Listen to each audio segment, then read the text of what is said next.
Good afternoon, good afternoon, good afternoon, everybody. Appreciate you guys coming in already. I see some of you guys hitting the like. I appreciate that. Even before the live stream started, man, you guys are amazing. What a beautiful day it is today, Tuesday, Tua Tuesday, showing up to OTAs. What could this mean? You guys see the title? You guys see what it is?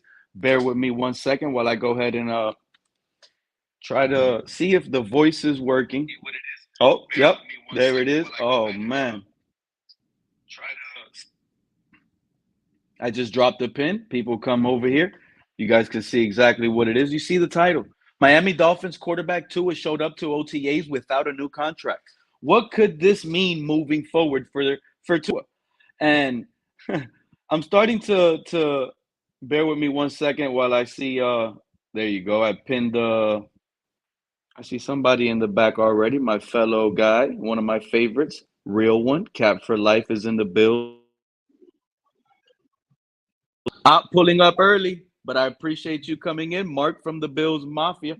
What's going on with you Well, guys? good morning, Pete. I figured I'd get in and Gentlemen, get my. gentlemen, how are you? Well, good morning. Good.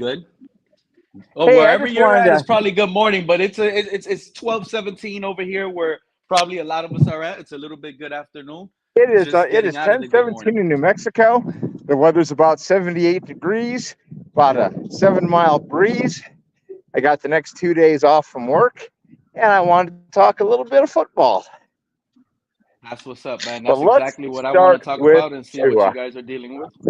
Let's start with Tua. Tua. Okay, Tua went to minicamp. Okay, good. That's what a quarterback should do, whether it's voluntary or not. And is he negotiating a contract? Sure, he is. But here's my point. Okay, once I get past the dogs, is That's that fine because I already have a point that's gonna neglect on what you guys feel. And good morning and good afternoon to everybody out there. Scan Dollar, I all see right? you. Here's Like my all my feeling. beautiful people. Go ahead, because You watch how I have come back at this, Mark. okay. Here's my point. Tua wants a minimum. He's turned down a contract. We don't know what it was.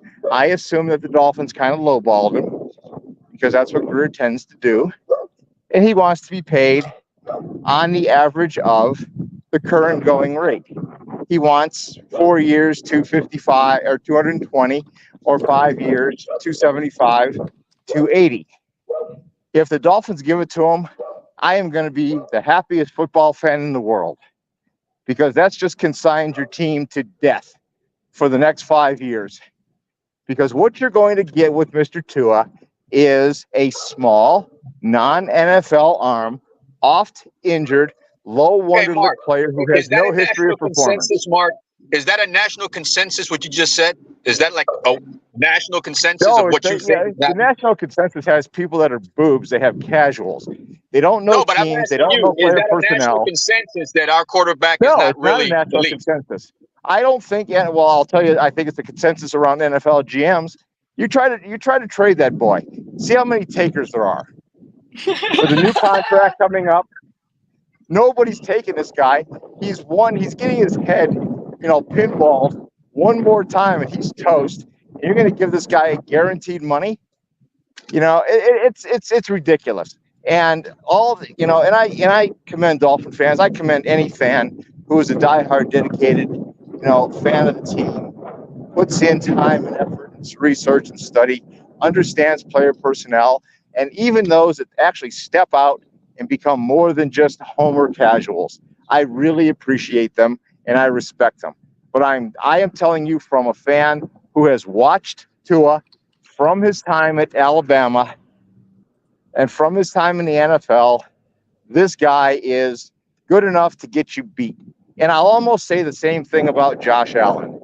And I'm being deadly honest. Josh Allen is good enough to get you beat. What I don't know right now is he getting beat because he's got Sean McDermott as head coach, their player personnel is not right, or is it something with him? Patrick Mahomes is it. Is Justin Herbert it? Hell no. What has he ever won? He hasn't even won a playoff game. Got to one playoff game. Is Joe Burrow it? He's constantly hurt. Well, he's been hurt significantly in multiple years.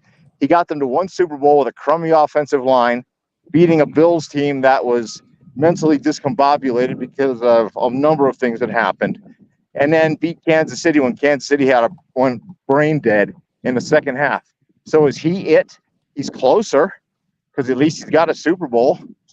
But you're going to pay him. You're going to pay Tua, or excuse me, the Miami Dolphins are projected to pay Tua a higher salary than Goff, who's gone to a Super Bowl and an NFC Championship game. They're going to pay him more on an average than Burrow's getting, what Herbert's getting, because of what? He led the league in one stat. He led the league in passing yards. Whoop-de-flippin' ding-dong, because he won it in a year where Rodgers got hurt after 4 plays. He got hurt because Burrow got knocked out. Lamar Jackson's MVP trophy was a joke. The guy's stats were... You're all over the place, bro. You said Tua. You're all over the place. Nope, I'm just addressing Tua in the light of everybody else's contract. So if the Dolphins play, me too. Mark, from an outsider's perspective, because salary because everybody else does, you're stupid. Mark, I let you ramble. I hope you got it out. I know you probably got it out. I'm done. Now I want to listen. Awesome. Cap, you saw the title, right? Tua shows up. You heard Mark. He's over here saying that he's rejecting offers. Let me explain something to you. Let me ask you guys something. When did we offer him any money? When did this happen? That the organization and Chris Greer, because to me, this is all made up. This is all lies. This is all a narrative that they're running with, and this is not coming from an organization. Who's the one saying right now that Tua rejected a contract offer? Where y'all getting this from? Yeah, exactly. I'm asking, where are you guys getting this from? Exactly. Why is this so big and every platform? Where are they getting this from? I'm asking y'all. People in the chat that don't want to pull up and click the link. Somebody's throwing that out there on purpose to get bites because they know they have no leverage, so they're going to use us as a ploy. They want to use us as a pawn to try to get him hyped up on his asking price by making it seem like he had an offer made to him. You're right, Pete. That might be a strategy that the agent's using. Yeah, that's what I'm telling you. And they lost leverage. They lost it. Tua's in trouble. It's exactly what I've been telling everybody. This is all made up. This is all from a speculation from a report on ESPN from Jeremy Fowler, I believe. And when you hear him talk about, the reasoning, it's because we didn't pay Robert Hunt. It's because Christian Wilkins hit the building. He left the building. So these are the reasons why Tua's get paid, and now he's rejecting a contract. This is because why. Athletes First is pissed off, Pete. They're pissed off that they didn't get Wilkins, and they played hardball with them during the Wilkins issue. Now they have Holland and Tua, and I believe somebody else under contract with them as well, with the Dolphins. So the Dolphins are pretty much letting Drew Rosenhaus have his guys without issue, but Athletes First is being a little bit too persistent. And I don't think the Dolphins like that. All I'm saying, Cap, is that this is all made up because based on the reports we have from General Manager Chris Greer and Adam Schefter, who literally came the other day, these things are going to take time. This is going to take time. And then people want to sit here and say, out of nowhere now because of June 1st. No, they're not going to have seen enough. And I got an important clip from the general manager of the Miami Dolphins on the Miami Dolphins media page that I'm going to play because what he states is he thinks Tua can do more. And if you take it to in contract negotiation thoughts, basically these words that he said a month ago are really big because number one, Tua still isn't paid. Number two, all this contract stuff that's coming out. Tua rejected a contract and all this crap. No, Tua has. I don't even think. Do you think Tua has rejected a contract, Cap, for life or anybody else? You actually believe that he rejected a contract? I think that they're pushing offers. I think Athletes First is bringing offers to the table, and the Dolphins are like, yeah, that's cool. We like the numbers, but this isn't the time or the place right now. And I think there's been more than a couple of instances or occasions where they've been persistent, pushing the contract, and Greer's like, yeah, those are good numbers, but right now is not the time. Let's wait after the draft. So for them to say that there was offers put out there, I believe there was numerous offers put out there by Athletes First. It doesn't mean that the Dolphins have to entertain it. We don't have to do anything. He's under contract.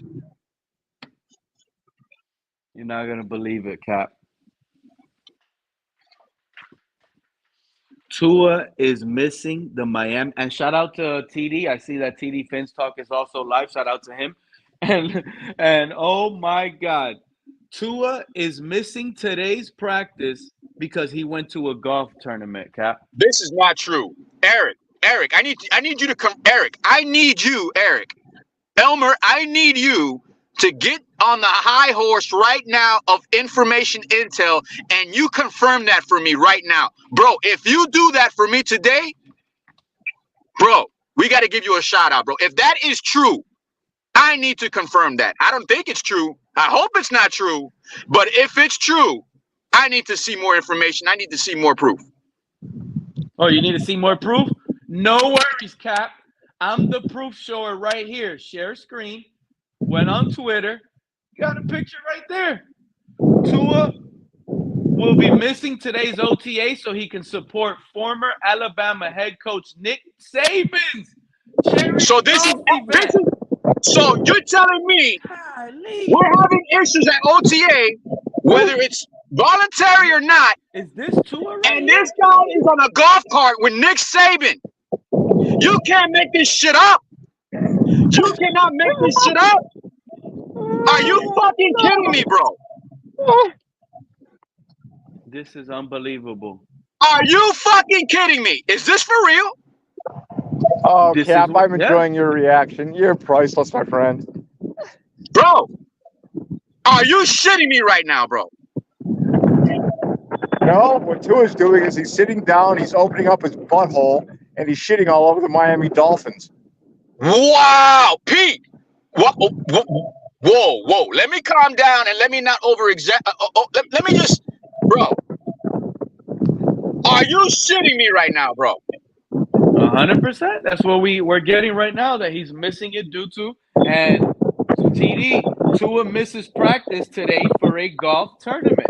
TD is live on this. That's how big this is. That TD went live. I'll be right back. This is unbelievable, Mark. Hi, Pete. You're down to you and me, but I think Cap has just got to go and get a stiff drink. Yeah, he's gonna go. He needs to take a breather. He's gonna have to go do his own due diligence. And that was Josh Allen. I don't drink, and I'd probably be heading to the local bar. This is unbelievable, Mark. The man is missing OTAs. Well, to Pete, go to a golf tournament. Pete, it supports your point. Think about it. What you're saying is there was no offer ever made. This is being media hyped or agent hyped. If Tua has no offer, and Tua's logical course of action, to be honest with you, is to hold out. Not that he deserves the money, but it's the common sense thing to do. So if he hasn't been offered money, what reason does he have to stay in training camp if he's not going to offer him anything? This may very well have validated your point. No. And wait till I play this clip that I might get flagged for. Maybe I don't play a sound. I'm going to read the bottom. So hopefully I don't get flagged for. You know what? It's not even worth it. Greer turns around, right? Just a month ago on the Dolphins page. And if you go to the channel where it says General Manager Chris Greer meets with the media, Miami Dolphins, a month ago, you go about around the 20-minute mark. And he's asked about Tua and the situation. And he's like, oh, no, we like where Tua is right now, but we know there's room for improvement. We know that he likes him on the golf course with Nick Saban? What happened? Does that mean he likes him on the golf course in a cart with Nick Saban? I'm not sure what that statement actually means. Of course. That means, look, Mark, the guy hasn't even gotten a contract offer because Chris Greer 3 months ago says that this is going to take some time.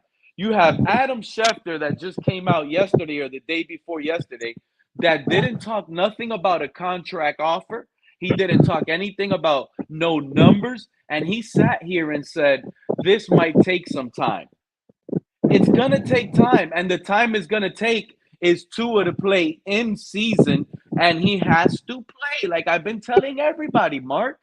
Greer has came up multiple occasions and said out of his own mouth, we have not spoken about money.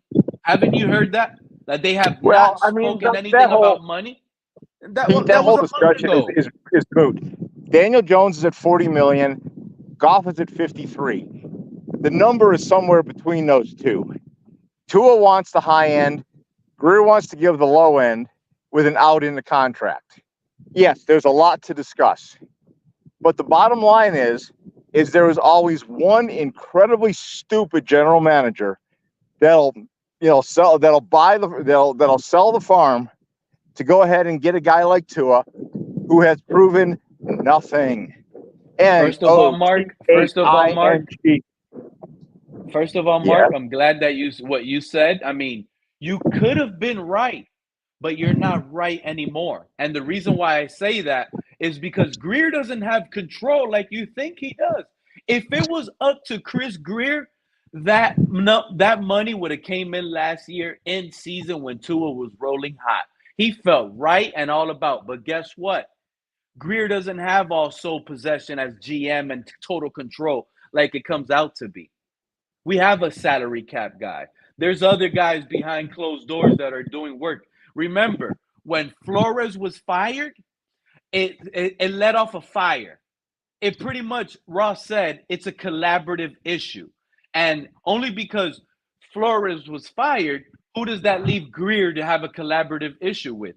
The collaborative issue has to be with the owner. He has to that means the owner has to sign off on Tua getting the type of money that they think Tua is worth. Okay? That's number one. Number two, Greer isn't the only one that has to talk about this whole discussion. It has to be McDaniel as a collaborative issue involved. It has to be another guy, the salary cap guy, the other guy that's involved. All of these guys that are top-notch executives in the organization are a collaborative issue that are going to be discussing this, that all of them are in play for their future as a Miami Dolphin to hold their position that they stand at correctly right now.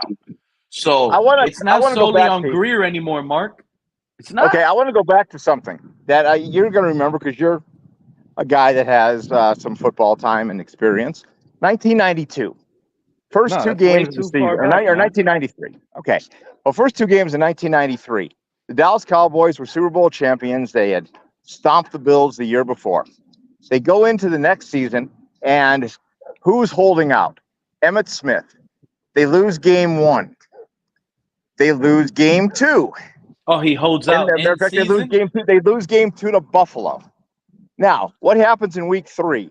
Oh, magically, Emmitt Smith signs. The Cowboys go on and win another Super Bowl, and life is all good. I'm going to tell you something. As a football person, how do you feel if Tua misses the first two games or he's not in sync for the first two games when you got to play two very important home games against Jacksonville and then against Buffalo 4 days later when you don't have either of your outside pass rushers? You've got a horrid excuse of a defensive line. You've got a new defensive coordinator, and Mike White's your quarterback. How do you feel about that? Oh, my God, this guy with this question. Let me tell you something, Mark. Our first quarter of the season, we played 3 out of the first 4 games at home. Okay? That's an important stretch to not lose games. So are you asking me that Tua's holding out, or is he playing bad in this stretch? Which one did you say? No, I'm saying that if Tua holds out until and they don't get this thing done during the regular season, and then he comes back, will he have the continuity with his offensive line, with his running game, with his receiving core? Is he going to be in sync to play? And if he's going to really play this out like Emmitt Smith did and say, screw you, I'm not going to play because Mike McDaniel has designed an offense for me that nobody in this fan base thinks anybody else can go ahead and do anything with, or a few. I personally think he'd be better off with a different quarterback and a different system. but that's just me, that I am so valuable that they're going to cave. And you can't lose. You cannot go anything less than 3-1 in the first 4 games, because the back end of your schedule is going to bite you in the ass just like it does every year. 100%. I agree with that, Mark. So, this is what I spoke about on my last live.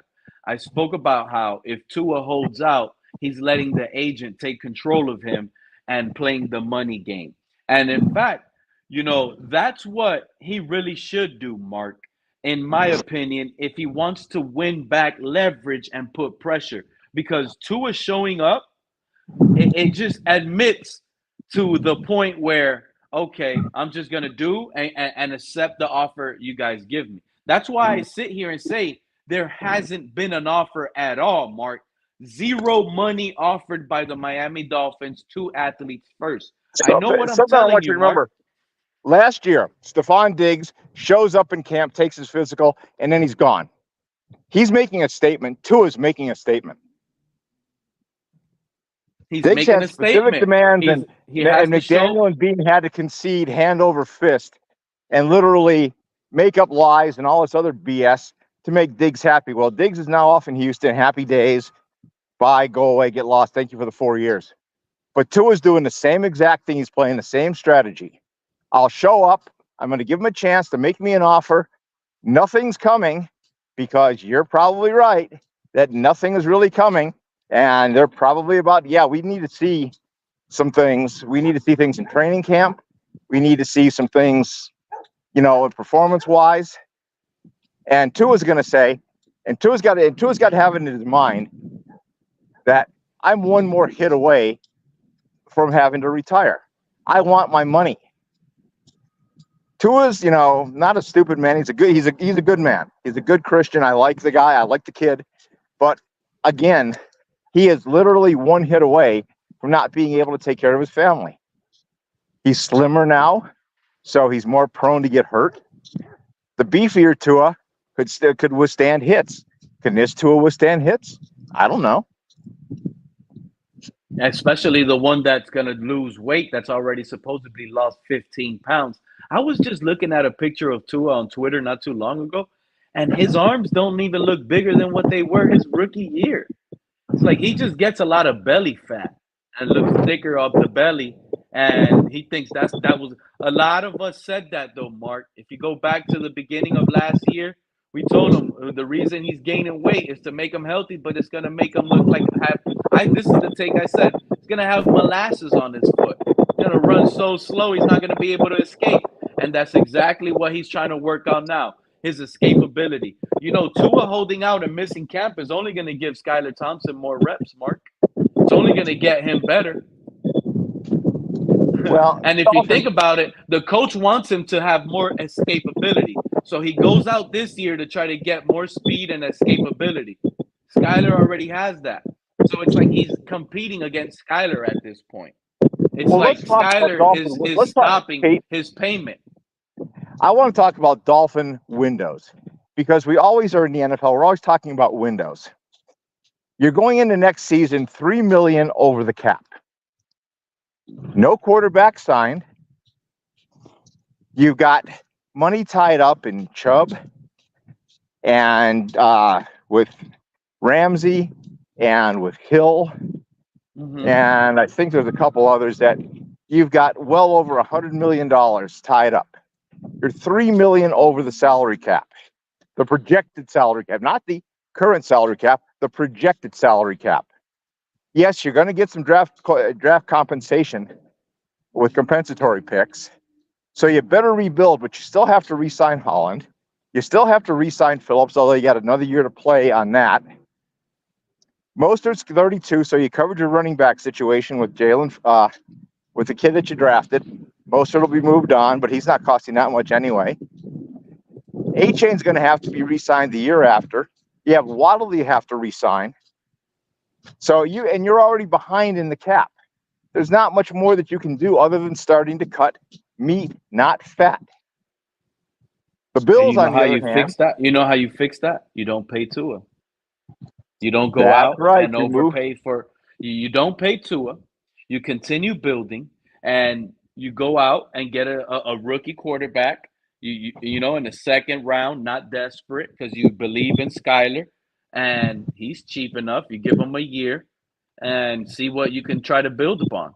That's really If what you remember, really, Pete, what I said, the best thing the Dolphins could do is let Hunt, let Wilkins, let all these guys go, stock up on compensatory picks, don't pay Tua, take this year as a restructure year, take your 6 wins, 7 wins, you have draft capital, move on from Tua, you'll have money, then you'll be able to possibly bring in a bridge quarterback and a young quarterback if Skyler doesn't work out.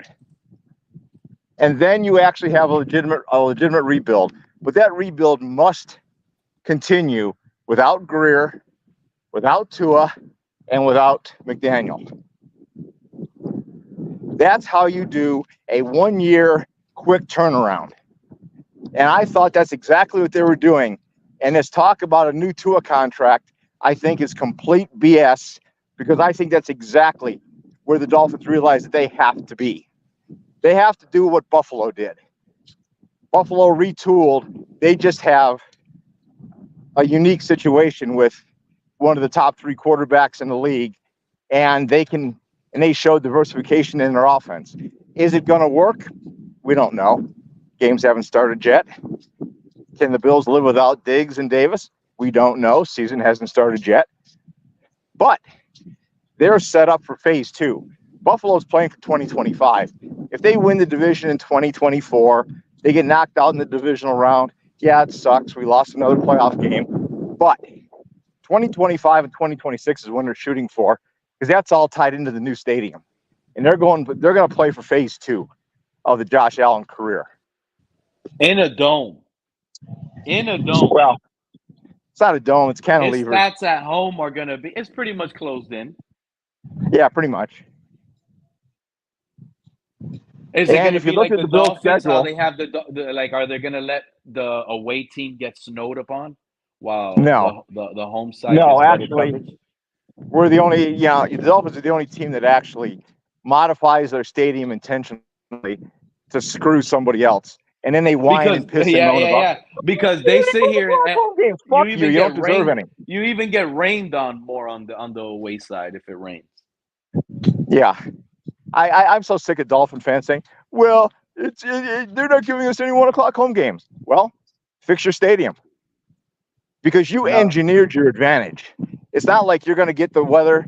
If Miami had a fair stadium without the sun beating 30 degrees hotter on the visitor side, you'd have 1 o'clock games. But you don't, and you don't deserve any. Mark, let me explain something to you. Don't listen to that part of the fan base, because that's an excuse that they're using. Oh, we don't have 1 o'clock games. You know what they're scared of, Mark? These Tuaneers are scared that we pretty much broke a record this year as a Dolphins franchise with primetime games. Can you imagine that? Tua in primetime, the most he's ever been this season, and now the world is going to be able to see not just the local Tuaneers stealing their Wi-Fi and their channel overseas to get a Dolphin game illegally on their network. Those Tuaneers, they're not going to be happy with the primetime performances. They're going to be questioned. And it starts, you know when? Early, like the games you pointed out in the first quarter of the season. We have 2 primetime games, Mark, before the bye week even happens. So the whole world could sit here and make a mockery of Tua, because we played the Buffalo Bills, week 2 Thursday, short week, right? Then, and 2 weeks after that, we played Monday night versus the Tennessee Titans, who came back in less than 4 minutes, down 13 points, and beat us. So if we lose to Buffalo and Tennessee, and we already lost the home opener to the Jags, that's at best 1-3, because you're going to go to Seattle. You're going to go to Seattle and get Molly on the road. Are we going to beat Seattle on the road, Mark? No. Or the Dolphins? That's an 0-4 start. Then you face the divisional home Patriots. The divisional Patriots, with an 0-4 start, how motivated is this team going to be? Is Tua even going to be worth the money? Is Tua even going to get paid because of this? And is Tua even going to be considered the starter moving forward after an 0-4 start, Mark? That's why I'm laughing about all of this. Don't laugh. Just be realistic. The time to trade Tua was was last year, because he still had some value then. Well, if he starts to hold out, injury. Well, let me tell you something, Mark. You know what I like as a Dolphin fan? What's going on with this holdout? And I'm glad he's out there golfing. I hope it's 18-hole parlay or whatever he gets to go play. And let him have fun out there off the field. Because like I said, my guy Skyler, and I might play some Skyler tape here while we're talking. I might get crazy and show some Skyler tape. But I'm going to be honest with you. I'm glad he's holding out, because this – let's say, that today or yesterday in practice, a Denver Broncos, and I hate to say it, but a Denver Broncos linebacker, shout out to Cap, he tore his Achilles in OTA. Yep. Out for the year. He's gone already. Non-contact. And I'm not saying that that's a possibility, but there's a huge possibility for Tua to get injured like I'm this. fairly certain I'm fairly certain there's a blade of grass in Armstead's way that'll knock him out for 6 weeks. Well, what I'm saying is Tua might sit here and start faking an injury just to make it seem like he's injured, but it's really an in-season holdout if he has no trade market. But if he knows some team is out there, or if another player around the league gets hurt, like Sanders just did for the Broncos, a quarterback that is, Tua's holding out. That team is like, I might have to call Dolphins to see what he's worth. Boom, they make the call. In their present personnel situation without injuries, can you name 3 teams that have any interest that would give up the capital to get Tua? That's the issue, Mark. It would have to be a desperate team. I'm going to give you an example. Let's say the 49ers, Kyle Shanahan, Brock Purdy gets hurt. If Brock Purdy gets hurt, I can see the Dolphins calling, because what do they have as backup? They sign who? Joshua Dobbs, right? Yeah, they have nothing. You know what I'm saying? They have nothing. So that will be a team like if Brock Purdy week 1, week 2 tears his Achilles in practice or in a game. God forbid. Kyle Shanahan might be inclined to say, hey, look, you guys aren't paying Tua. Brock Purdy isn't out for the year. He's still cheap even the following year. I'll take Tua right now to save this year, but maybe next year I'll franchise tag him or let him walk, or see where Brock Purdy and him are. Like give him a 1-year trial. I don't know. Well, his franchise next year is $44 million. So am I going to give the guy $44 million? No. Could he win a Super Bowl? Could he win a Super Bowl in San Francisco? Well, I guess the question I would start with is, I'm going to tell you something, Mark. It's closer in the NFC than it is in the AFC. Yeah. But who would step up and nut up and say, I'm going to take Tua and I'm going to take accountability for your contract? Hey, Mark, F that. No, man, you know what? If things will work, if we're going to get things a little bit spicy and silly around here, bro, and we got guys that are golfing with a coach that left us to go to Alabama, I say, why not we go call a guy that used to play for us down here that really ain't doing nothing but lives in Miami. If Tanny's not doing nothing, I say he can go by Miami Gardens and go say hi to a couple of his ex-teammates if he's not too busy.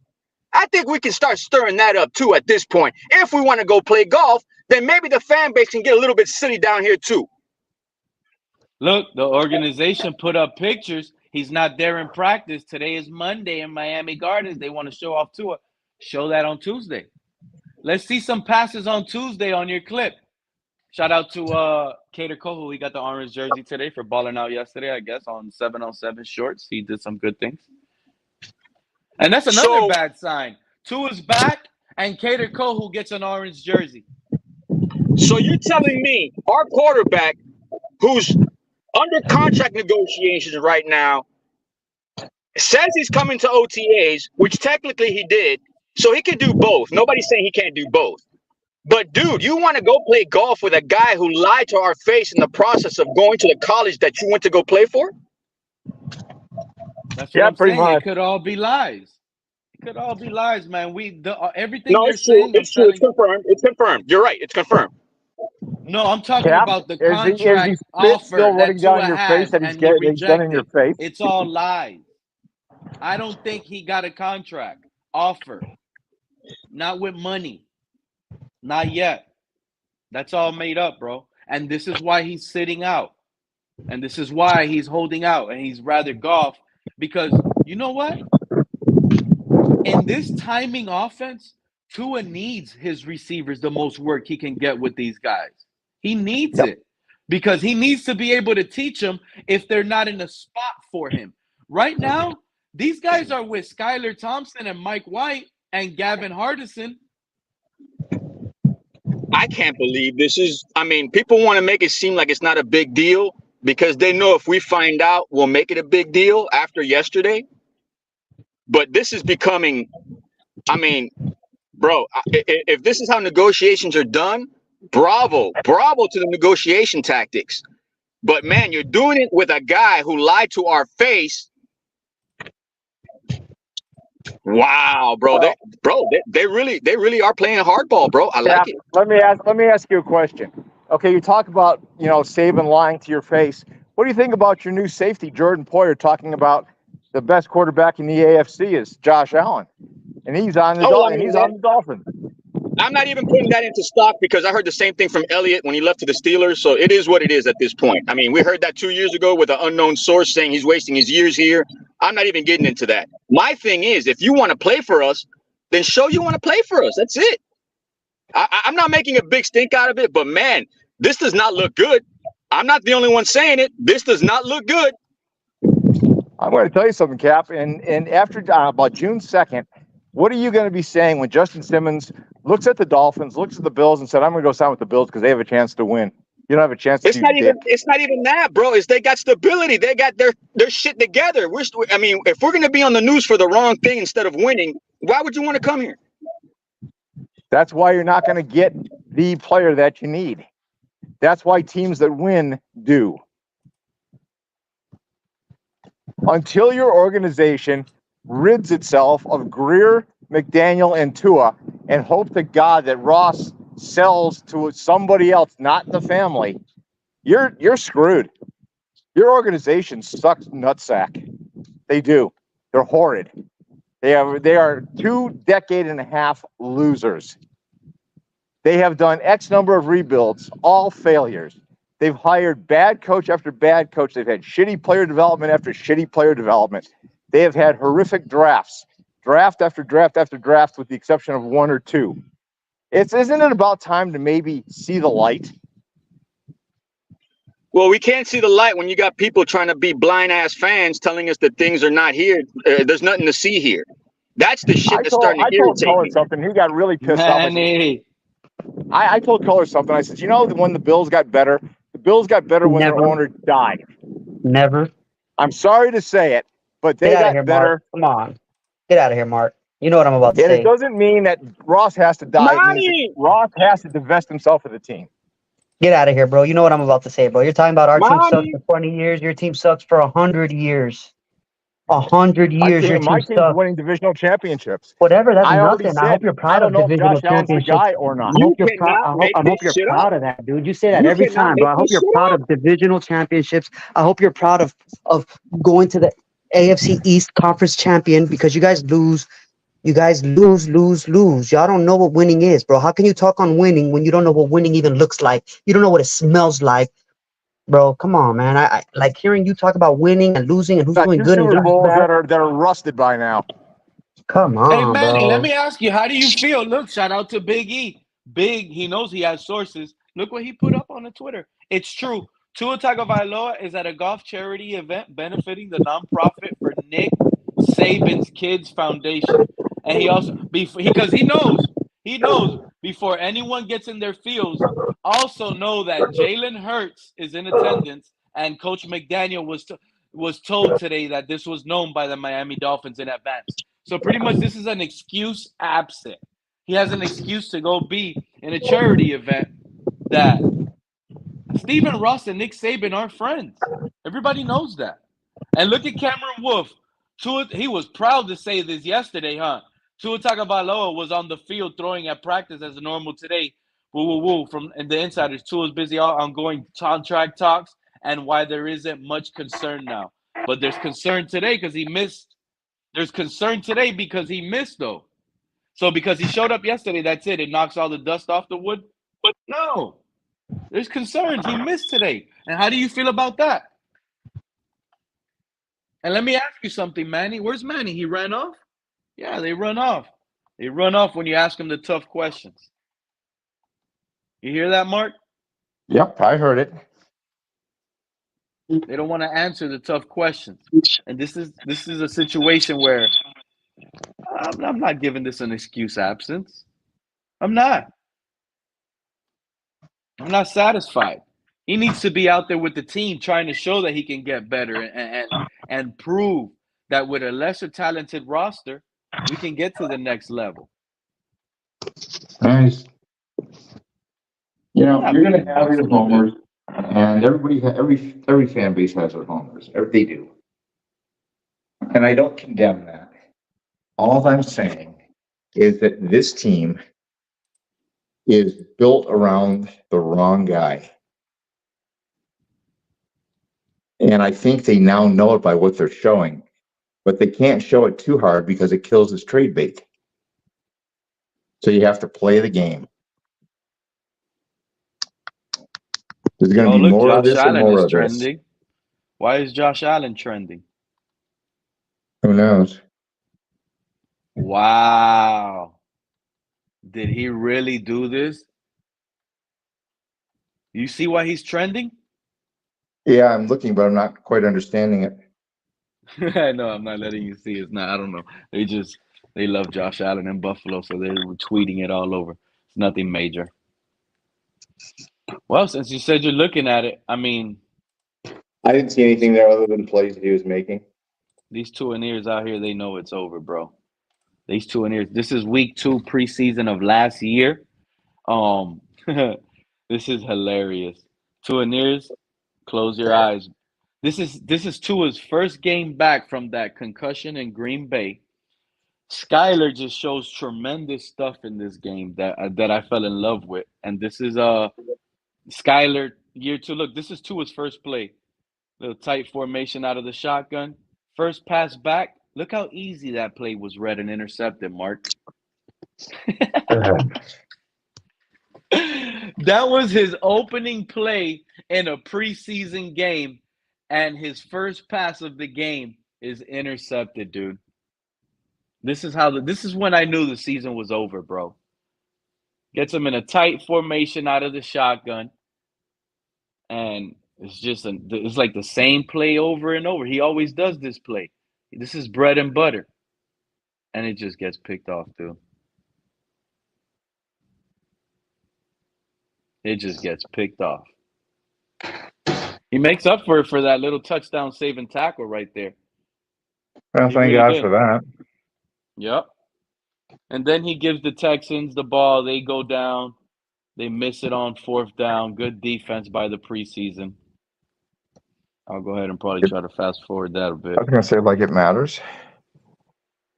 Yeah, that's what I'm saying. It was just good D. You know, they went for it on 4th down. They did a 4th-down stop, and we get ball. And it was just magnificent to watch at the time. I can't wait for football season to start, Mark. This season, I'm telling you right now, what I said earlier is what I believe. That's why I think Tua, it benefits him more to sit here and actually hold out and miss those games. Because I firmly believe with Tua, look, Jacksonville and Trevor Lawrence, they're in a comeback mode to prove it. You get what I'm saying? They have to come back and prove it. They're not going to be lightly. They're not going to hold it lightly week 1, bro. They're going to play Tua in a way. You're coming back in? We got marks from the Bills. We're not going to play. Hang on, I think I have to leave and come back in. Hang on a second.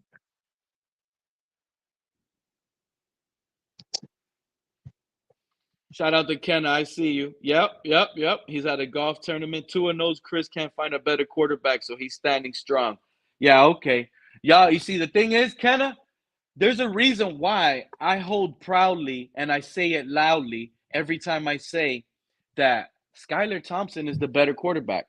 And I'm not just saying it based on, oh, Tua just threw this one pass, he intercepted it, oh, he's trash. Like, it's the fact that that play in particular is always being used under Tua, and then the offensive change, and then you'll see a lot of great stuff from Skyler in this game. It's just amazing, and some of the stuff that I remember watching in this game that I had starred as one of like a great Skyler game to try to show in my notes. But that's just where I stand at. Is this game right here? This is last season's preseason week 2.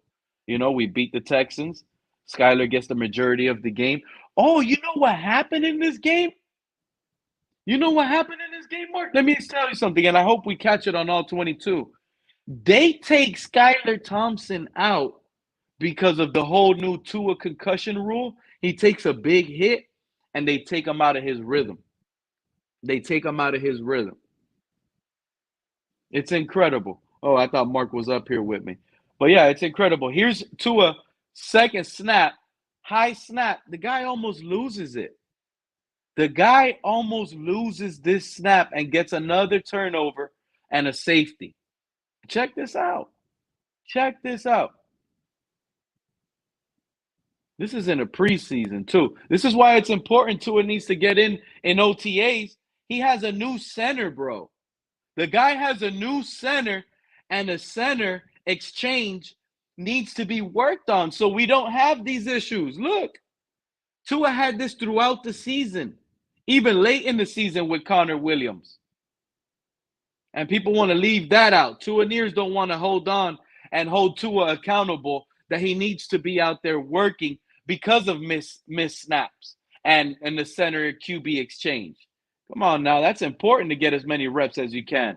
So Raheem Mostert gets us out from tight in the red zone. He gets us out of the end zone pretty much and gives us a good play here to give us some space to make a play. But yeah, man, this is ridiculous. This guy needs to be out here working, man. Unbelievable.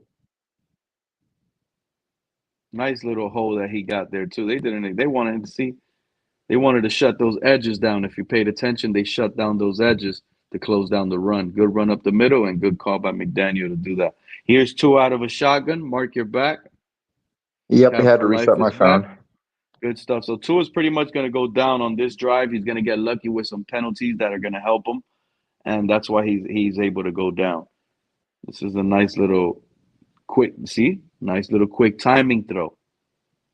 Precision, timing. That's what Tua's known for, and this is what he's missing out today with the rookies and the other receivers he needs to get game plan with.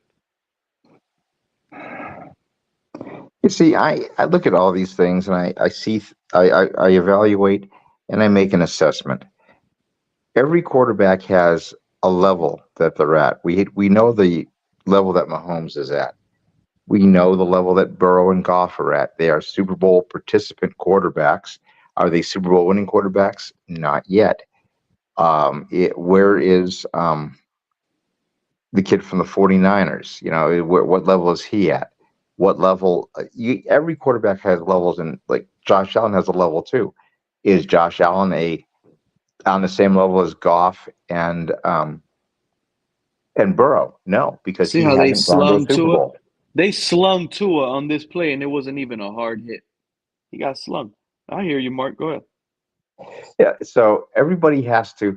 It's an attainment of levels, and then your talent and the personnel around you and scheme that you're in dictates what level you can go to. Your physical talents are going to take you so far. So I think you have to separate a quarterback between physical talent, because that's a specific level. Then you have to look at the system that they're in. That addresses a level that either keeps it the same, raises it, or lowers it. Personnel that you're with that matches the scheme, that either raises your level or keeps your level at the same or reduces the level. So let's specifically look at Tua. Where is Tua's physical talent? Is it top 10? Not close. It's not. Is his trait top 10? You think if Tua, let's say Tua had an elite offensive line, right? Elite. All pros, all 5. You drop him back in shotgun, empty set every time. You think he's going to eat you and carve you alive? 5 wideouts? Sure, because he's going to be boosted by the scheme and the personnel. Like I said, everybody has a talent level. Then there's scheme and personnel that adjust your level. Right now, here's where Tua's at. Do you think Tua is a top 10 talent level? We're just talking about talent. We're not talking about players around him. We're not talking about scheme. We're talking about if you just sit somebody at the combine, where does Tua fit with all the other 31 starting quarterbacks in the league? To me, he's behind Rodgers. He's behind Allen. He's behind Russell Wilson. He's behind Burrow. He's behind Lawrence. He's behind. I'm trying to make a decision on. Oh, he's behind Stroud. He's behind Mahomes. He's behind Herbert. That's just in the AFC. He's behind Jordan Love. He's behind Jalen Hurts. He's behind Goff. He's behind, let's see, I would say he's comparable to Baker Mayfield. He's probably comparable to Kirk Cousins, probably a little below Kirk Cousins, but I'm factoring in the knee. He's probably equal to Purdy, probably equal to Geno Smith, probably just a smidge behind Matt Stafford. So I've said this all along. Tua is about a 15 to 17 level talent out of the 32 starting quarterbacks. Now, does system bring him up? Okay, system brings him up because of not McDaniel's great coaching, but they've run a speed offense that nobody else runs, so defenses are unfamiliar with it, and you need a certain type of defense to go ahead and shut this guy down. So when you take what Tua defense in you think total, is the defense that shuts him down? Baltimore, Kansas City, Buffalo, Philadelphia. What's that Buffalo defense? Those types of teams are all 4-3s. They're all 4-3s. They all have the ability to contest the middle of the field, and they can take away. They don't care really about the 9 routes. They don't care about the passes to the sidelines because they know Tua doesn't have the arm for it.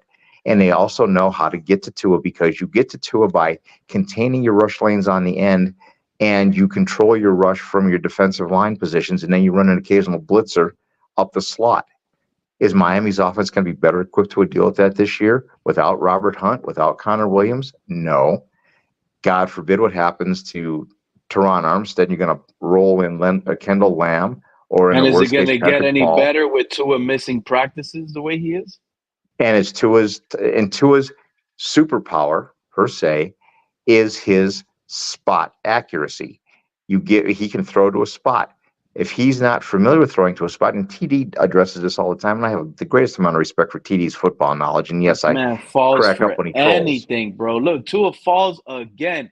Every damn hit, this guy got a fall mark. This guy pisses me off. Like, he got no foot balance. Look at this, Mark. Look at where his feet are. It's a quick play that gets annoying. He just ain't gonna throw it to Ahmed. Look, this little bump.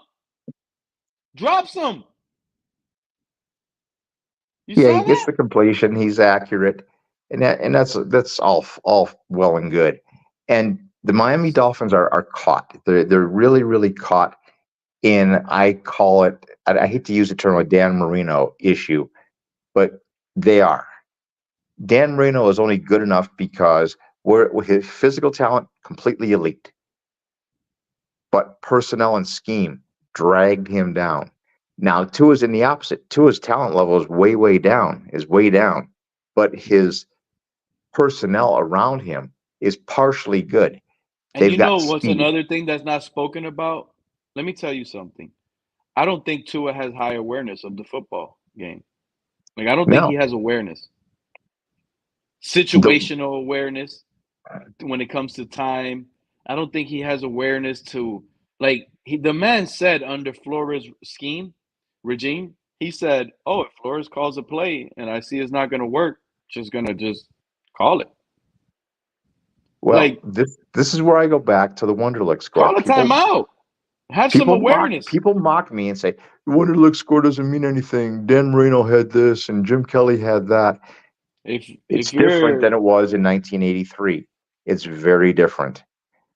A Wonderlic score means something now because you have to process. You have to be able to make an assessment of what's on the field, where your reads are, and how the play is breaking down what you have to do. That's when Wonderlic score ties in with physical ability. If you run like molasses and you don't have the ability to make an off-script play, which he does not have the ability to make an off-script play for the most part. He'll make one randomly every so often because he can't. Because it's when those traits emerge. Oh, I don't know what to do. My first read's gone. My second read's gone. Oh shit! I've got my pocket is collapsing. I'm just going to throw the ball to a spot and hope somebody's there. That's when interceptions happen. That's when deflections happen. That's when even completions are for less yardage. This is the timing play. Tua hesitates right here. He's like, then he lets it go. Look how close that was. Yeah, and the Texans are playing guys that are bagging groceries because that's an exhibition game. In a real game, in a real season, when you have real cornerbacks, when you have Marlon Humphrey, when you have the safety that they have, I forget what his name is off the top of my head. The Packers, Jair Alexander. Yeah, and you have these guys that are out there that are going to make these plays. They're going to tip the ball, and what's going to happen to a tip ball 85% of the time? It's going to be a turnover. Yeah. And I keep listening, and I keep watching, and I keep reading the comments where we talk about, well, Tua had the most yards in the league, and he threw for 29 touchdowns. Dude, he had 14 interceptions and 6 lost fumbles. Well, he had the most yardage in the league. Well, Burrow was hurt. Rodgers was hurt. Herbert was hurt. Would he have that if those players played? No. It's sad to say, and it sucks to feel this way because I just feel it. Like, there's a doubt in me that Tua is going to survive this whole season. Oh, but you said that last year, Pete. It was a miracle he did to me. You see what I'm saying? Did it stop? Did it improve his record against quality teams? Did it improve his December record? And I don't know what the reason is, and I think it's in your genes that when the moments get tight and everything looks like it's going the other direction, some people have the strength of character to rise above that and achieve. Other people don't have that same ability, and therefore they fall to the mean. Tua falls to the mean. Yep. When the team is around looking for someone to pick them up and ignite them and fire them up, Tua's not there for that. But this is the guy Tua Nears want Miami to pay. This is crazy to me, man. And as I said, until Tua, Greer, and McDaniels go, is taking their stand, man. Our GM right now is taking their stand. No contract has not been offered yet, not with money. To me, it's a wait and see game, and I appreciate your honesty, because I can easily see, and shout out to Josh Allen is the new Elway because I saw him in the chat earlier. But I can easily have a Buffalo Bill guy like him up here trolling the whole time, sitting here talking good on Tua. Tua's the guy. He's gonna be getting better and better, and it just that bothers me. You know that there's two things that bother me: Buffalo guys that up talk Tua and say he's good, and it doesn't necessarily have to be Buffalo, Mark. Anything in the AFC East. If you're an AFC East, I don't want to hear you talk good on Tua. Because I don't believe you. I think you're trolling. And then the two, I mean, I don't even know if it's nice enough to say it, so I'd rather not say it. But I just can't stand when the Dolphins community is downplaying other quarterbacks, Mark. Like, that to me also rubs me in a like, I just can't believe. Like, when Dolphin fans are sitting here talking about how Josh Allen is turnover prone and he sucks and this and that. Like you just pointed out, Tua just had 20 turnovers last year. You know how many turnovers, Pete? Do you know how many turnovers Josh Allen had last year total? 20 plus. 22. Yeah, I know it was in the Except 20 he had plus. 40. Except he was responsible for 44 touchdowns. Yeah, And then 3 more, and then what? 5 more in the playoffs. And how many interceptions did he have in the playoffs, or fumbles did he have in the playoffs? Oh, that would be 0. Yep, and he put up points. Oh, it was magnificent. I couldn't believe you guys didn't go to the Super Bowl last year, and it wouldn't shock me this year if you guys end up in the Super Bowl. I know what I'm telling you. The Bills. This league is all about like 8 teams right now. The rest need to find a way to catch up, but Bills are part of one of those 8. They just are. And and see there's 2 things that I intensely dislike. First of all, I hate casuals. I can't stand casuals. To me, a casual is somebody who A, is primarily a homer, and B, doesn't look across their division to see what their divisional opposition is doing. They're not looking at scheme. They're not looking at philosophy. They're looking at, how many star players we have. I was talking to Larry L. last year. Larry L. has stopped his show, unfortunately, because it's a good man. Homer, but a good man. And the difference between, if I compare the Dolphins 53 from 2023 to the Bills 53, here's what I see. You have more stars in Miami. You have more A-level players in Miami than you do in Buffalo. The problem in Miami is you allocated so much money to these A-level players. You don't have B-level players. Your 23 to 53 in comparison to Buffalo's 23 to 53 is horrendous. And this season is going to be dependent not on 1 to 22, with the exception of the quarterback. It's going to be dependent upon 23 to 53. So let's go ahead and fast forward to the end of the season. How did it play out? The 23 to 53 B players beat the 23 to 53 C and C minus players. That's the way it played out, because injuries happen. And outside of a quarterback, that is just you throw everything off the table at that point, because that's the crux. That's the nexus. But assuming just standard injuries, Chubb, Phillips, Hunt, Williams, Milano, Daquan Jones, Trey White, those happen. So are my 23 to 53 better than your 23 to 53? Philosophically, where Miami has failed, and they failed for 2.5 decades for basically the same reason. They live in the star system instead of living as I'd rather have lesser 22. I hate that I have to agree, but I've said that before, Mark. That's what they want. They want the OBJs. They want to go out and make splash names like Ndamukong Suhs and the Jalen Ramseys and Tyreek Hill. They want to suck the fans in with star power. That's what they've been doing recently. And luckily, and realistically, Flores was one that tried to put a stop to that. And everybody realized that. You know who another team that did that for 17 years? The Buffalo Bills. Mario Williams, Terrell Owens. We have to bring fans in. We need a name to bring in the fans, because we can't build a football team because nobody's going to want to come to this third world country of a city that they have in Buffalo to play, unless we roll out the big dollars, or Miami rolls out the big dollars and no tax, no state tax. And that's and that's why God bless Brandon Beane and Sean McDermott. They went in and said, this is enough. They got lucky to make the playoffs in 2017 because Tyler Boyd makes an unbelievable play. And we beat Miami in the last game of the season. And what did he do the following season? He gutted it. He gutted the team, took the salary cap hit. He took the hit in 2018.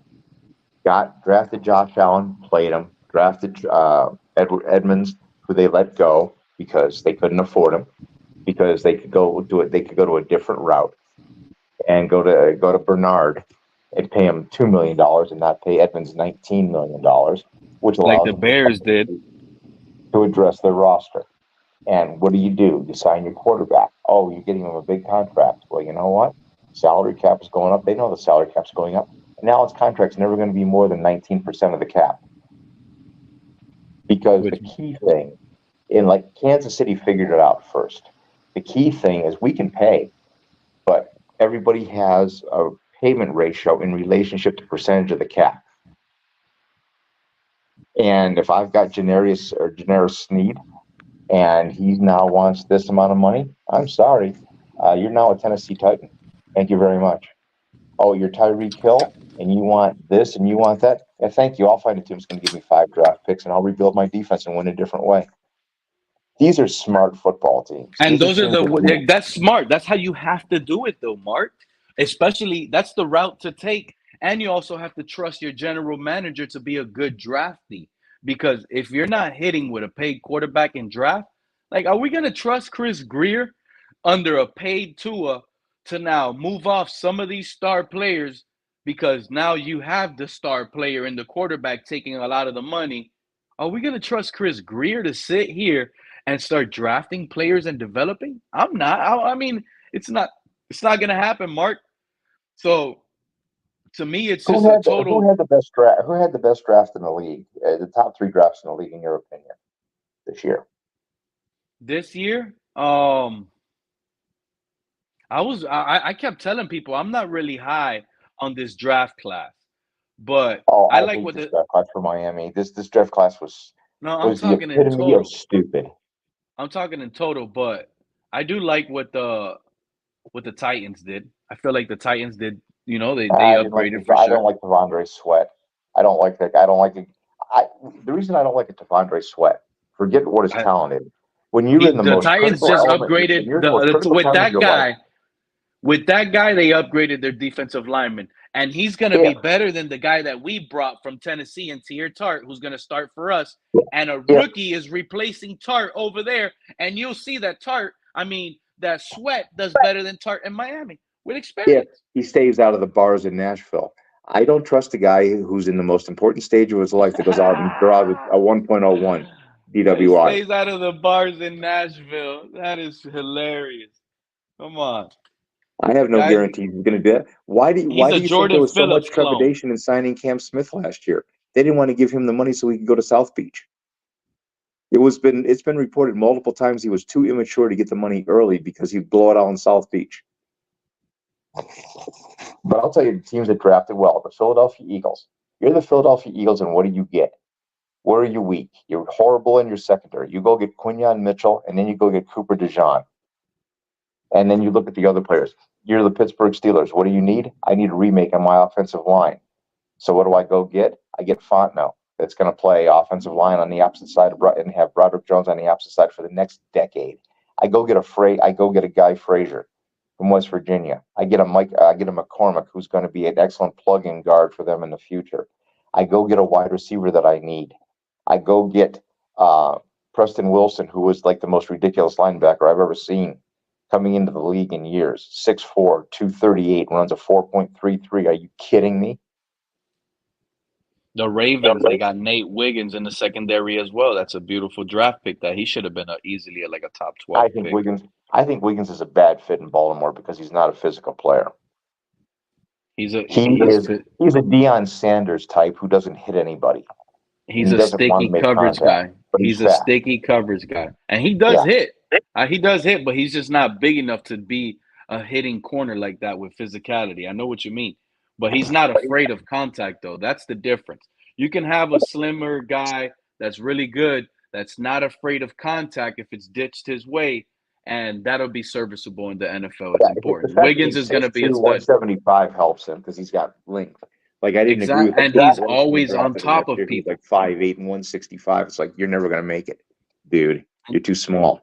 And I'm going to go homer here. I'm going to put on my homer glasses. I'm going to say, look what Buffalo did. Buffalo decides that we don't want Stephon Diggs. They had a plan.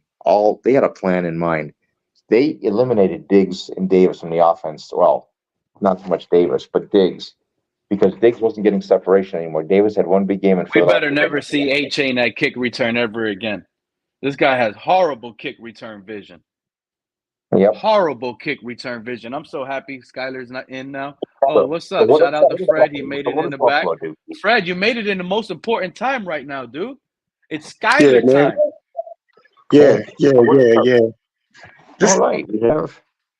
Is this Fred? How you doing, Fred? That's Fred. Hey, what's happening, man? What's happening, everybody? Hanging out, man. And so let's go back. Let's go back to this Miami Dolphin draft where I have so many problems with it. First of all, you've got Chubb and you've got Phillips. Yes, they're injured, and yes, you need a body on the outside, and you probably wanted somebody else. But Chop Robinson, to me, is a developmental guy who has all potential and limited production at Penn State.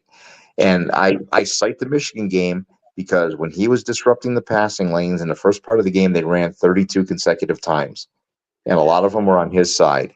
He can't set the edge. He is a pure speed edge rusher with no other. Michigan and Jim skill. Harbaugh ran at Chop Robinson. Repeat that one more time. 32 consecutive plays. Michigan ran the football after Chop Robinson was eating up their tackle with his speed. They said, "Screw this. We're just going to run the football down your throat because this guy can't set the edge." Hold on. When you say "screw this," do you think that was an in-game adjustment?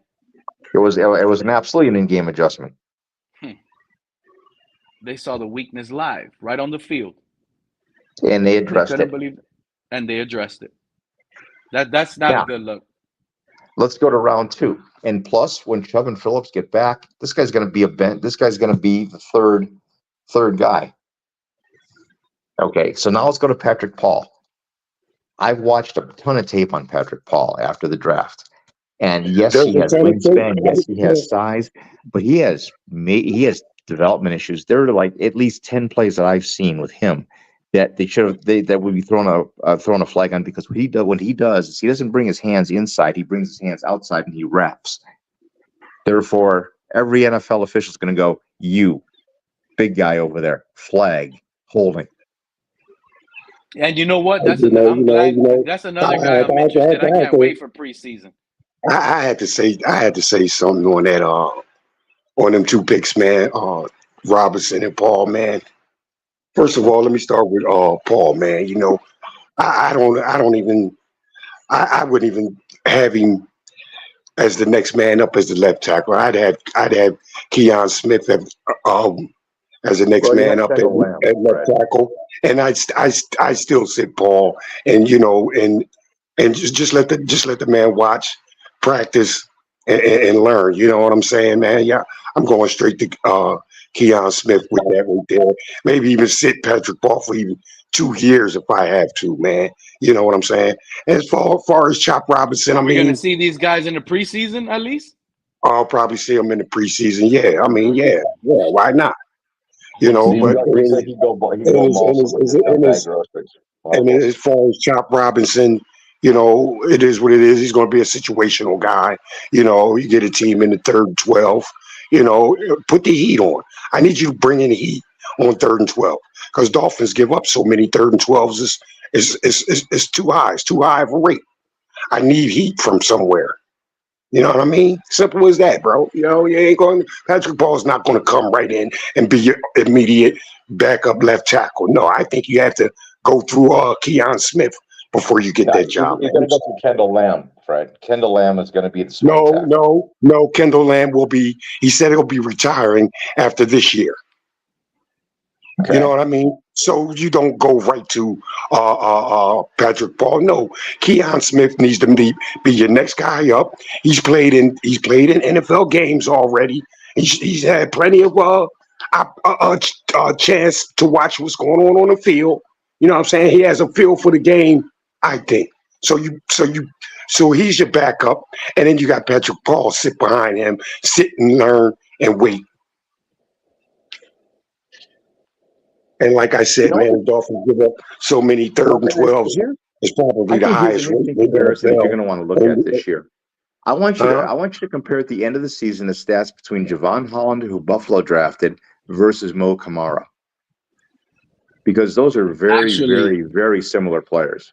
I'm gonna tell you something. I was watching Mo Kamara on Twitter this morning doing a rep that he did yesterday. And right behind him, Chop Robinson did the same punch bag rep that he did.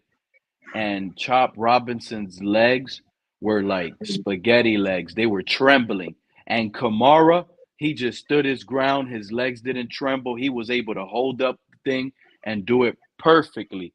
Kamara is already looking better in certain little individual drills than Chop Robinson right now. But and then I don't understand your running back choice. Your running back choice should have been Brandon Allen, excuse me. Brandon it should Allen have of actually Wisconsin. been Isaac Guerrero. If they Guerrero's wanted another speed, guy, but Guerrero doesn't have the hip he's shift. Yeah, but he's the He's fastest big and he's back. fast, but he's not elusive. He's more straight line. I like Brandon Allen because Brandon Allen brings the size, he brings the power and the speed and the ability to cut. No, I disagree with you. Isaac Guerrero's a good pass catcher, and he has good elusiveness and jukeness into his game. Trust me. And the 49ers took him. That's how you know he was a perfect scheme fit. Jalen Wright, do you remember Kalen Ballage? Jalen Wright has bad vision. To me, he has Kalen Ballage vision. He's using the speed, but then he's going to run in behind his own offensive line the majority of the time. Just hit him. He just runs into him. It's bad. And this is another comparison you can make between the Bills and the Dolphins. Who's better, Ray Davis or Jalen Wright? Where's the scheme fit? And this is where I talk about scheme fit all the time. Why do they draft Jalen Wright? Because he ran really fast. Because he can get to the outside with his speed really fast. Yes. So if it works out and he gets to the outside, to James Cook. If he gets to the outside, it's over. He can turn it up. But if that's all he has and Team C, that's all he has, he doesn't cut it up, then they're going to shut his outside game down. So look, this is what I wanted to say. Mark, you remember Tua's first play in this game? Probably not. The opening game of this week 2 preseason game when we just watched it right now. I know he had an interception on his first series of downs. Yeah, that was his first play of the game, first pass of the game. Tua throws an interception. This is Skyler Thompson time now. And this is his first pass of the game. This is his first attempt. And just this play alone is gonna knock out 2 things. Number 1, in my opinion, Cedric Wilson is more of explosive and faster and better in this offense than OBJ is, right? And 2, just look at the poise that Skyler Thompson has on his opening play. Check this out. Let's see. It's an incomplete, by the way. Shotgun. Boom. Play action. Drops back. He doesn't look erratic. It's just comfortable, nice and beautiful. Good pocket. Launches it. Puts it in his hands. Drop. Cedric Wilson. Yep. This is Skyler Thompson's first play. But they tell again. me, of course, Skyler Thompson, the Tuaneers don't want to see it, but you're going to see amazing footage from a 7th-round quarterback. This is just tremendous play, and I just love it. To me, this is one of his best games. And it's preseason. The ball comes out, spirals. Could have threw it more in line, if you ask me. I'll be honest with that. But it still hit his hands, hard to catch. Great coverage. That's great coverage. Cedric Wilson on that play shows that Odell Beckham isn't going to be able to go downfield like that. Not with that speed. Not with that speed. No, Beckham's the same. High snap. Remember the high snap to a bobble? This is a high snap. Jumped up, got it. Damn, that's the rookie that they drafted with the 1st-round draft pick, I think, 2nd or 3rd overall, Will Anderson. He made a statement in his first start. That's a statement by that defensive end getting drafted that high from Alabama. He ran over the running back and caused the fumble that was a high snap. Look at that. Damn. Good stuff on Skyler to recover that fumble. He blew up, didn't give him a shot. Good stuff by Skyler. Bad fumble. Got to protect that ball, Skyler. Got to protect that ball a little better. Take the sack and don't lose the fumble. But these are some of the stuff that, will happen in a situation like that. If you that's already the second high snap. Let me ask. Let's just throw Tua out of the option because I'm effectively throwing Tua out of the option at this point. If your choices now become Mike White and Skyler, what are your thoughts? I think we're good, man. I think we're with the more reps, with the more games that if Skyler starts, I feel like we have a shot against Buffalo in prime time. That'll be the perfect time. Unload Skyler again, week 2, Thursday night. Give it to us, and let's put on a show because we know our defense is going to be behind. You guys are going to put up points, especially with the loss on defense, with the defense having to catch up into Weaver's scheme. And I feel like you guys are going to have a situation where you're going to put up 27. So we gotta put up 30. With Skyler, I think we could do that. Do you realize that I have a prediction, not score-wise, but statistic-wise. I think Buffalo's going to run for 200 plus, and they're going to have the ball for 37 minutes. And I think you're not going to have the football because your defensive line can't stop what Buffalo's going to do offensively with the running game. And they're not going to touch Josh Allen because you're not going to have a pass rush either. I think the Dolphins are up shit's creek about a paddle in that game. You know what? That is a good prediction and a good way to look at it. The scheme change you guys are going to have, I can see that unfolding where you guys want to run the ball more, and that's do you a good know thing. That when Brady took over the offense, that they were running gap power plays 46% of the time. When who took over? When Joe Brady took over as offensive coordinator, they started running when gap you guys scheme. fired the offensive coordinator, got rid of Dorsey, and they started running power gap, and their whole offensive. Now, and let's compare the other thing. The Dolphins have speedy little. That was the other thing about the draft that really torqued me off with the Dolphins. Why, when you need a speed receiver that's big, when you need somebody that's going to add an element that you don't have, why you choose to take Chop Robinson, little spaghetti legs, Chop Robinson, and you bypass Brian Thomas, who's 6'3", 210, and runs in the 4.3s, who is exactly what you need. And then you draft the Smurf brothers to go with the Smurf twins that you already have. What the hell are you doing? There's no hope for those guys to develop and turn into something major. I have no hope for them. So it was like wasted draft picks. It showed that we should have used one of those 6-rounders on Zach Wilson, on a Justin Fields. It would have been more interesting to get that instead of these small wide receivers, because passing up on Brian Thomas for a player, you got Brian Thomas. And correct me if I'm wrong. Did he not have the most touchdown catches in college last season? He only had 17. That's what I'm saying. That's the most only. Golly. That's what I'm saying. He had the most touchdowns as a receiver in college last season, and you pass that up for a guy that didn't have the most sacks, didn't have the most tackles, didn't have the most snaps, didn't have the most games started. Yeah. And but what you do is you can sign another shiny star, and all the Dolphin casuals can go, look at us, we signed OBJ. Great, give me OBJ when he's 23, not 31. Look, there's Michael Thomas. There's Michael Thomas, 6'3", runs a 4.3. Okay, yeah. Let's not forget who's throwing him the football. You know what I'm saying? Big dog. So at some point, it doesn't matter, bro. So the quarter is what we're. So what is what we doing now, bro? Does Michael Thomas fit into that? Boom! You snap the ball, bam! It's gone. Is that in his game, bro?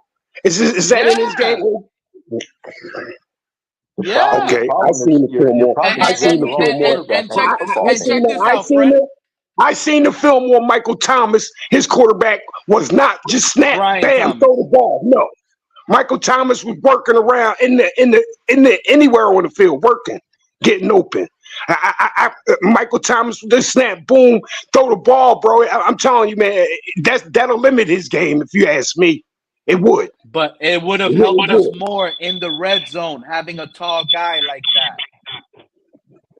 You got a tall guy. You got a tall guy. You got a tall guy on the roster now, man. That could help us with that. And that being that tight end from Kansas City. Does he have who's bigger than him? Who's bigger than him that could be considered a wide receiver hands, bro? Does he have 4.3 speed and does He don't need 4-3 speed in the red zone, bro. He don't need 4-3 speed in the red zone.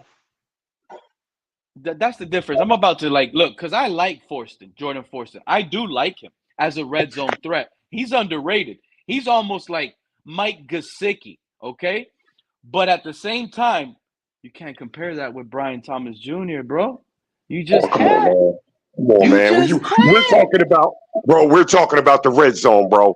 This guy's like 6'6", The man. red zone starts at the 20. We're not talking no joke. line. We're talking at the 20. Yes, it does, bro. Yes, it does. So you tell me, where do you need 4-3 speed, bro? For 20 yards, bro. There's no, just throw 29 yards in play there that you can get. Only because you need 20 to get in there, you can work with 29 yards. You throw the ball out to that. You throw the ball to that guy. On a one-on-one matchup, you throw the ball up to that guy and give him a 50-50 ball. That's what it is. And you see who wins that 7 out of 10 times, bro. From the 19, you got about 28 yards to work with. And a 4-3 guy is going to get downfield and into the end zone. And okay. The 4-3 dude, yes, he's easier to jam up. Is the smaller dude, bro. Remember, this is under Tua. This is not under a scrambler like Skyler Thompson, who's going to buy time and let you do another route. 29 yards. Tua pops it up in the air in about 2 seconds. Who's going to get downfield and catch that on the go and stride more often than not? Brian Thomas or Forston? There ain't no separation with Forston. Forston with the same ability. Forston with the same ability in the red zone, but bigger.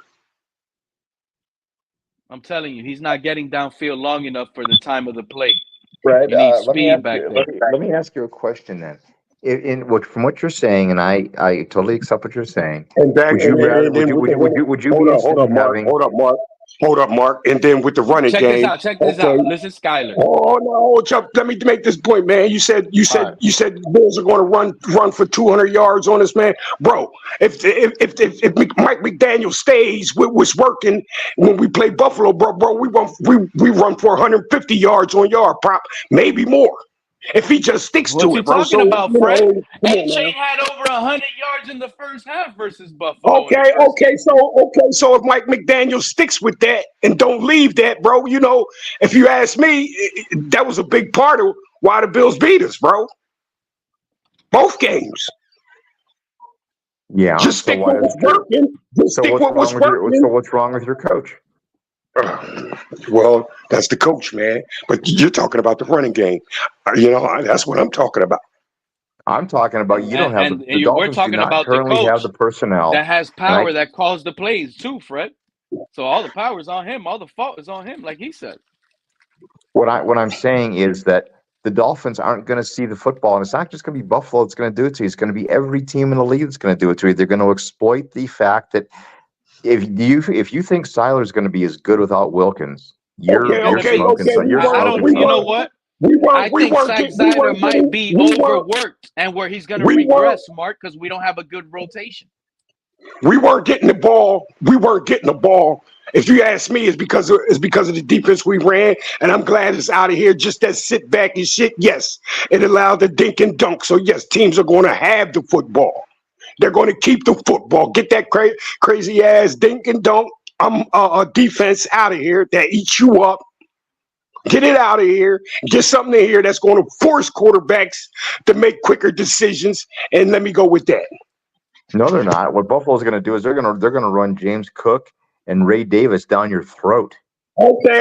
And when they throw the football, they're going to throw to 6'3" Keon Coleman, to 6'4" Marquez Valdez-Scantling, to Mac Hollins. They're going to throw to Shakir. They're going to throw to Kincaid, who's 6'5", and Dawson Knox, who's 6'6". You know what? Hey, Mark, you know what might wreck your season, though? You know what might wreck your season? Y'all might be wanting to go run heavy, but y'all might not have the running backs to go in that route. So it could be a smart scheme formation change for you guys, but that doesn't necessarily mean you guys have the right players that are going to come out and knock it out of the park. They still got Exactly. They got 10 to 12 quality offensive linemen on that team. 3 of them are going to be on the practice squad. Let me ask this question. They've got running talking backs, about you're and over they here have talking about a blocking rookie receivers. like he's gonna take the league by storm. What's his name again? Ray Let Davis? me ask this question, man. Let me ask I this think Ray question, Davis man. is going to get about 6 to 7 touchdowns and about 400 yards. James Cook? Who's behind James Cook? Ray Davis. Ray Davis, a rookie, is going to run all over. Okay. This guy James. He's not going to run all over you, but he's going to be a part of a complement. He's a rookie. The Bills are going to run Cook. They're going to run Davis. They're going to run Allen. They're going to do things with the offensive line that's going to dominate the defensive line of the Miami Dolphins, because what do you have on your defensive line? You have nothing. With 3 offensive linemen that left, who knows who then? Who knows who now, bro? No, but check this out, Mark, because this is concerning. Lineman. They lost Mitch Morse, who they wanted to get rid of anyway because of age and concussion history.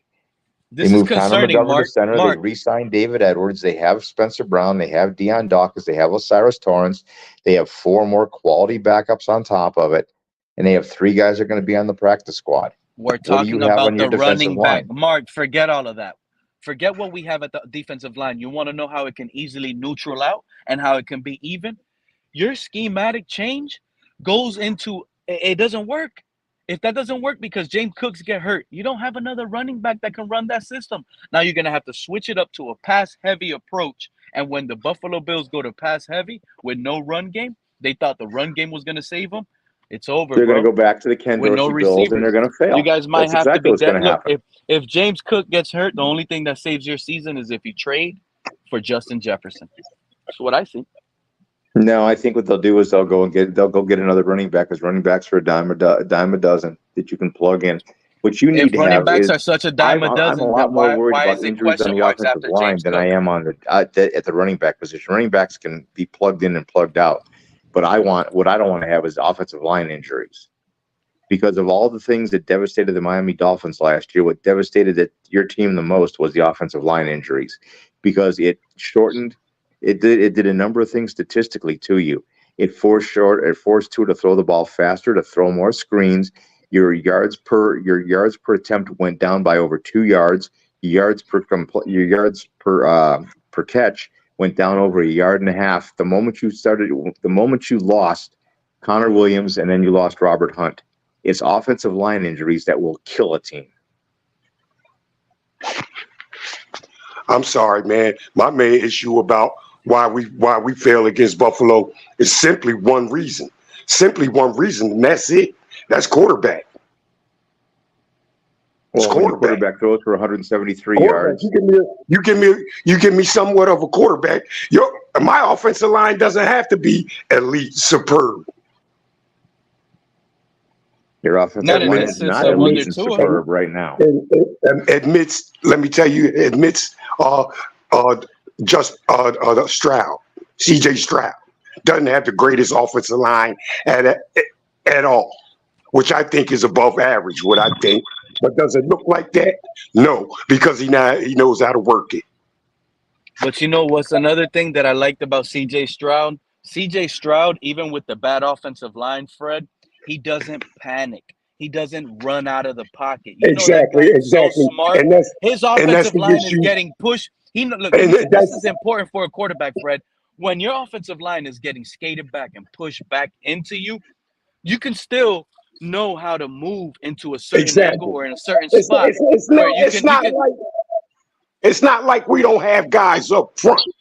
You know what I'm saying? But if your quarterback is just playing not to get hurt, he can't run, not to get hurt, and he doesn't have enough arm. So, bro, that's 3 things going against the offensive line. Let me ask you something, Fred. Let me ask you a question, Fred. If a player is playing out there not to get hurt, what is that player playing like? That player is playing like you're not going to get any off script off of him. As soon as somebody's down around by his feet, he's jittery. You know what I'm saying? He's jittery. He's just not going to get nothing out of him, but maybe an interception. Definitely incomplete pass. But the player basically he's playing scared. Exactly, man. Exactly. He's playing not to get hurt, which to me is the reason why I'm not going to say it's the reason why he played the whole season. I don't want to say that, but it does. You have to take into consideration that's what it is, bro. You're playing not to get hurt and get through the season, because this is what the rap is on you. You can't get through a season. As a matter of fact, I think McDaniel was good had with one that. of the hardest McDaniel jobs in was the NFL as a head McDaniel. coach last year. He was in a position to force that guy to play a full season. He had to come up and matriculate a game plan to keep him on that field for 17 exactly, games bro. last year. Exactly. So all of that, he played a whole season. Okay, I get it. He did that, but come on, man. You know how he got through that season. What helped him get through that season a lot, and that's the don't do anything where you're going to put yourself in jeopardy. Well, let me ask you a question. Very simple question, because it comes from another team in the Are they AFC asking East. him? Are they asking Tua to get out of that comfort zone of being scared now? By him losing weight and McDaniel at the end of the year saying, Bro, a little bit more you know mobility. what? Pete, I don't care how much weight you lose. I don't care how much weight you gain. What's in your head is in your head, bro. What's in your head is what's in your head. Okay, Well, and in Tua's head right now, put it's things in I'm getting perspective, skinny guys. because the organization wants me to be faster. You guys are going to have Tua for another 4 years because Greer is too afraid to be This man bounced keeps because of his saying weird horrible stuff draft on this pick. channel. Hey, Fred Mark, you can say that on all those other Tua near channels, but I'm telling you again, you're Go not ahead, going to Mark. get Give me some away more, with man. saying that without me I like what you responding said to, on we're that. not going to pay that guy. There hasn't If been you, no like I contract offered if the Miami at all. Dolphins trade Tua and they extend his contract out another 4 years, your playoff streak is going to go to 28 years where you don't win a playoff game. Exactly, Mark. And you have this year. This year is your window because you don't have a window next year because you got and for me, Mark. And for me, Mark. Finish, please. You're $3 million over next year's updated salary cap. You've got Bradley Chubb. You've got Tyreek Hill. You've got Jalen Ramsey. You're going to have to cut meat off the bone to be able to survive. And you're going to have to get a quarterback of some sort. Unless you re-sign Tua, and as Pete said, you can't re-sign Tua because you really can't afford him next year. Because we could afford everything else. You're already screwed. I'll go back to the Skyler when y'all ready to see a real quarterback, man. Go ahead. Because it's an embarrassment of where this team is standing. Tua is not it. Like I said, from a talent standpoint, I think you're loud and wrong with the whole salary cap issue when you're regarding our team. I think you're putting us in a situation where, yeah, it could be wrong if we extend some players. But I'm gonna tell you right now, Mark, I'm not a fan that was happy we traded for Jalen Ramsey. I said it wouldn't work. I don't think he's top notch of the game. That's another name, right? That's another name that you're getting there to try to persuade a fan base to buy tickets, Mark. That's all we did here. Jalen Ramsey, it's fool's gold, bro. Just like Odell Beckham's fool's gold. Tyreek Hill, he's almost gonna be fool's gold too, if it doesn't amount to winning anything. His production is gonna have people sit here and defend him, but at the end of the day, you came in and you came in wrong. You should have been the face of the franchise and put more pressure at the quarterback position. You should not just been standing pat and been happy with the money. Now you want to win, and you should have begged for an open quarterback competition and not just straddled the whole thing with, yeah, Tua's the more accurate. That's the situation where I think Tyreek Hill is fake at. So when you're starting to talk about our salary cap issues with some of those players, to me, they're out of here already, Mark. The rebuild has officially started with the way our draft just went. The rebuild has officially started, Mark. Listen to me, bro. Chop Robinson, a developmental prospect. Not for this year, but for the following year. Patrick Paul, developmental prospect. Not for this year, but for the following year. Yes, they're going to play this year in rotations, but they're looked at as players for the future. That's it. The rebuild has officially started by the way we drafted. This is the last prove-it year for like the only thing I say, Tua Pete, on this on the is roster. if you're totally right if you don't resign Tua. Tua's not going to get re-signed. Is Tua re-signed yet, Mark? No. And like I said, then I totally agree with you. I agree with your point because when you get the 3 compensatory third-round picks, which is what you're going to get for the guys that you lost, you're going to end up getting 2 third-round picks because you signed the corner that you shouldn't have signed. You should have just let that go too. That's and Jordan you know Brooks. what? So I never it thought cost about you a couple of picks. I never thought about that one. That's true. The Kendall Fuller hurt us, right? Yeah, that actually that signing hurt you big time. Yep. But Xavier Howard hasn't signed anywhere, so it doesn't matter. Howard was cut. It's the guys that you lose. The whole compensatory formula is you're going to get 2 third-round picks. Is the way they've already laid this thing out. And it could have been 3. Buffalo's going to get a 4 and a 5 and maybe a 6. Yeah. So you're going to get 2 third-round. You're going to get 2 third-round picks. It's going to give you a 1, a 2, 3 threes. You traded your 4. So let me ask you: we could have had 3 compensatory third-round picks next draft, right, Mark? If we would have cut Xavier and never signed Fuller and possibly drafted Nate Wiggins. Well, or drafting a corner with a. If I was the Dolphins, I would have drafted. I wouldn't have signed the center from Tennessee, who's just a horrendous pass blocker. That guy could get Tua kill. Terrible. You put him next to Eichenberg, and Tua could die in the first quarter of next year. But you got to remember remember we saw the Titans tape, Fred. But you got to remember he's a moving bowling ball, so that he's good in space, he's good on the run, and the Dolphins are going to use him in moving motions like that, downfield screens, on the run, move him outside, and that's what I feel like they're going to do. And in pass block, Mark, in this scheme, it's easy for him. It's snap and put a hand on somebody, and when you're getting pushed back to the floor, until Ed Oliver pushes him into Tua and knocks him over, because Tua's going to weigh like 205. And then Tua's going to bump his head on a blade of grass, and he's going to be gone for the year. As long as he snaps the ball right, he knows he has a chance to not give up a sack because Tua's going to get rid of the ball quick. That's just the way. That's why I hate this offensive, like the system. I don't like it. I want other receivers to have other chances. That's why I knew you guys weren't going to draft Jackson Powers Johnson or Guy Frazier, because he's not your system center. He's going to be a power. He's a power gap center. And what you want, McDaniel is so ridiculously out of his mind with this. I got to have speed. Remember a couple of years ago, the Patriots said we're going to go ahead and we're going to zig when everybody else zags, because we're going to go to 2 tight ends. We're going to go to a power-based offense, and nobody's going to be able to figure out what they're doing because we're going to lighter defensive players, lesser boxes, because everybody's throwing the football. What happened to the Patriots? They had it jammed 6 feet up their ass, and now they're going to go back and rebuild the thing conventionally. This is where a speed, when you're putting together a speed offense, when the league is actually structuring their defenses to play against speed and threats. If you're the smart team, you're going to say, well, teams are actually building up their defenses with light linebackers and corners and safeties, etc., and we're going to get edge guys. And Buffalo went to the other route. They said, we're going to go get big receivers. We're going to power. We're going to knock your ass out and down, and we're going to go that way. Will it work? We don't know, because it's not September. We have no idea if the philosophy is going to work.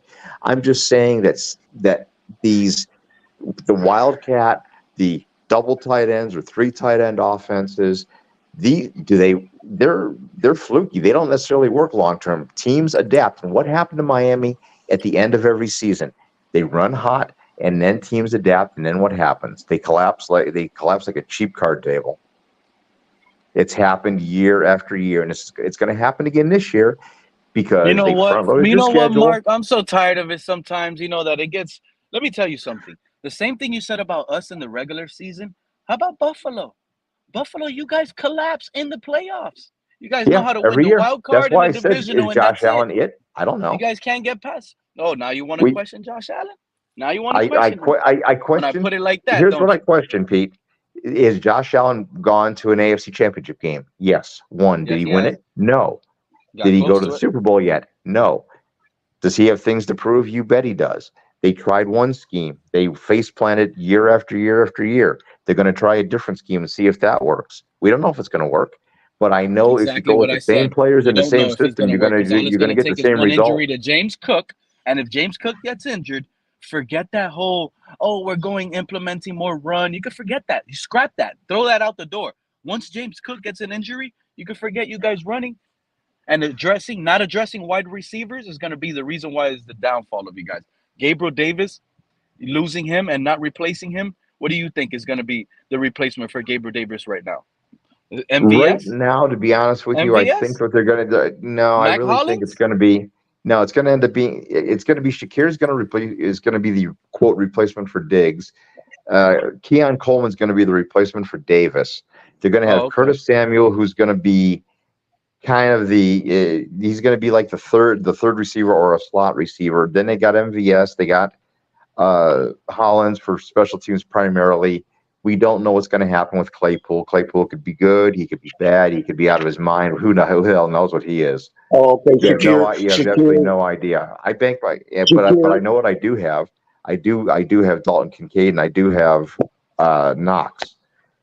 True. And I know those are threats that are the best in the AFC East. Well, maybe Kincaid is third in the tight end. I mean, you're going to put him in front of Hunter Henry right now? Yes, absolutely. I don't know.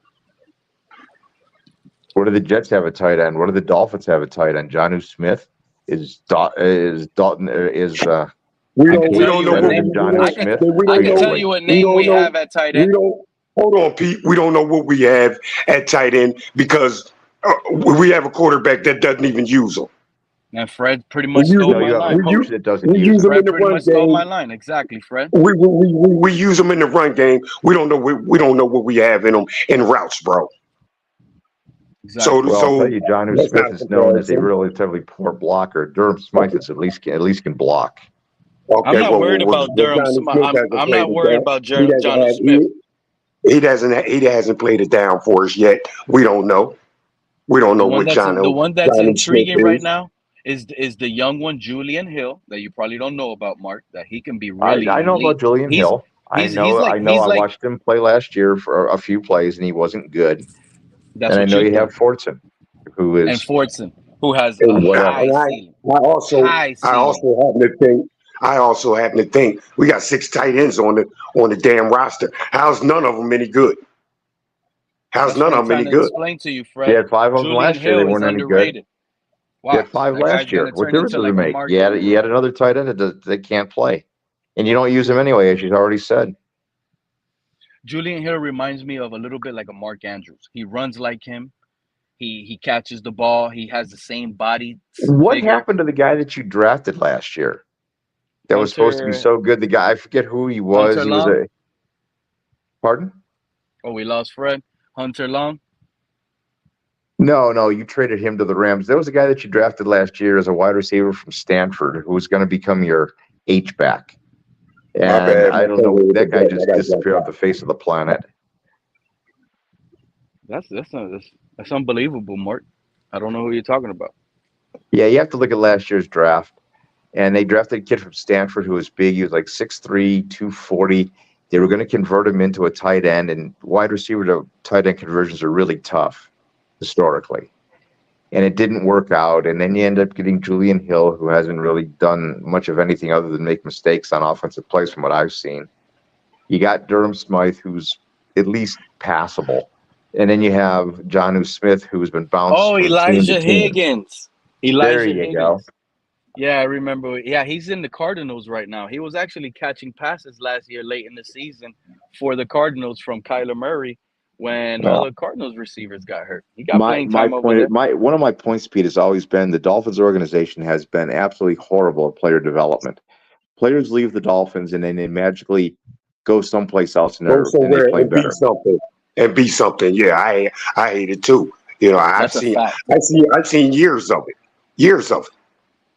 That's why I said, Fred, what the Bills are doing right now, you see how Mark pointed it out earlier. They're rebuilding under this new contract. They're setting up a team around Josh Allen now because let's just be honest, Josh Allen is one of the best in the NFL and everybody knows his abilities. So now you can take chances with getting young players around that because he is a star in this league. This is the thing. If we pay Tua, Fred, right? Let's say we pay Tua right now. Now, you know the roster around it is going to take lesser. You have to trust what?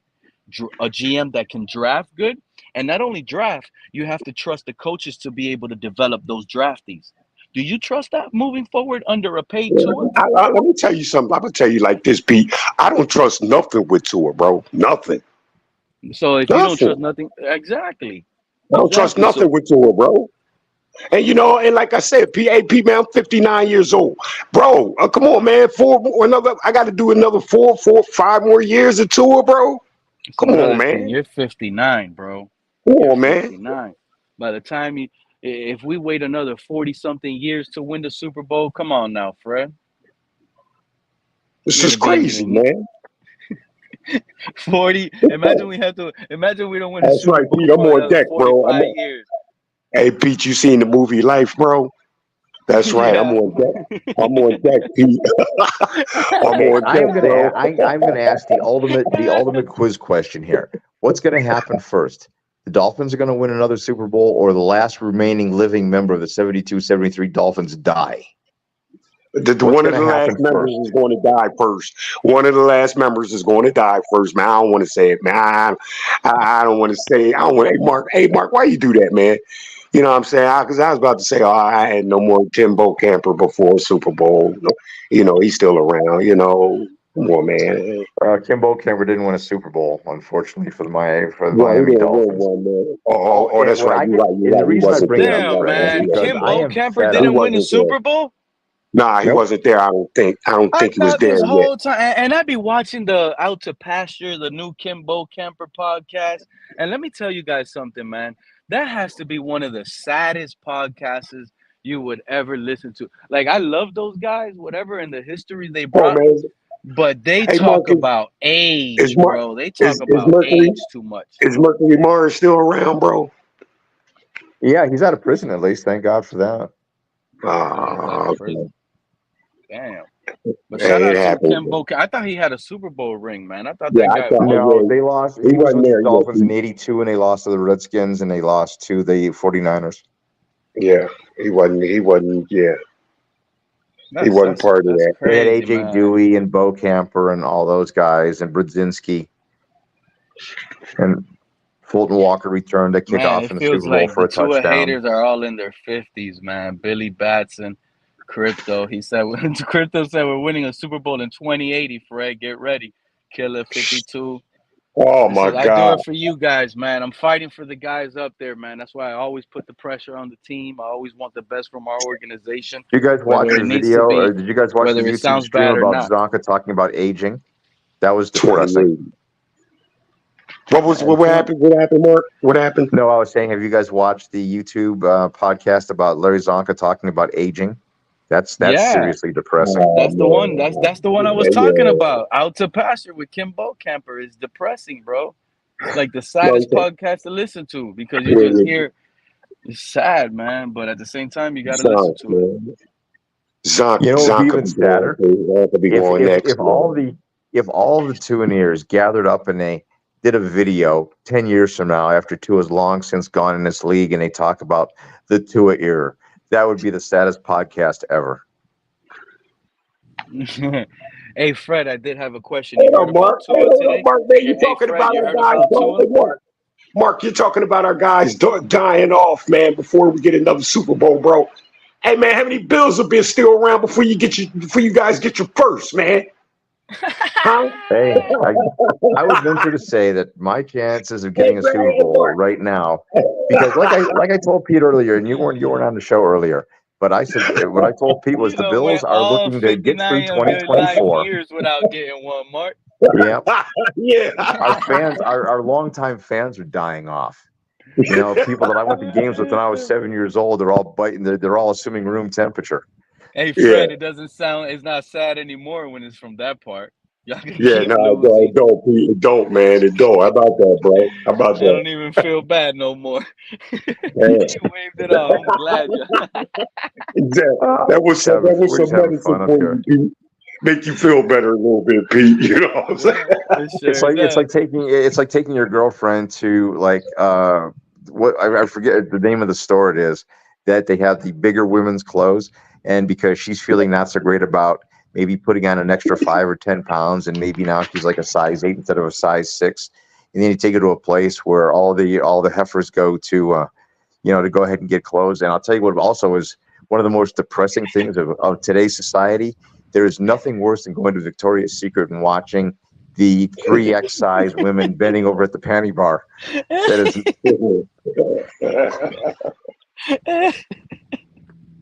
It used to be the Victoria's Secret was all good, size 4, size 6, few size 8s. Now you got like the 3Xs in there, and they're doing like, transgendered models, and oh my God in heaven, where society has gone. Hey, but Mark, I have to say this, bro. You know what I'm saying, man? Like, of course, man. It was somebody talks about my Dolphins, man. I definitely got to give some pushback. It's my love. You know what I'm saying? But let me say, Mark, man, you did hit on some interesting points, man. Like I said, man, I'm 59 years old, man. A lot of things you say, man, are just what it is, man. I know what you're saying. Yeah, it is tomorrow. I called them. I signed more documents. It bothers me, Mark. But hey, man, deep down, man, I see it. I mean? Maybe that's why it bothers me, because I see it. But you hit on some interesting points, man, and this is just healthy debate, Mark. Hey, Fred, you know what I'm let saying? me ask you a question, Fred. What's up, Pete? How do you feel about Tua missing OTA today and Man, let me tell going you, to a man. golf tournament? Okay, let me tell you, man. You know what, man? Where do you get the audacity to do something like that? Ask for $50 million, bro. And you out playing golf. You know what I'm saying? Oh, you said he's asking for $50 million? Where you get the nerve to even come to the table? You know what I'm saying? With a deal in mind like that, bro. Man, No, you know what, man? Watch this, Mark. Fred. You said he's asking for $50 million. Where you get that? I don't know what he's asking for. I'm just going by what was projected. You know what I'm saying, Pete? Oh, the projections. Yeah, that's all, man. That's But exactly what all these guys are doing. Yeah, but with you out playing golf, man, everybody's out there. Everybody else is, out there, trying to work on a little something, man. You know what, man? Hey, Tua, I hope they don't sign you. I know they are, bro, and I'm going to be in misery for years to come. I see. Wait. You said you hope they don't sign them, but they are. They don't. I hope they don't. Why do you say they are when they have it? Because they're going to reach a deal, Pete, where both of them are comfortable, man. You know what I'm saying? Who knows what Tua asked for his first deal, bro? Do you know, Pete? Tua can't ask for anything. He's under. What have I been telling you guys? This is gonna be an ongoing fight. What did they turn down, bro? I'm saying, what was the first offer that he turned down, bro? What was the first offer, bro? The guy has been talking to. You don't remember what Chris Greer said last month, a month ago? He's had talks with Tua. He's had talks with his agent. He's had talk with Tua's neighbor. He's had talk with Tua's bus driver. But it's never been about money. It's never been about money. And he clearly said that. We've talked. I've liked what they've done with Mike McDaniel. But it's not about money, Chris Greer said. So there's no offer.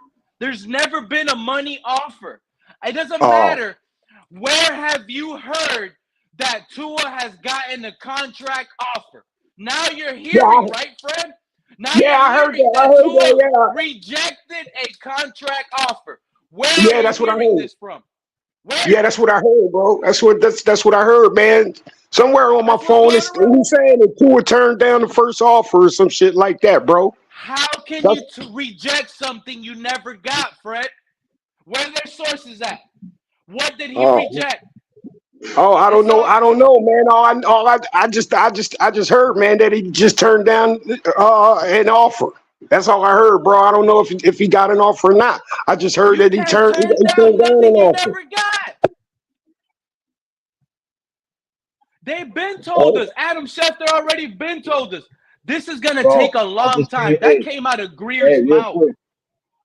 Hey, I just came back to play. Right now, bro. What's up, Cap? I can barely hear you. Hey, Cap, go ahead, bro. I can't hear you. Hold on.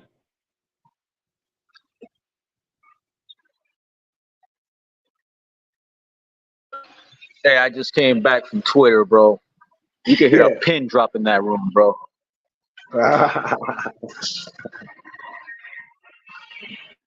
So, Cat, let me ask you, bro. So he wasn't. What made the pin drop happen? What, Tua missing OTA today? What happened on Twitter today? Cap. What happened, Cat?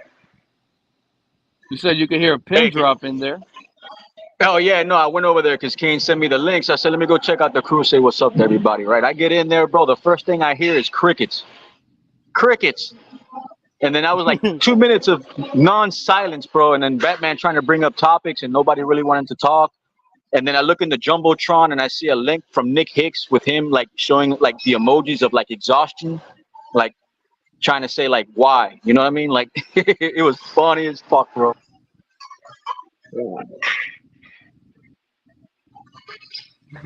So, Cat. So let me ask you, bro. Right. So Tua always have us fighting, Coach AJ. And he said reason sure looked stupid after his rant yesterday about Tua showing up. The camp showed up just to miss today. So let me get it, Pete. So he wasn't offered a contract then. He was not. Where are you guys here? Go try to look for it yourself. Man. Yeah, you're gonna hear it everywhere. Nobody could break it down and bring it back to a source. I heard, they're like it was like Tua turns down an offer, and then they were like, man, I forget who it was, man, but I remember the topic. They were like, bro, who takes the first offer? You know what I'm saying? What quarterback takes the first offer? You know what I'm saying? If Tua gets an offer, he's taking that first offer, and everybody knows it now. It's guaranteed. Even if it's a low, even if he feels like it's a low ball offer, Pete. You know what I'm saying? Like say he's offered something like 48, man. You think he'll turn that down? Offer? No. You think he'll turn down 48? I don't think he's turning down 33 million, Fred. Wow. Okay. The organization has not, and I'm trying to tell people. And I've been telling people, and I don't know why these guys, they got little followers, cult followers that are even ride with lies. They don't check these guys. So it's to the point where they can sit here and tell you one thing, and then at the next, not give you resources on where they're getting it. Or not even tell, you know what I'm saying? I'm gonna have to go back in my phone, man. I'm gonna have to go back in my phone and dig that up again, man. You know what I'm saying? Like, yeah, but I know they said Tua turned down the first offer, man. Yeah, according to ESPN.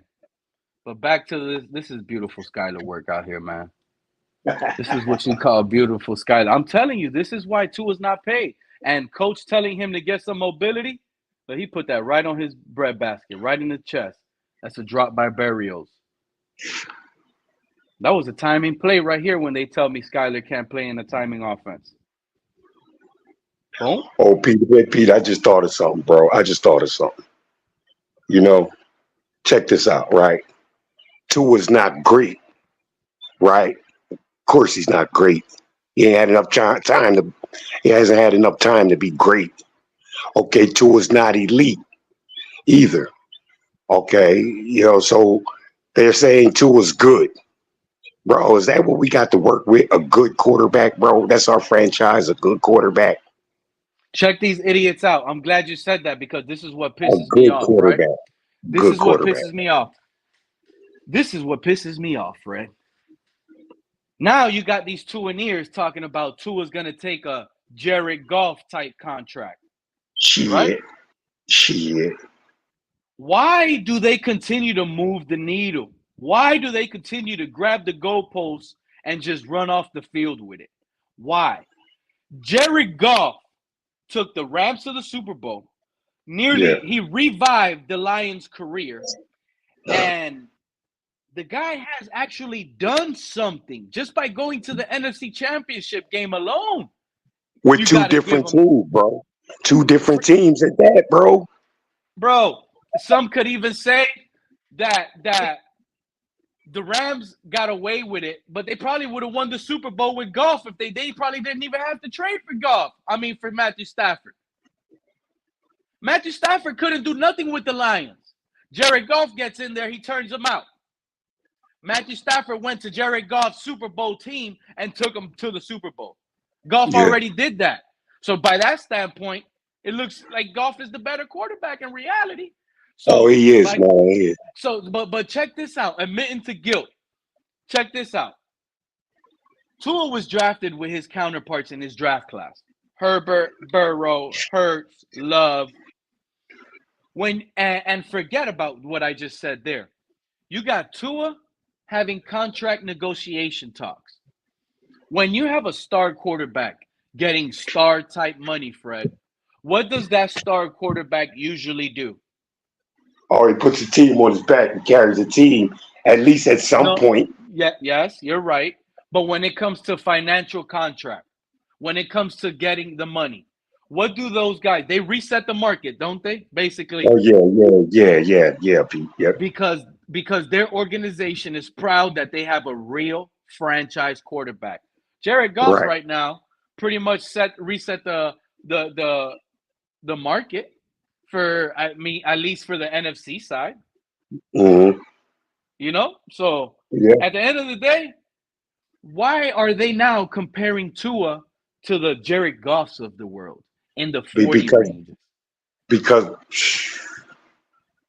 man, I don't even know why I don't even know how they can compare Tua to Goff, bro. Bro, come on, man. It's not comparable. It should be no comparison, comparing man. it closer to Baker Mayfield in the 30s, right? Yeah. If you even want to talk contract extensions, should be closer to Baker if you ask me, and less than Baker. But at the same time, Mark, check this out. Fred, I'm sorry. Check this out. You're going on, if there was a contract offer, let's say if, because I highly doubt there was one. There's no proof out there that anybody out here can show that there was a contract offer. Adam Schefter doesn't report it. Miami Dolphins don't report it. Nobody has reported that the Dolphins organization has offered this amount of money to the quarterback.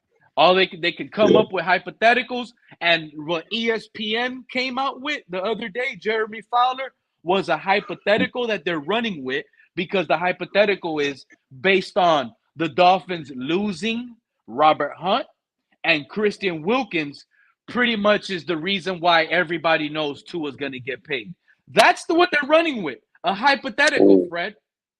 So, so he rejected an offer because we didn't pay Christian Wilkins and Robert Hunt. That's why they know Tua rejected an offer, and the offer's not here yet. But it will get done when both sides agree to it. So now, since when has Tua ever had the leverage, Fred? Since when? When did he win the leverage where he can reject a contract offer? Name the time, Fred. I don't know of any time. I don't know of any time where he could, no, I don't know any time, bro. Okay, so there wasn't. So when we heard Chris Greer, right? When we heard Chris Greer, he said there's no money conversations, and this is gonna take time. Yeah. When he said there's no money, I might get flagged for it. I'm gonna have to show it, because I know people ain't gonna do their due diligence. Man. But I want to go on the Dolphins website and show the interview with Greer that he literally says that what him and McDaniel see is Tua getting better. Remember he said that he sees Tua, he needs Tua to get better, or he sees him getting better in some sort of words like that. When I told people that's it, that's the end factor, that's what means Tua's going to play on this fifth-year option, is because those words right there. That means you're not settled. That means you need to see more. You can sit here and word it that he can do better, but all that's telling my ear, at least, Fred, is you need him to get better to pay him more. This is the things you're asking him to do. Be more escape. He needs to escape better, because they probably feel like he let us down, not escaping some certain things that they possibly saw. I'm gonna say his name. Skyler Thompson escaped from, right? But you're asking for your agency, Tua, is requesting this amount that we're not. You see the difference there? It's not an offer from the Miami Dolphins with a check saying, here, athlete's foot. The difference here is, look, your agency is requesting this much, Tua, and we are rejecting it. So Tua is the one getting rejected, if you ask me, in this scenario. So I don't get how they're flipping it the other way. You get what I'm saying? Because the agency's job is to show, like to show proof, pretty much have something set up right in front of you that is going to show them this is why I think my client is worth this much. So that's what Athlete's Foot is going to say. Hey, Herbert and Burrow get paid $55 million, so my quarterback hasn't won a Super Bowl like them, so pay them around there. And the organization is going to say, hold on. I get it. Oh, trust me, I get it. Chris Greer, don't come up to me with that crap because I'm talking as if I'm Stephen Ross. Joe Burrow hasn't won a Super Bowl. Justin Herbert hasn't won a Super Bowl. I get it. Jared Goff hasn't won a Super Bowl. Trust me, I get it. You could put the stats and everything and compare Tua with those guys. But Tua has way more limitations when it comes to being on that football field than all of those guys you just finished naming that haven't won one either. So you're telling me all of those guys that are viewed as great quarterbacks haven't won one? Tua hasn't won one. So those guys that haven't won one don't have the limitations that Tua has. And I'm supposed to pay this guy that much money, but it's yet hard enough for those guys that are clearly better to win a Super Bowl. Where does it make sense at, Fred? So this is where this is where I say it's admitting to guilt here. Because if you're moving the needle from being top paid quarterback and resetting the market in the 50s, and management and ownership agree that Tua is not worth top dollar, then why the F even give this guy a contract, Fred? If you're admitting to guilt that he's not up there to par with the great ones, why be forced to give this guy even a Baker Mayfield contract in the 30s? Why? Yeah. You're admitting to guilt. You're admitting that he's worse than Justin Herbert, who you passed up on. You look bad. He's worse than Jordan Love. He's worse than Jalen Hurts, who you passed up on because he went in the second round. He's getting paid less than all of those guys. So you know he's not better than none of those guys. You're admitting the guilt so you don't have a top guy. Right. I'm sorry, bro. This is all propaganda.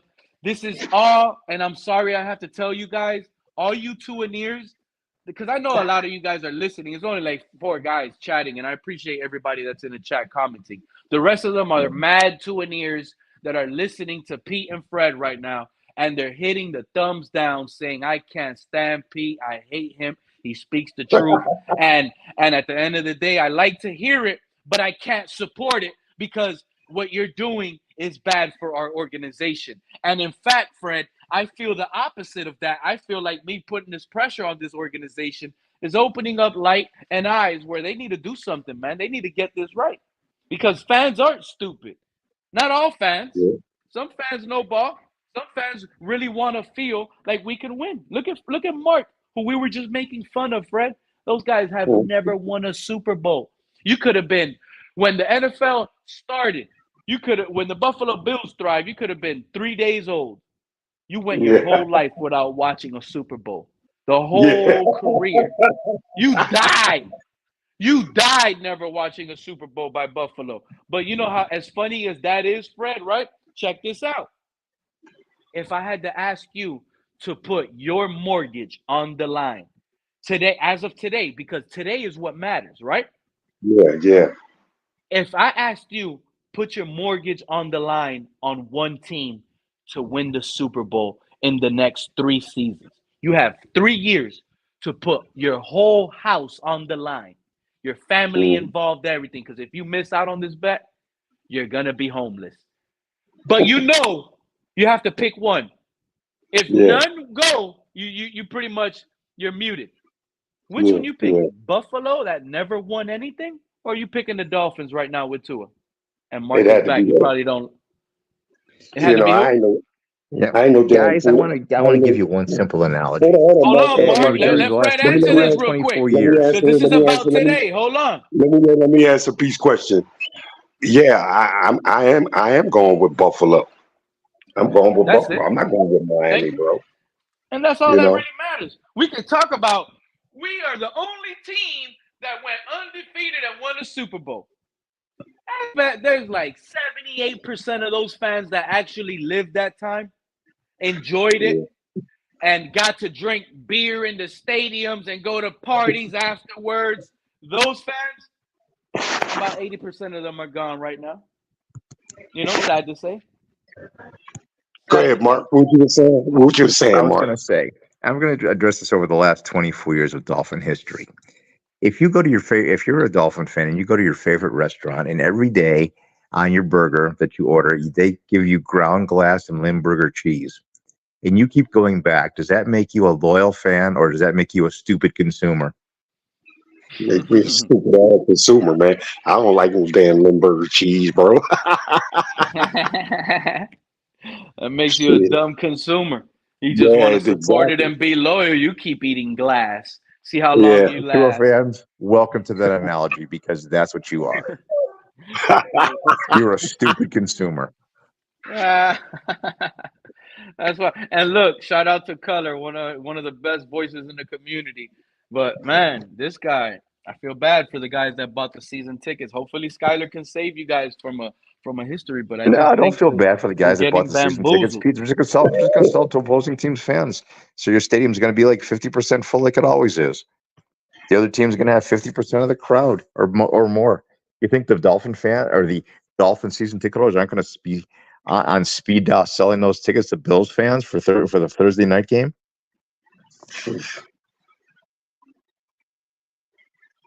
Oh my God! Bills fans are going to come into Miami. They're going to take your city. Their team's going to kick yours around the field like a rag doll. Walk out of there. They're going to take your quality women and your hookers and leave. I don't know if they want that, Mark, man. Come on, man. Hookers, come on, man. I'm telling you right now, man. No contract offer for Tua. Josh Allen is in trouble with the Jets this year, and by what you said earlier, Mark, you're going to be content because you think it's just a 1-year drop off. It's all right. I think it's a 1 year. I think it's a 1 year. We're gonna change philosophy, and we're gonna see what happens, because what we were trying before failed. So we're gonna try something new. We're gonna see if that has any effect, and then if that fails, we're gonna make an adjustment mid-course, because now they have the money and the draft picks to do it. That's why this year could be 10-7. This year could be 13-4. This year could be 8-9. We don't know. Okay, Nobody let's knows. look at the biggest question mark I've seen. Like, at least with this right here, man. At least with this right here, you know what you got in Josh Allen, man. So that's Aaron not Jones, too big. If you want to come up, you can click the link and you can talk over that Bills fan and tell them how you feel. Aaron, I love that. I would always prefer AFC. Color is going to get up AFC there East and opponent. take care of business. Mark, Josh Allen did you forget the entire 1980s and 1990s, bro? I was just wondering, because if we're just plain consumers, then what's that make the average Bills fan? The same thing. Okay. Yeah, if you haven't won a Super Bowl in the history of your franchise, are you a loyal fan or a stupid consumer? I'm a stupid consumer. Okay. Well, not really, Mark. Not really, Mark, because it's about today's world. You're not stupid. You could easily tell Color we have the division titles 4 or 5 years in a row. Yeah, and I also have 5 years or 6 years with a face, 5 years with a face planting every playoff. Every playoff I go in with Josh hope. Allen, Every 5 season and I end up 4 with in my the face playoffs? bloody. So what is he? 5 and 4 in the playoffs? What's his record in the playoffs? 5 and 5. You got a 500 playoff quarterback. You got a 500, half a chance every time you make it in the playoffs to go ahead and win the Super Bowl. The Bills have played the Chiefs 3 times in the playoffs. The first time we got our ass whipped because they were the far better football team. The second time was the game where they had to change the rules because of the overtime thing. We are the only team in the NFL to win 3 conference championships in a row. Color, we're talking about right now. What year are you going to go back to? Well, if we're talking about right now, the season hasn't started yet. Everything Buffalo did last 4 or 5 years means But what nothing. year are you going to have to go go back? 1972? You got to go back to the 72? Bro. The past is the past. It don't matter if it's 2 seconds ago or 10 years ago. At some point, that Super Bowl is a wash, bro. I understand, and so is the 4 division championships they've so gotten long. the last Nobody can celebrate years. that. Like I can't sit here. So is the division titles. To me, we have 0 Super Bowls. No, to me, we have Pete, 0 Super Bowls. That Super Bowl goes in. That's in history, bro. That's in history. You can't just wipe away a Super Bowl, bro. You can't wipe away a Super Bowl. Let me tell y'all something. History. That's a fan rule. You cannot Fred, you know what's celebrate not history? A Super Bowl you weren't even alive for. Do you know what's not history? A Super Bowl championship Buffalo Bills team. That's not history. That's not history at all. You can't even talk about it. But if you're using that as a point to say how good the Dolphins are, that's not very strong. Now we're going to set 2 seconds. You can't even talk about the past than 10 years ago. They're both the past. You can't even talk about what did the Bills do in this Super Bowl. Why they lose this Super Bowl was because it has never happened. The fact that in all this, in the current time, as Pete says, this is now. Nobody has ever won still 3 conference championships in a row. Nobody's ever gone undefeated. So you got the Dolphins have a lot to be proud of. I won't diminish and I will not give them the roses. I'm not going to give them the roses for 24 years of failure. The hasn't lost its luster is 3 Super Bowl appearances in a row and 3 conference championships in a row. Actually, the Bills had 4 conference championship games in a row. Not 4 in a conference row. championships in a row. Okay, was it in a row? Yeah. All right. Well, then they lost to the Giants, the Cowboys, the Redskins, and then the Cowboys twice. I stand corrected. So I'll fall back on. Guess what? You have 4 conference championships. We have 5. Yeah, that's really where it stands. The history is the history. Hey, Mark, you know what, Mark? Hey, Mark, here's history for you, bro. And I don't think this will happen again. I know it's not going to happen again in my lifetime, bro. 4 Super Bowls, 4 straight Super Bowl, 4 Super Bowl. They might have done it. 4 straight Super Bowl losses, bro. I know that's not going to happen again in my lifetime, bro. How about that? True. So, we should have won. The Bills should have won the first game. They jerked around down in Tampa, and they played around like a bunch of high school kids, and they lost the football game. Washington was better. Dallas was better. Wait a minute. Dallas was better twice. The reason I ask, I'm not you know me, Mark. I usually don't care about Bills talk, but we're going through each Bills loss and giving excuses to why it shouldn't have been a loss. No, you muddled around against Tampa Bay because you're a bad team that day. Yeah, they partied all week long, and then they went out and played like a bunch of horses' asses, and they got beat by a team they were better than. Partied all week long. Oh, come on, man. I'm just saying. And the last 3, Washington was better and better coached, and Dallas was better personnel. Hey, you know what, Mark? A team that loses 3 extra beat of sweat. Hold on, Fred. If there wasn't an extra beat of sweat on Connor Williams' index finger, he wouldn't have snapped the ball all crazy against Kansas City, and Tua wouldn't have fumbled that last snap. Fred, you got Laser Hop saying, "Stand up and fight the enemy." Yeah, I can do it too. The question that's never been answered is, if the Dolphins win the AFC Championship game in 93 and they go to the Super Bowl against Dallas, how do they fare?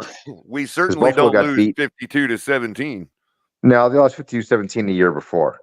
Well, whichever with the 8 turnovers, they lost this one like 30-17 or something. But with that Dolphin team that lost 29-10 at home to Buffalo, how would they have fared against that Dallas Cowboy team? Again, we wouldn't have lost so big. Hey, Mark. Or are you talking about who did Dallas play that year? Dallas played the Bills, and the Bills were up at halftime, and then they had that stupid little play to Thurman Thomas who fumbled the football, and Dallas recovered, and then they came back and won the game. But the Bills were ahead at the half. I thought you only played them once. No, we lost twice. We lost to the Giants and then the Redskins. Now we got smoked by Dallas 52-17 with the 8 turnover game. Then they lost the last game by like 30-13 or something. Oh, yeah. You lost to the same team twice in a row in the Super Bowl. Right. All right. Yeah, I wonder if any team in the AFC would have been competitive with Dallas. And secondly, we certainly don't lose 52-17. Well, it depends on how. No, you lost. Well, wait a minute, Color. Let's not forget the Jacksonville game where you lost 62-7 in Super Bowl history, dude. You lost 62-7 to Jacksonville, dude. I said in a Super Bowl, that is the highest. It doesn't matter if they were playing a Super Bowl, you'd have gotten beat 62-7. That is the second highest disparity in any Super Bowl game in history. Wow. Okay. The first one being the 49ers beating the Broncos 55-10. Hey, Mark, I'm gonna tell you. I want to know how the fourth one being the Colts losing, or the Panthers, or was it the Colts losing 44-12? No, actually, didn't the Bears beat the Patriots like 46-3 or something? No, in like 85, the year that you guys should have went to the Super Bowl and you blew the game against the Patriots. I think it was 46-10. Mark, you are in trouble. We have Mr. the Dolphins encyclopedia himself. Crypto. I was gonna say, who else could besides me? It has to be Crypto. Let me give you guys a real sweet analogy when it comes to the Dolphins fan. Crypto is in Carter. I'm Britannica. Can you guys hear me? Can you hear me? I got you. That was a good one, Color. No, what's going on? Hey, listen, I'm going to tell you something. The Dolphins fans right now is no different from when a rich person establishes a trust fund and the future beneficiaries get the benefit from that trust fund. The Dolphins, today's fans, is nothing but trust fund babies of the trust that was established in 1972. That's what happened. We are the trust fund babies of the 72 Dolphins. So deal with it. Crypto, we got a new stadium. So there you have it. There you have it. That's the Dolphins fan base today. We're just the trust fund babies of the 72 Buffalo's Dolphins. Building a stadium off of hope. Maybe but we actually build a new stadium off of an old school Super Bowl win. We're still, like you said, profiting off of those babies. There you go. There's our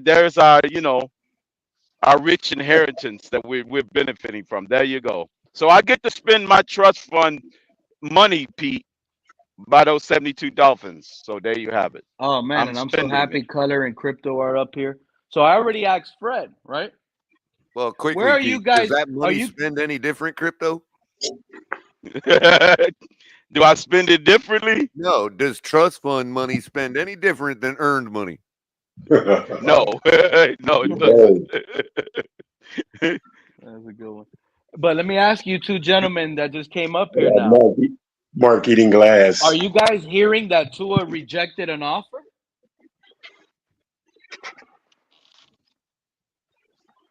Yeah, we already had like 3 shows on it and 400 debates. Yeah, I know. I thought I heard. Yeah, I know. I thought I heard that.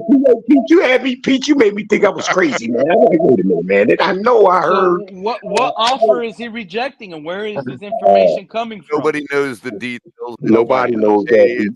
Nobody knows. We're going to find out on the 30 for 30. That's when we'll find out. We also don't know if that offer was made 6 months ago, and this is no big deal. You know what I mean? See, I don't even know if it made that. I think it was made yesterday or last week.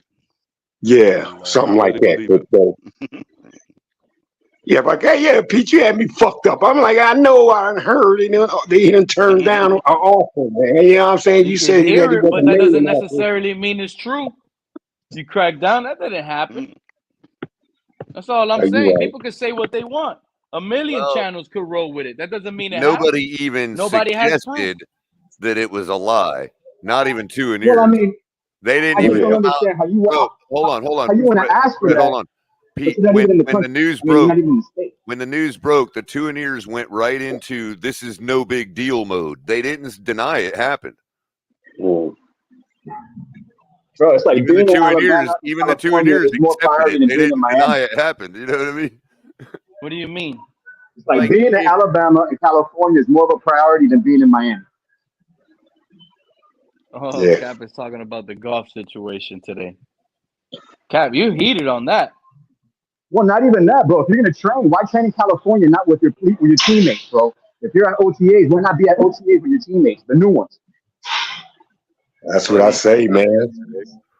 But supposedly you got guys in the community that are big modules in the It's community, Nick like Saban Big trying to E. screw us again, bro. Yeah, but Big E is saying, pretty much don't worry. Jalen Hurts is there too. You know what? Like that's the stuff that rubs me the wrong way, Cap. When they start telling people not to worry because this quarterback, because that quarterback. I don't care about these other teams and these other quarterbacks. I care about my team and my quarterback and what I think is right or what they should do that's right. You get what I'm saying? So because Jalen Hurts is there, it should be allowed yeah, and Pete, okay? but remember, we're just as infected as all of society when it comes to give Oh, everybody man. something for something they didn't earn. We got a grumpy That- fan that- coming up in here. That's the world right now, dude. What's up, Grumpy? What's going on? What were you saying, fan. Color? Grumpy fan. I was saying that Hey, Grumpy. we've got people in miss the you, bro. building. We've got people in our fan base, just like the rest of the world, that think that everybody should get everything without earning it, bro. That's the way of the world right now. That's it. It's over. Tua's not getting a contract. He needs to come in and perform. I just became a truck driver, right? I didn't really, but here's an analogy. I just became a truck driver. Just after all this time of my life, decided to go get my CDL, and I just became a truck driver. Well, why should I not get paid like somebody who got a raise in 1995? I should be paid what he's making now. You know what I mean? It's my turn. Mm-hmm. It don't matter if I've never actually driven the truck one day. It's my turn. This nonsense about it being somebody's turn to get paid. That's just it's crazy. That's complete nonsense. Right. It's complete and utter I really wish mediocrity. these people that were on chat would come up to talk because their stuff is hilarious. Mm-hmm. I mean, my God. Wait a minute, Pete. I just realized what game have you got playing? When did Skyler play against the Texans? This is week 2. Second half. My company second half. Company starts. Week 2 preseason last year. Salaries at what I'm making. Remember now, this game? This is the Tua game where he came back. This was his first game back out of that almost death concussion. First play of the game, first pass of the game, Tua threw an interception. Oh, that one, the preseason. Okay. Yeah. Texans that year. Yeah. Hey, Pete, they're going to go win. They're going to go win on you, man, for bringing up a preseason game, bro. Look at Raphael. If preseason is so easy, then why did he says my first job I was making $3.75 an hour, right? And when they raised the minimum wage and your boss refused to pay you more, what'd you do? You left. You're like, I ain't letting the new guy make what I'm making right out the gate. Yeah. Color, good point. Good point, bro. Good point, Color. Yeah, you left. Good point.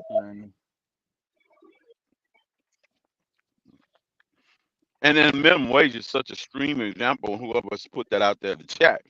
I mean, a lot of people are probably getting like 2 times more than that. Like an NFL player, like 1 million times more than minimum wage. Right. So the minimum wage example is and ridiculous. Somebody might say, well, the company had to pay that. That's what So yeah, the new guy is going to make that. Okay, fine. Then that means I need to be paid that much more, or I'm leaving. Yeah, on a percentage basis. Yeah. I just faced this. I got up to a point where I'm making a certain amount of money with a company, and now they're starting. That's not the grumpy. I don't know if that's Grumpy Dumpy from the Twitter, is it? That's not the same Grumpy, though, I don't think. That's Grumpy, bro. He looks pretty What grumpy. up, Grumpy? Yeah. I don't know if that's the real one. I don't know if that's the Twitter Grumpy though. Yeah, that was him. That's Grumpy, bro. From Twitter? Well, what's on his mind, man? No. What's on his Yeah, mind? bro. What's on your Why mind, did he Grumpy? say What's he on your was? mind? I guess basically what I'm saying is if Tua gets a bag, then every one of those other quarterbacks needs to go call up their agent right the next freaking day. Drop. Exactly, Yeah. You Colin. see that's a money play by Skyler right Yeah, here. Mahomes and got to they call his drop. agent now, I guess. Actually, Mahomes should always be on the phone every time somebody inks a deal, right? So he can make sure he's always number Oh, one, put right? him backstage. He should have a Yeah. clause in his contract saying the minute the next quarterback signs, my contract automatically goes above them 1,000%. That Yeah. should be the clause. Where's Yeah, your man. Lions gear?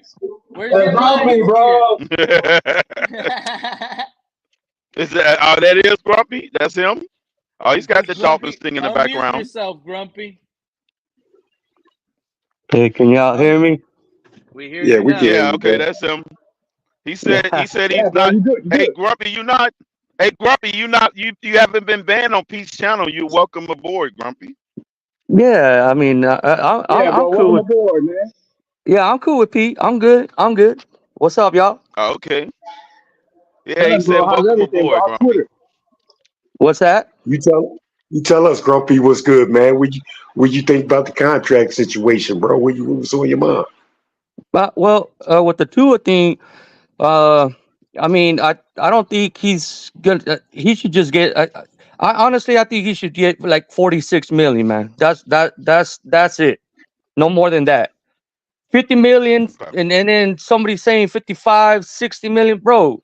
What is Tua trying to do? Handcuff our team, bro? I mean, Hey, what are we Grumpy, gonna and do? He's trying. He's You trying know to what I mean? screw over and What Trevor Lawrence what is and Tua gonna Jordan do? Love. Pass the ball to himself?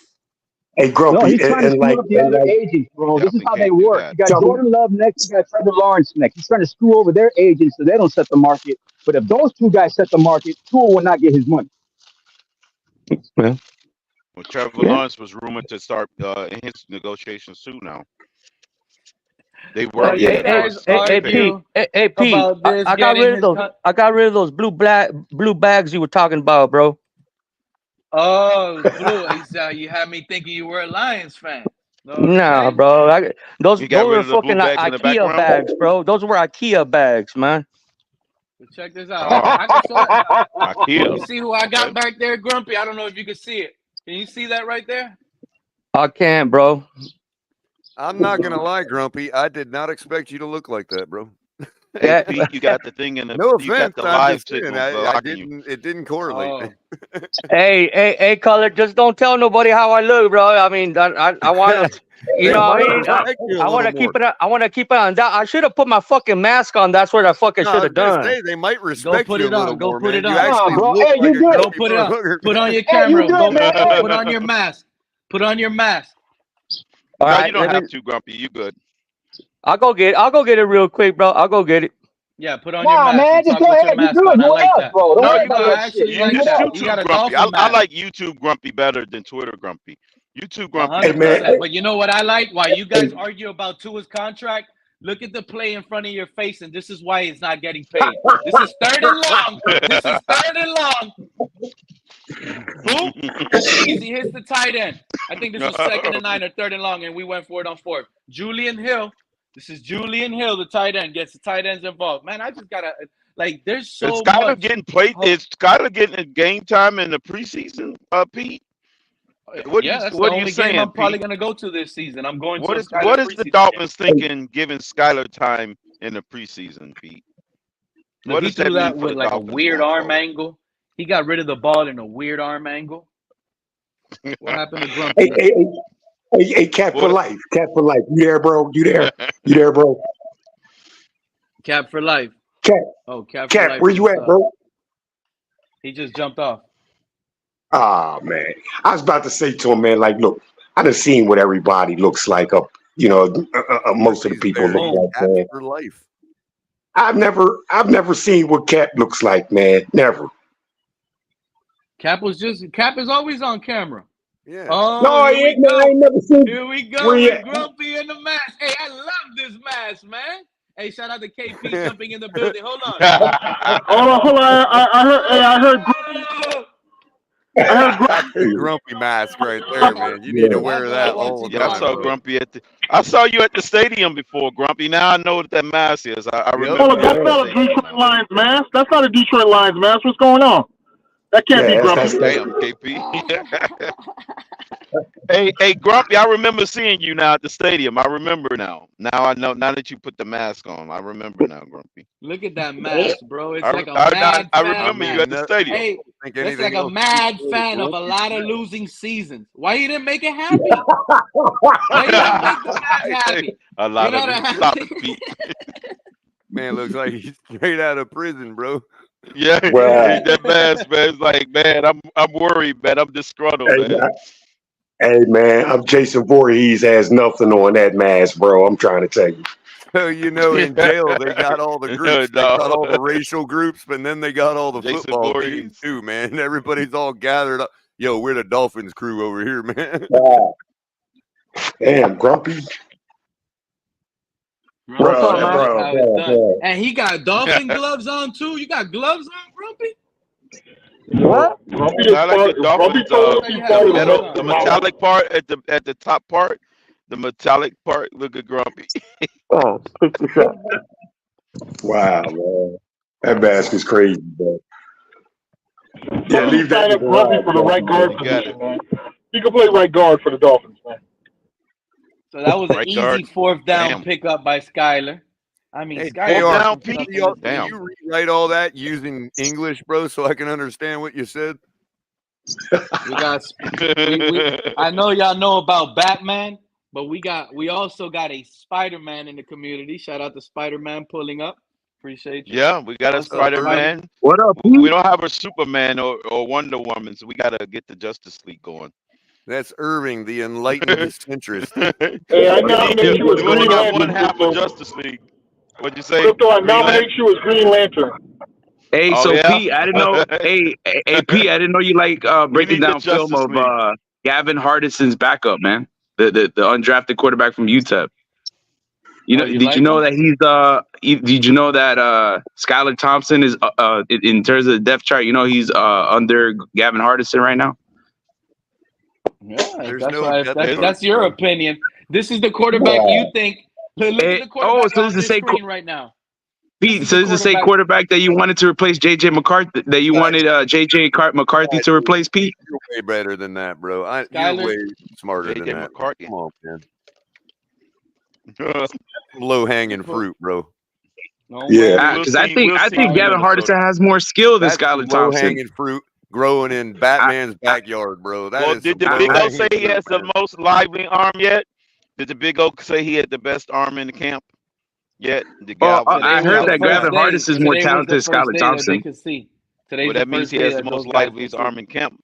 Because that's what the Big O said about Skyler. Yeah, he said probably. The most talented. I don't think so, Crypto. I don't think so because I think Gavin Hardison is more talented. He goes off script better. He's got a way stronger arm than Skyler Thompson. That might be the case, Irving. No, but by that saying know. he might better fit. We'll never know. But So once really the Big don't O matter. make the statement, it's official. You do know that, right? It becomes official once the Big O makes Oh, with Big O, yeah. But hey, listen. all I'm gonna say is, this is interesting to see Skyler Thompson, tearing up the third team defense of the Houston Texans.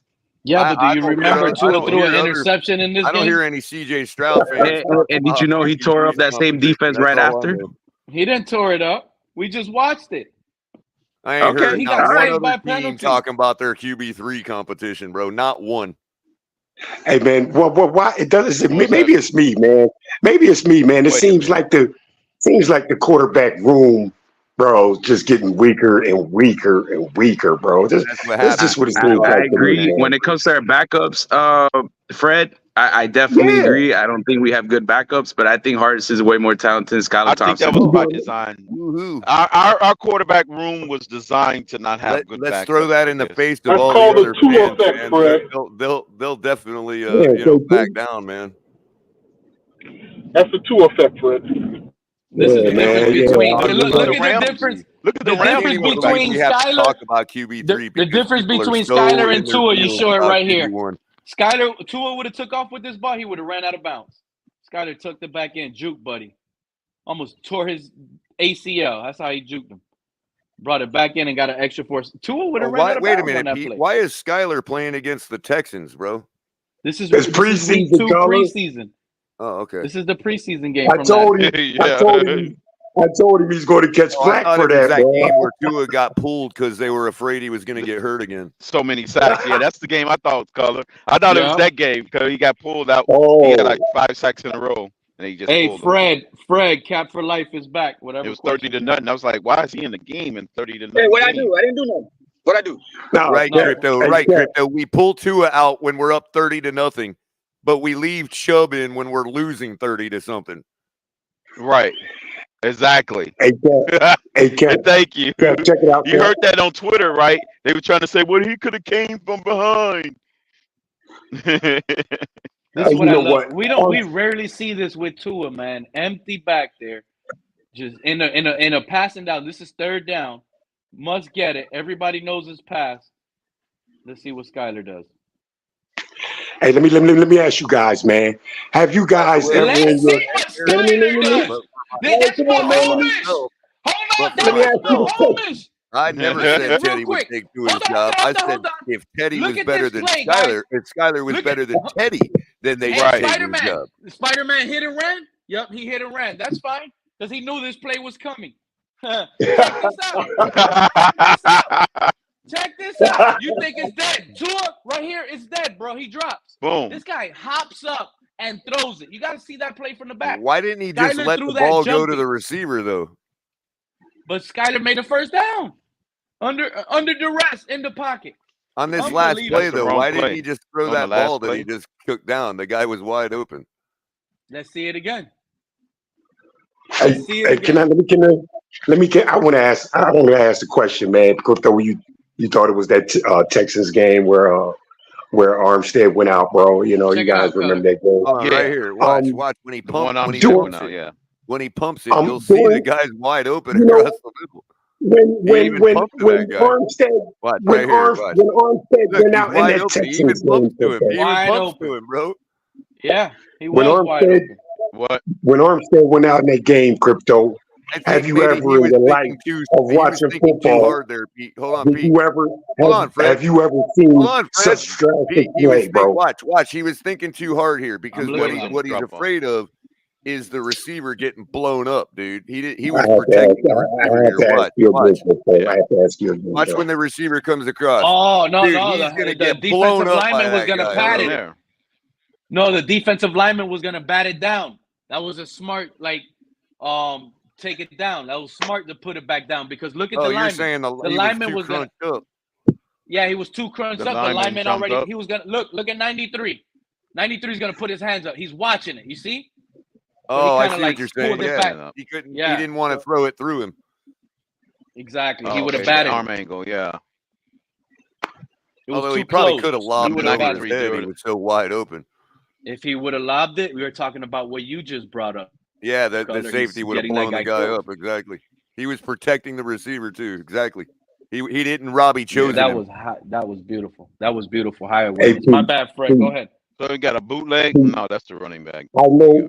Hey, P, I know you love Skyler Thompson. I know you love Skyler Thompson, bro. But preseason game, bro. Come on, bro. Come on, man. The same preseason game where Tua threw an interception. Talking about practice. Fred trying to find it out. Look at Fred trying to find it out. I think you got a traitor in the midst, man. No, man. He trying to find it out. He don't like evaluating practice. This is practice? You talking about practice? I'm just trying to win the game. Trying to find a way out. He's like, I got to get out of this cult, man. You talking about practice? I'm just trying to win a game. Man, come on, Pete. This is just a preseason game, man. Come on, Pete. This is preseason, man. That was special right here. Nobody's open. He looks around. Damn. Guys are covered. Hits the open guy in the flat. Ahmed gives him an easy touchdown. It's preseason. I Hey, Chris, get it. It's I'm just preseason, trying to. but look how I'm just trying easy to. it looks for I'm just Skyler. trying to help him Look, out. I'm just trying to help him out from how they gonna come at me. And Pete, you bring up a preseason game. You guys know what he's susceptible to hearing, man. You know. I'm just trying to help him out with that, bro.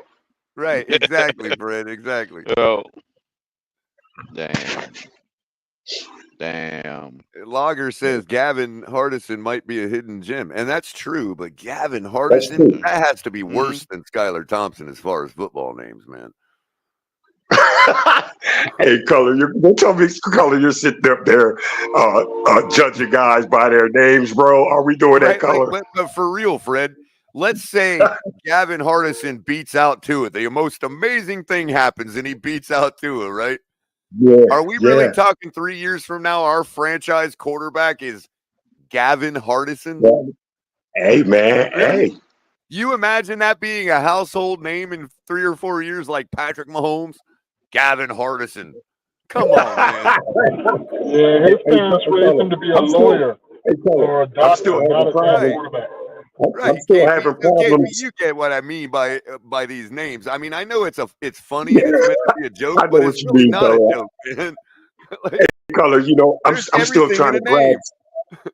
I'm still trying to grasp Will Levis, bro. I'm still trying to grasp that, bro.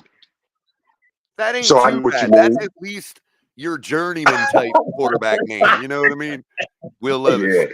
Yeah, he'll be your back. He'll be your solid backup 3 or 4 years from now.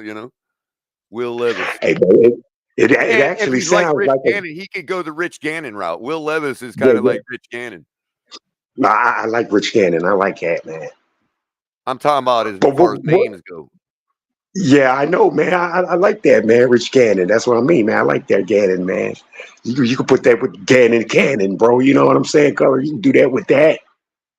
You can have something there. Hardy Hardison. Yeah, I man. mean, really, bro.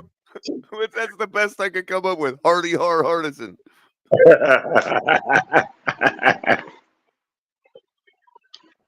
I'm gonna tell you right now, the locker room probably is gonna love Skyler Thompson. Oh, definitely, especially Logger. He's definitely a pop-out owner for sure. The new guys coming in, they're probably because think about it. Whenever if y'all played right and you had a star, think about that one guy on the football team that didn't have to go to class, right? He's had straight A's and never showed up to class because he was the star football player on the team. Like that there's issues there. So Tua not showing up, the new guys not really getting to know him, not really see him, feel him out. They're gonna start falling in love with like Skyler, Mike White. That's just who they're gonna start gravitating to. Tua just doesn't have that leadership quality. Now that they've given all the low numbers to wide receivers and edge rushers and all that, and Waddle's got number 17, what number do you expect we give to Ryan Tannehill? Ryan Tannehill will come in here. That's probably why you didn't see the news post, Pete? No. CBS Sports has the Miami Dolphins as the best landing spot for Ryan Tannehill right now. Oh, my God. It's total opinion, but that's what CBS Sports put out yesterday. The best landing spot for Ryan Tannehill, Miami Dolphins. Hey, you know what they would do? Spoke about that on my channel here like over a month ago. I think they would cut Barrios and give Tannehill number 0, bro. I think CBS Sports don't like Tua, to be honest with you. Because the report about him rejecting the offer was from CBS Sports. Now they're talking about Tannehill being the best for Miami being the best for him. That's CBS Sports. I think CBS Sports has an anti-Tua bias. Maybe they are a truthful his fans must have program. pissed somebody off there, man. Color. They gonna do some shit like give him an offensive lineman's number, bro. give him number 67, bro. Yeah. This man, Ahmed gets hot down. Become the 14-year plan. Since we have 2 7-year plan quarterbacks, does that become the 14-year plan? Oh, man. Wow. I mean, Tannehill would be better than Or would Tua. it be the I would prefer 49-year plan? Would you square it? 7 Who would you squared. prefer, Fred, Tua or Tannehill, with this roster right now? Well, if it was, back in them days, right now when Tannehill was Right younger. now. Oh, Tannehill right now, man. is 2 years away from an AFC championship. Right now, I couldn't see Tannehill taking a sack, bro. I don't want to see Tannehill get hurt, bro, like that. I don't. Oh yeah, that is true. Yeah, I like Tannehill. I like Tannehill, but I don't want to see Tannehill take a blindside. So if Tannehill comes back, right, and he ends up, God forbid, somehow being our starter, does that mean that this whole thing with Tua and all that was basically to say to the fans, oh, you think you don't like Tannehill? Oh, you think we need better? How about this for 4 years? Then see what you think about Tannehill. As a punishment, Color. That's hilarious. Deal with the little lefty. Because we built the team. We finally built the team that we wanted for Tannehill. You know what I mean? This is pure punishment from the owner, and he's laughing at us. Unbelievable. That's why you guys can't talk down on Skyler. He's building him up slowly. Look, drop back, visualizing, sack. Throws it away. Intentional grounding, probably. Who knows? And Pete, you could literally be showing, the last time we've ever seen Skyler Thompson get to play in the Dolphins uniform, bro. You could be showing that, right? I don't think so, Fred. I already told you. By the way, did you just replay that? Back up for a second, Pete, a little bit before the snap of that ball. I'm just saying, Pete, man. Watch this. Watch this. Well, let it go to the Madden view, because you're going to see something really funny. I don't know who's playing center, but remember the game with Tua in the last play of the game. Watch. Watch the snap. What happened? Hey, Pete, can you hear me? Watch. Oops. What? It was like to the side, man. He had to grab it with his left hand. Oh, the same result, too. Yeah. Hey, Pete. He already caught a high snap. I hear you, Crypto. What's up, buddy? Hey, what was the other game that we played this year in the preseason? Say that again? Wasn't it don't you got the Jaguars game? In the preseason? Yeah, because we played the Jaguars this year too. Look at this throw. On third down. Look at this. The guy observes. Look at this. Looking to his left. Looking to the middle lane. Looks to his left. Off the back watch. Off the back of his foot, too. No hip rotation. All arm. Yeah, I remember that play now. Yeah. That was Berrios. They said Berrios couldn't get separation, right? Oh, okay. Watch, dude. He doesn't even get any hip rotation, bro. This is all arm. Man. Hey, Coley, man. I know Skyler Thompson's got some arm to throw that shit outside, bro. It just doesn't have the opportunity, man. It just off his back foot. Right there, back foot. Yeah. Look at that. Boom. Come on, man. Bam, right to the edge. And it's a damn shame, man. Was that the third read or the fourth read? What rate was he? That was not the first but read. it sure took a minute, Crypto. It took a minute. Could have been a third. Yeah, that was a shame. Someone called him a one-read quarterback for some reason. I don't know. We never could. It's a damn shame. No, Crypto. They say that he can't run the one-read offense. That's the hypocrisy. Oh, right. That's right. Oh, he can't run it. Yeah, because he's so traditional that he's used to reading. So he's like, he can't fall back to just he can run the 2 and the 3 progression offense. He can do that, but he can't do the one read. It's like somebody trying to do tricks with a bike with training wheels. So we basically need Right, Tyler. Yeah, we Tua. got to do more We tricks need on the we need unicycle. we need Tua and Skyler to be one, so they can be able to do all 3 levels and get the finished product. But Skyler can't. They say Skyler can do 1, but Tua can't do 2 or 3. So you saying one play one half and the other play the second half? Is that what you're saying? Or just quarterback rotation. When you're running a 1-read play, you throw in Tua. You make it as simplistic as possible. You know what, Crypto, man, and this is why I asked not too long ago, man, if they changed the offense I can't hear you. Okay, well, can you hear me now? Go ahead. Yeah, you were breaking up. I think my phone was breaking up. I'm having trouble with my audio. Oh, okay. Well, this is the reason why I asked when Skyler Thompson had to come in those games during the regular season, if they changed the offense up, man, because right here in this preseason play, man, looks nothing like the offense we would run with Tua, bro. You know what I'm saying? Like not going to the first read, right? With the a little longer plays, in the 4 different variations of it. The only difference is the play calling, Fred. Yeah, it's just the sequence of the play System calls. is still Yeah, the that would be same. the difference. Yeah, the system is the same, but it's just the sequence of play calls. Right, the wrinkle is different. Yeah, he might. Well, tell we the didn't receiver really to see do something on this play. on the second receiver, drive of this game. Tua played. It looked like Mike McDaniel was calling playoff type plays. He was trying hard with Tua. You can see it by the play calls.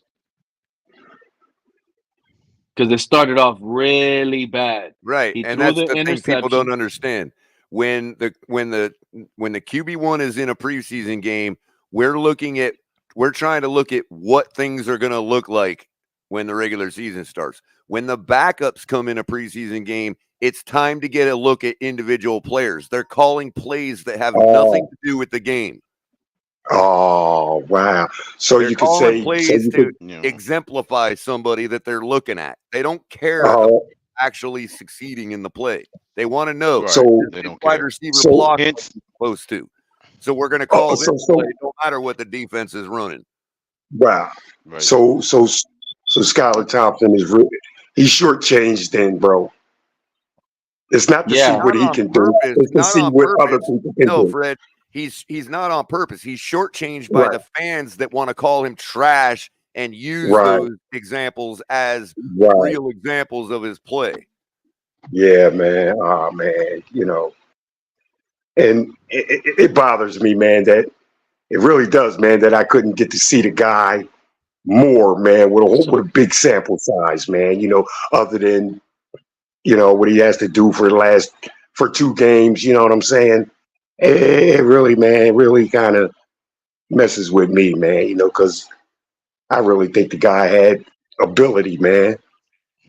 I'm actually happy we haven't really played him because I feel like maybe that has helped them develop, stay healthier, and get mental reps. I feel like this is the guy we have backstage right now when this Tua flop happens. Like this has been our guy. Look what he just did there.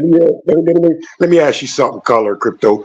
Do you guys honestly think, man, that if Skyler is let go by the Dolphins this year, bro, that it's a bad omen. He won't ever. Call me superstition. I think it's a bad omen.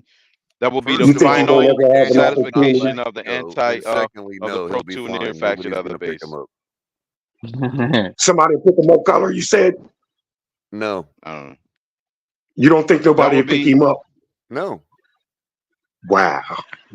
And if that happened, that will be the most tragic thing to satisfy and appease a certain section of the fan base.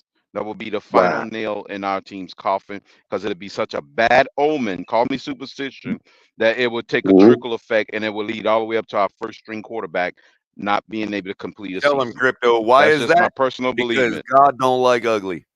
I love that. I love that. I like that. They better be rooting for this man to make the team because I'm telling you, it won't look pretty. And if you don't believe in God, karma don't like ugly. Hey, real quick. Hey, Fred. Exactly. Hey, Fred.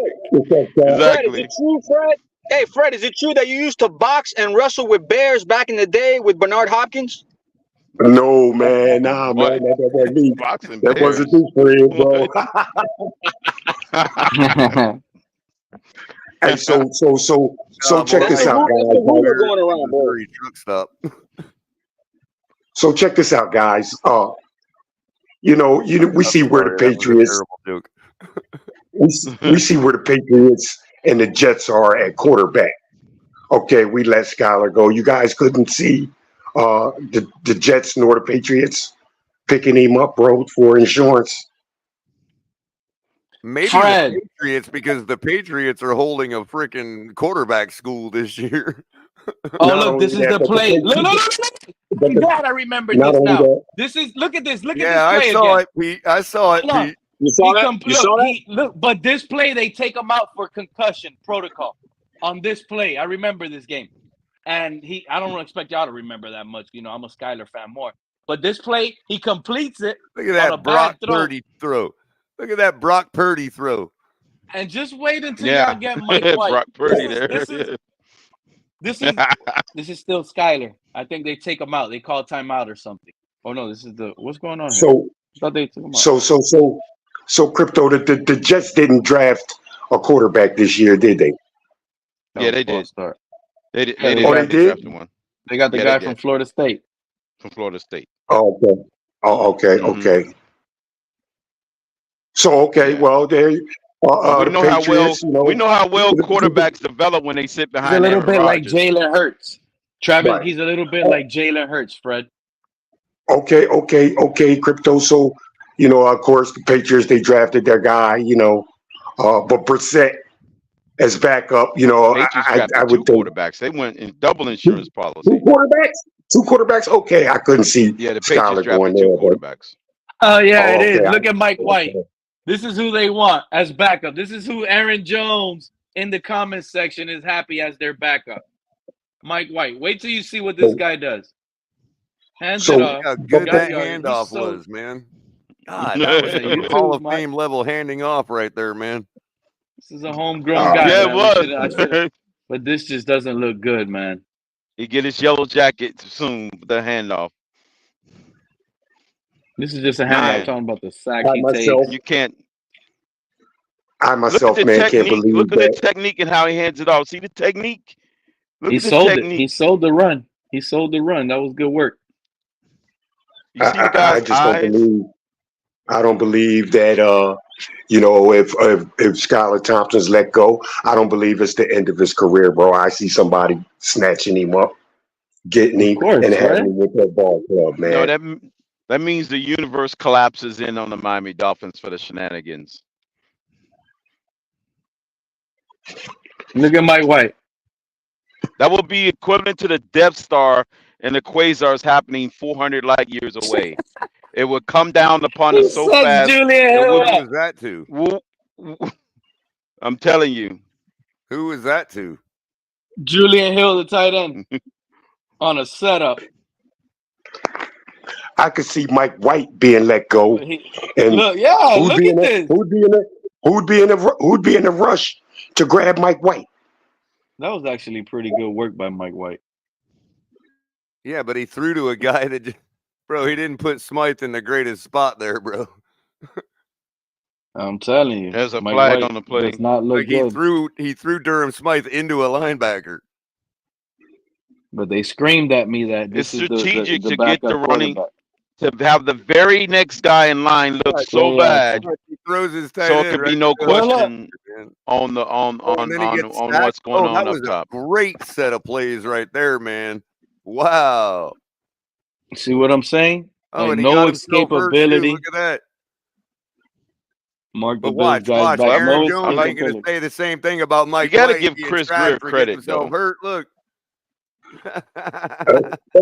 That's right, Color. I could say the same thing about Mike White.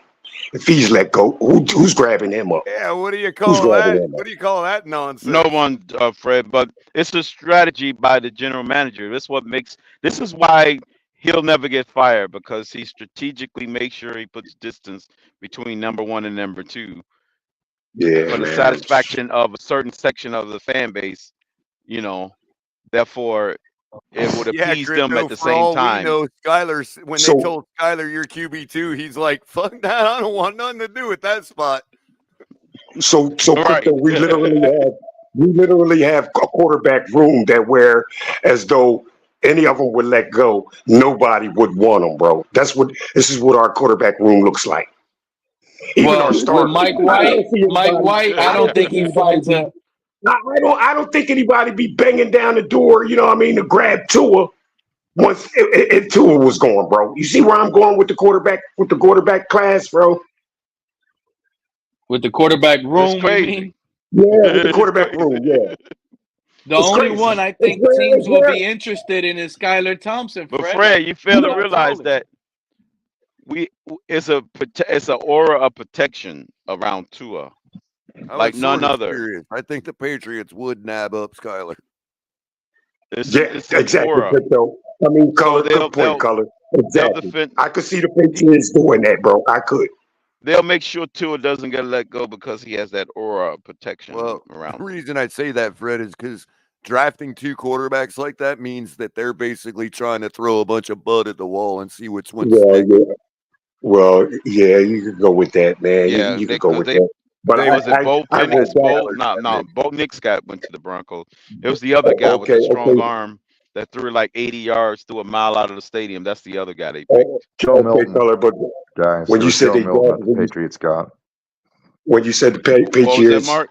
It was they Joe drafted Milton two that the Patriots quarterbacks. drafted from Tennessee. Milton, You yeah, said Joe Patriots, Milton, yeah, when that's they the guy drafted two they nabbed in quarterbacks, the late rounds.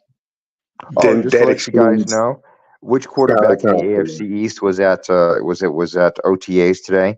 Aaron Rodgers, Josh Allen. Just to let you know, while Tua was playing golf. Was the rookie quarterback that just picked up at the Mark, he OTAs? showed up yesterday, man. Yeah, Travis Jordan was there. I don't know if he was playing yet because he was still. There's Well, still that our injury, but rookies was at training camp. We're good though, Mark. As long as our quarterback was in the room, we had at least 3 quarterbacks in the room, so we're good. All right, Mark. He I'm just checked the laughing box. the He fact showed that up yesterday. He checked the box, bro.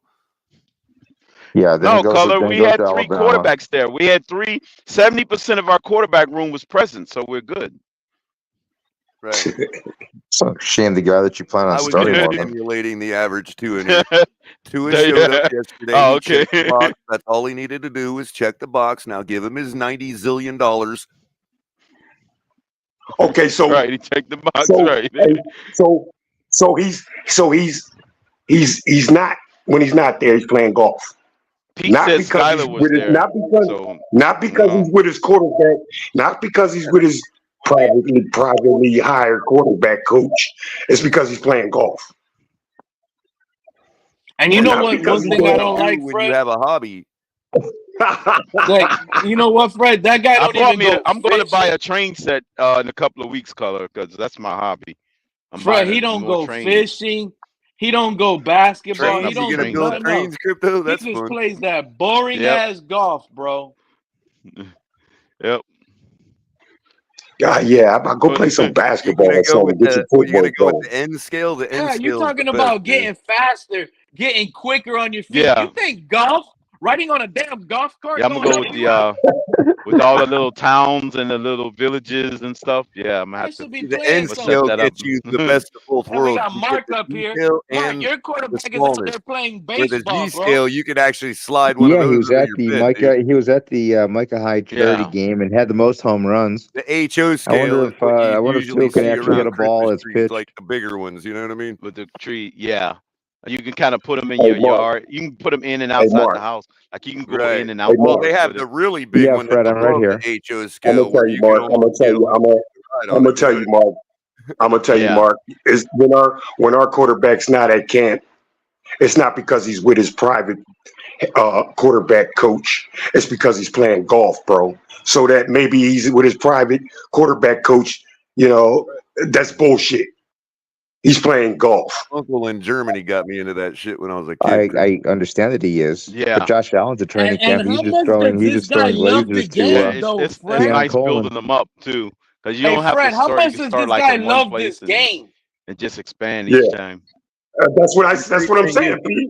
That's what I'm If saying, you don't Pete. like You your know, just position, you can Tua make your wants to That shit pissed Tua me off.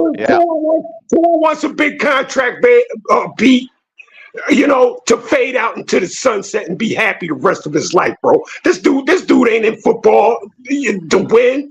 Like, no. He don't give a shit about being great, bro. This man got an excuse. Hey, Fred, you got to go to to go play MetLife golf on a Takeover, work Fred.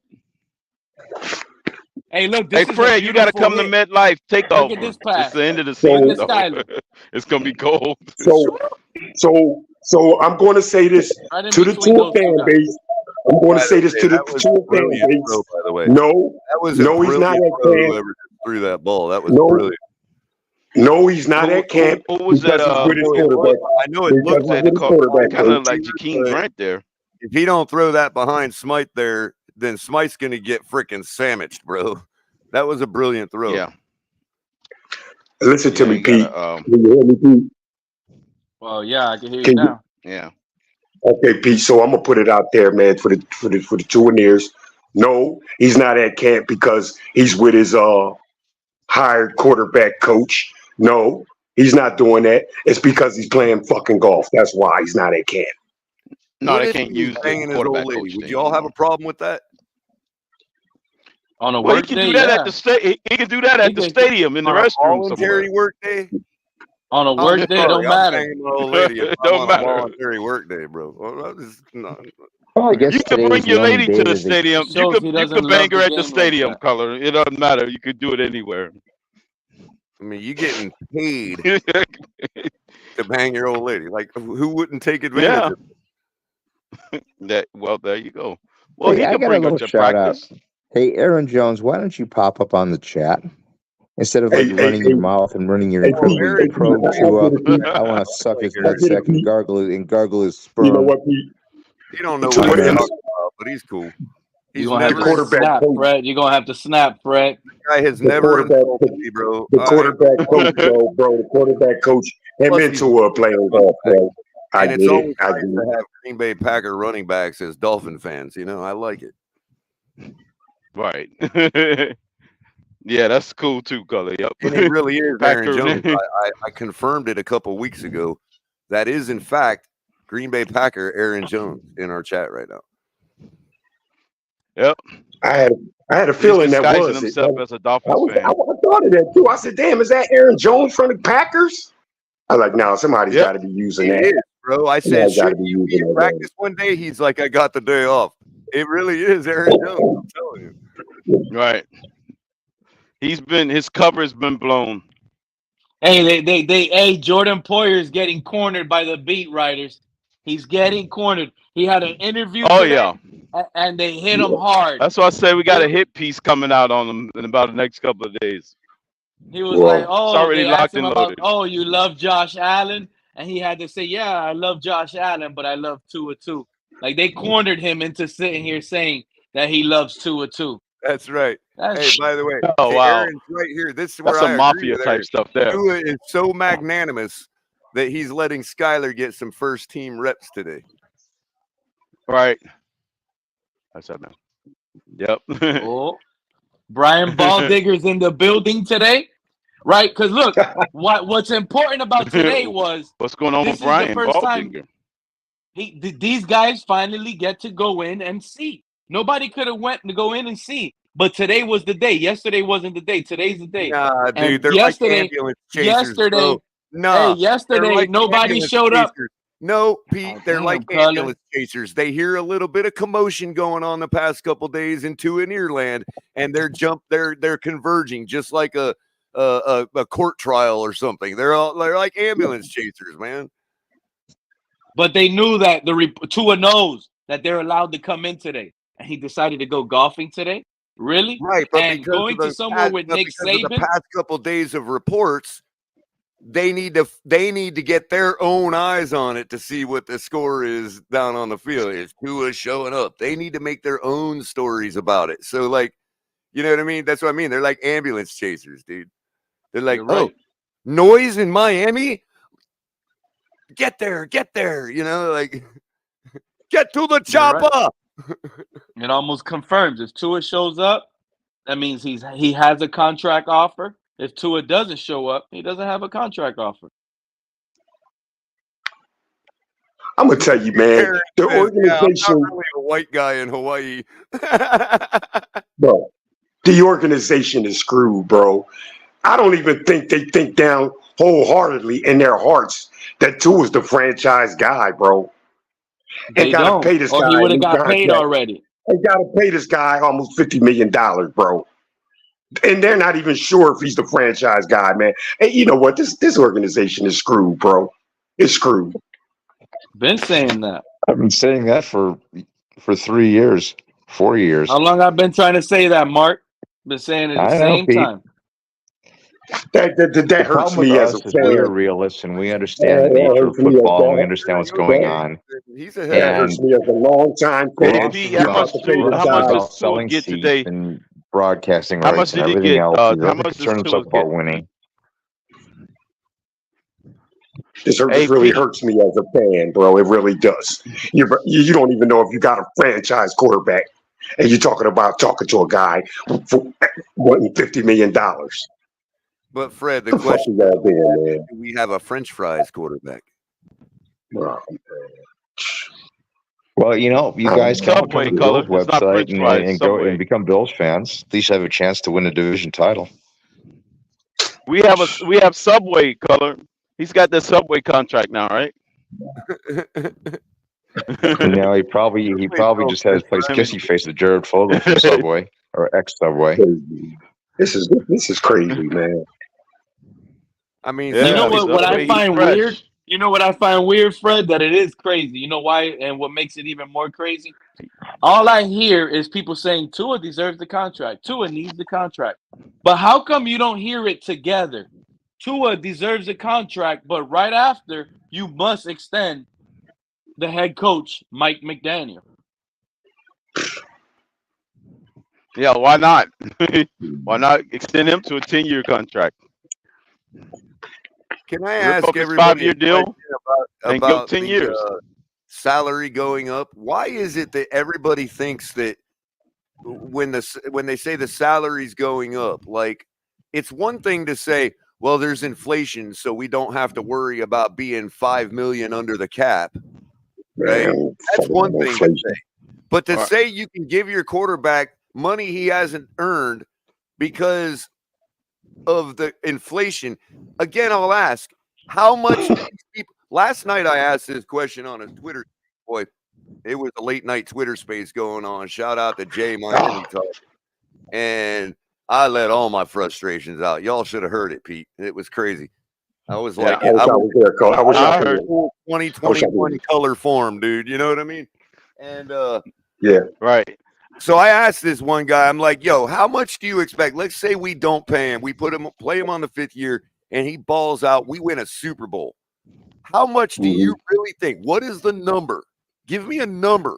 What do you think extra than what we're already expected to pay him now? If you're talking 50, 55 million now, how much more possibly could it go up?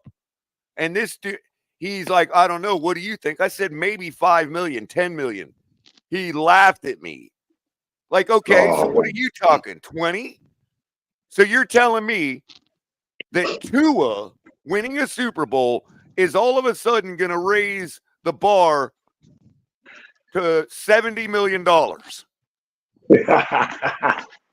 Right. But Patrick Mahomes is currently making 42. Oh, man. Miss me with that, man. I'm right. sorry. They thinking it's going to be 70 million. His value, people have to realize he's asking for money he don't deserve right now. They're negotiating already at the top end. No wonder you got turned up color. They ain't getting much more than what they're negotiating now. Right. And Tua is also showing signs of Tua's also showing signs of not willing to play on a I would like to prove it type stuff. Another thing, he's scared to prove it. He has it all in front of him set up. ABAB just gave us what's the risk to your point, color? What's the risk in making him prove it? Here's my logic, okay? A person that is really calling for Tua to get a lot of money right now, right? Yeah. They'll say, Well, he played 18 games last year. Okay. So in their mind, giving him the bag will protect him from further injury for some reason. I'm not saying that's right, but that's obviously their thinking. Okay. Wow. Let's let them have that for a second. Let's concede that point for a second. KP is back. Right? If that's the case, then they're not concerned about injury. Why wouldn't Tua play on his 5th year, claim the $23.7 million, and get a new contract after balling out so that they don't just wrap that $3 million in his new contract? He could actually make more money if he were to play on his 5th year, if he did actually have the goods. That's the difference between Jerry Jones saying saying what you want him to say about Tua. He did it with Dak. He's not getting paid. He wants to win. See what I'm saying? His fans want him to get paid because they believe in the Tua that was promised, not the Tua that they've seen. Right, exactly, KB. Right. The other thing about promise. That's a good point. They're going to pay based on promise. Okay. Or not. Sorry, YouTube. I didn't mean to say the B word. The other part of that logic is if he wins the Super Bowl and we've got to pay him, even if it's $80 million, which is ridiculous, but I'm playing their game, okay? And we got to pay him $80 million. Color. Well, if he wins the Super Bowl, where's he going? If he wins the Super Bowl, who are we trading him to? Right, so he's going to get paid anyways. So you can do the Lamar. You do the transition tag. We're giving him a 10-year contract, and we're spreading every bit of that money over that 10 years. Or maybe not 10, but you get my drift. Yeah, it could be a 10.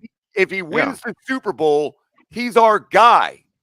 Who cares what we have to pay him? Because to the same point, the inflation is going up. Yeah. Why are do we they have truly to make afraid now? It really to make seems him like some car salesman pushing a lemon on me. That's what it feels like. The color. He's the left arm of God. Thank you, Color. He's the left arm of God. How much would you pay for God's left arm? That's how much Tua is worth. Exactly. But KP, let's say he proves that this year and we get burned and have to pay him more money. They're really worried about that. God don't have to prove nothing to you, Color. Why are we worried about that, Color? Why would you be worried about paying the money? You ate the apple. I didn't tell you to eat the apple, goddammit. God, he's getting my whole bank account. Why'd you listen to that inferior human being? No. I told you don't eat of that apple. Don't eat the apple of that fruit. The fruit of that tree. Here's the double argument. They'll say, well, it's going to hurt the team if he gets all the money. Well, what's the difference if he's getting all the money now and not hurting the team? He wins a Super Bowl, Color. He's getting a statue along with a long-time contract. I don't think hurting the team. If you give me one Super Bowl in 1 year in my lifetime, that you can never hurt team. That's just my. They will rename the Florida Turnpike the Tua Tagovailoa Turnpike. Triple T. $300 million, and I would put him on the bench. I wouldn't care if he ever won again. Tolls would be raised in Miami-Dade County and with 25 cents of every toll going to Tua Tagovailoa. One thing that wasn't attained in my life. That's the downside to it all. If Tua wins a Super Bowl, you think it's expensive to live in Miami now? Oh my God. The bus fare around the bus fare around the stadium will go up, Color. Tua will personally finance the Metro Rail extension. If we win the Super Bowl, across the streets doubling in price. Right. Yeah, they're going to be able to afford a hot dog down here. 7,000. You know how expensive the hot dogs will Oh go yeah, that's gonna suck then. Tua will personally finance the Metro Rail extension, only to allow him more space on the roads for his 10 sports cars. That's bad for business, Pete. Right. You got to make me pay more for a hot dog. Aaron Jones, you make a good point, bro. But Patrick Mahomes just came off winning a Super Bowl when he got that. But what limitations does Patrick Mahomes carry, Color? Hold on, Color, man. Our guy led the league in passing yards for 1 year. Isn't that enough? No, KP. No, you played a whole year too, bro. Don't forget that, bro. Oh You yeah, played a he whole also year, stayed bro. healthy for a whole season. That's got to be Yeah, enough. yeah, That's true, yeah. Raphael. The lemon law. The other There should be a interesting lemon thing law is, on these quarterback contracts. Where if it right, doesn't work out where it needs to work out, I get my money back. when they talk about when you corner them on the argument and they fall back on, well, that's the market. Okay, Lemon law. fine. Then why Should didn't have Jared a Goff lemon get law. $55 million? He was next. It was his turn. And then they'll turn right back around Exactly. and start talking about attributes and abilities. It's like, no, we threw that out the window. Remember? It's just about the market. No, but here's the tricky thing, right? Exactly, Color. That's when they pin themselves in the corner and with that fallacious argument. No, Crypto. About Tagovailoa marketability. has more letters in it than Goff. Therefore, Tagovailoa gets paid 6 times more than Goff. Okay, Right.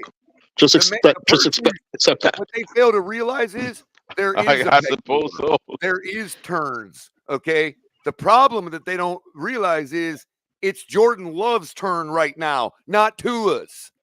Yeah. Right. Yeah, that's what they fail to realize. That's the same class. Pick number 26, by the way, from us. And we traded That back was and the we don't Noah have that pick. player. Yep. That was the Noah pick. And if he comes out to Jordan be Love like is Noah Igbenogany. Jordan Love is already looked upon as an like heading into the elite You class. missed Color's point. But what is Color's point, though? Even Green Bay is taking a chance by re-signing Jordan Love at this moment based on 1 year production. But that 1 year production resulted in promise plus a playoff victory, right? So they want us to. Paying Jordan Love right now, I'm paying him a little less than Jared Goff. That's right. Yeah, Right, I am there's too. a tier. Yeah, there's a scale. Right. Right. I am too, Color. A little less than Jared A little Goff. less than Jared Goff. Right. Right. Yeah, That would be his market You'll value. never give me credit for hating on Jordan Love. Right. Come Yeah, on, exactly. Color, man. It's Credit Tua, for hating man. on another quarterback. Tua's such a nice guy. He's so lovable. Come on now. Oh, you know what's funny?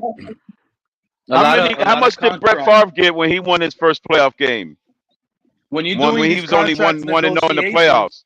When you're Didn't he doing get these a contract? negotiations, you also got to look I don't know. I have to forward. go back and do some research on that. I wonder now, how much did Aaron Rodgers get paid after when he was only you 1-0? asked about Favre, right, Crypto?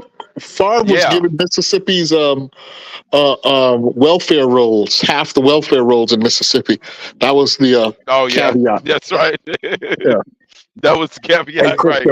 Yeah, but Hey, Aaron Crypto. Rodgers got another deal, didn't he? After his when did Green Bay win in 2020? I mean 2010 when they won, or 2011 when they went. So Aaron Rodgers had to have been on after his first contract, right? When they first won a playoff game. These people that just fall on, well, it's happening because it's the market. Yeah, it's happening. right. That It's reminds happening, me of everybody telling me exactly what was going to happen in 2016. Hey, respond by saying this to them, Color. It was happening when. Well, say this to them when they talk about this BS market theory. Tell them that Pets.com went for over $100 a share before it tanked into freaking 1 penny a share. About 3 months later. Yeah, it was happening. Pets.com and the .com bubble went up to freaking inflated prices. But what happened when the real market settled in? It fucking plummeted to 1 cent a share.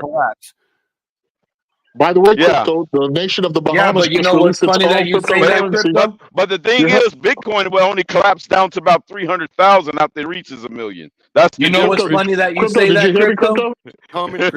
Crypto, did you hear me? The nation of the Bahamas just released its own cryptocurrency. It's called the Sand Dollar. No joke. No joke. But you know when markets crash. So that's a stable coin, though, right? Yeah, exactly. Yeah. That one might That's a actually stable coin. Crypto, Right. that market you're talking about that crashed, right? Yeah. Most of the times they moved businesses. They went in endeavors to go into something else. Yeah. But yeah, what I'm saying is that Pets.com was not really a real business. It was based on all hype. It was like a meme coin of its era.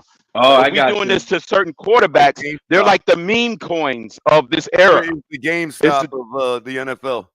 Exactly. But Bitcoin, at least it has some real store of value. Meme coins don't. I could have been more insulting crypto. I could have said Tua is the Dogecoin of the NFL. Yeah. Or it could the Pepe or the Shiba Inu. Sell something. You know what I mean? Yeah, it actually does sell something, right? It's the Shiba Inu of the NFL. Dogecoin, but you guys don't think means nothing, and it's worth something for some reason. For people that are like, how did the universe start from nothing? Well, Dogecoin did. Exactly, it started from nothing. You guys don't think it has that no when store of value. You guys don't think when an organization is set to pay their franchise guy, they look at all angles in a way where they look at free agency the following year, the draft, the following year.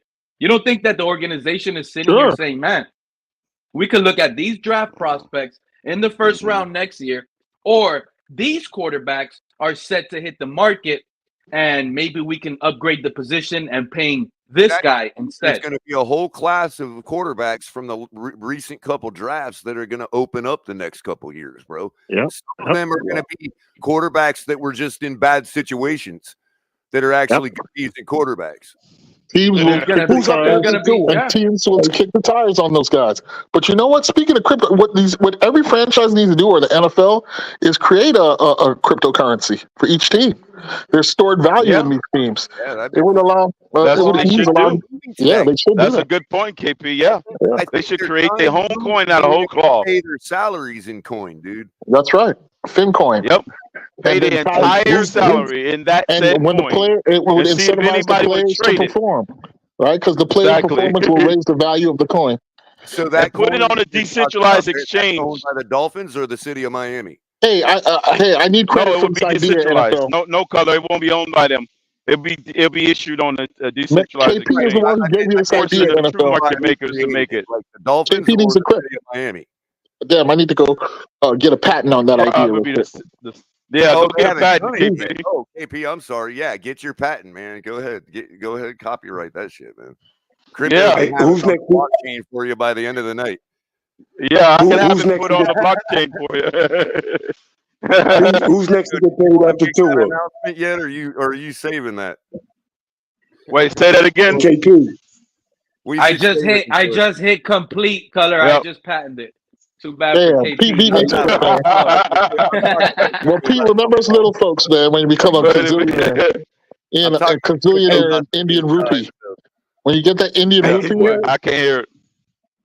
Is there anybody that? Wait a minute. Who's next in line after Tua? What happened, Fred? Sunshine. Sunshine is next in line. I think after Tua, bro. If the state of Florida took that idea, bro, and made a Florida coin and called it the sand dollar, that would be awesome, bro. No, yeah, or Arizona, because Arizona's got a lot of sand too. Oh yeah, a lot of Miami was actually the city of Miami actually led the way in this. The city of Miami had a crypto years ago, but I think there was I don't know exactly what happened to it. Stable coin, y'all remember it? They had a coin too for a second. I think they were trying to make it. I think Hard Rock was trying to use it as their currency for their betting app and all that. For the betting, yeah, that's the way to get around. They could kind of end around the whole MGM thing with the betting, bet US stuff. Hey man, I'm trying to decide, man, whose jaw I want to break, man. Chris Greer or Tua, man. Litecoin. Come on, you got to again. No, Fred. Say it again, Fred. I said, man, I'm trying to decide whose jaw I'm going to break, man. Chris Greer or Tua's, bro. Yo, Logger. There you go, Fred. Tua is a lot like XRP, bro. Like XRP, when it moves really fast. Yeah, but it's really not worth much overall. It's not exactly because it's got so many issued. That's the hype in it. They issue like a gazillion of them. It's like Alibaba. It's like Alibaba. But hey, Fred, you got to give Greer at least a little bit of credit, man. A little leeway.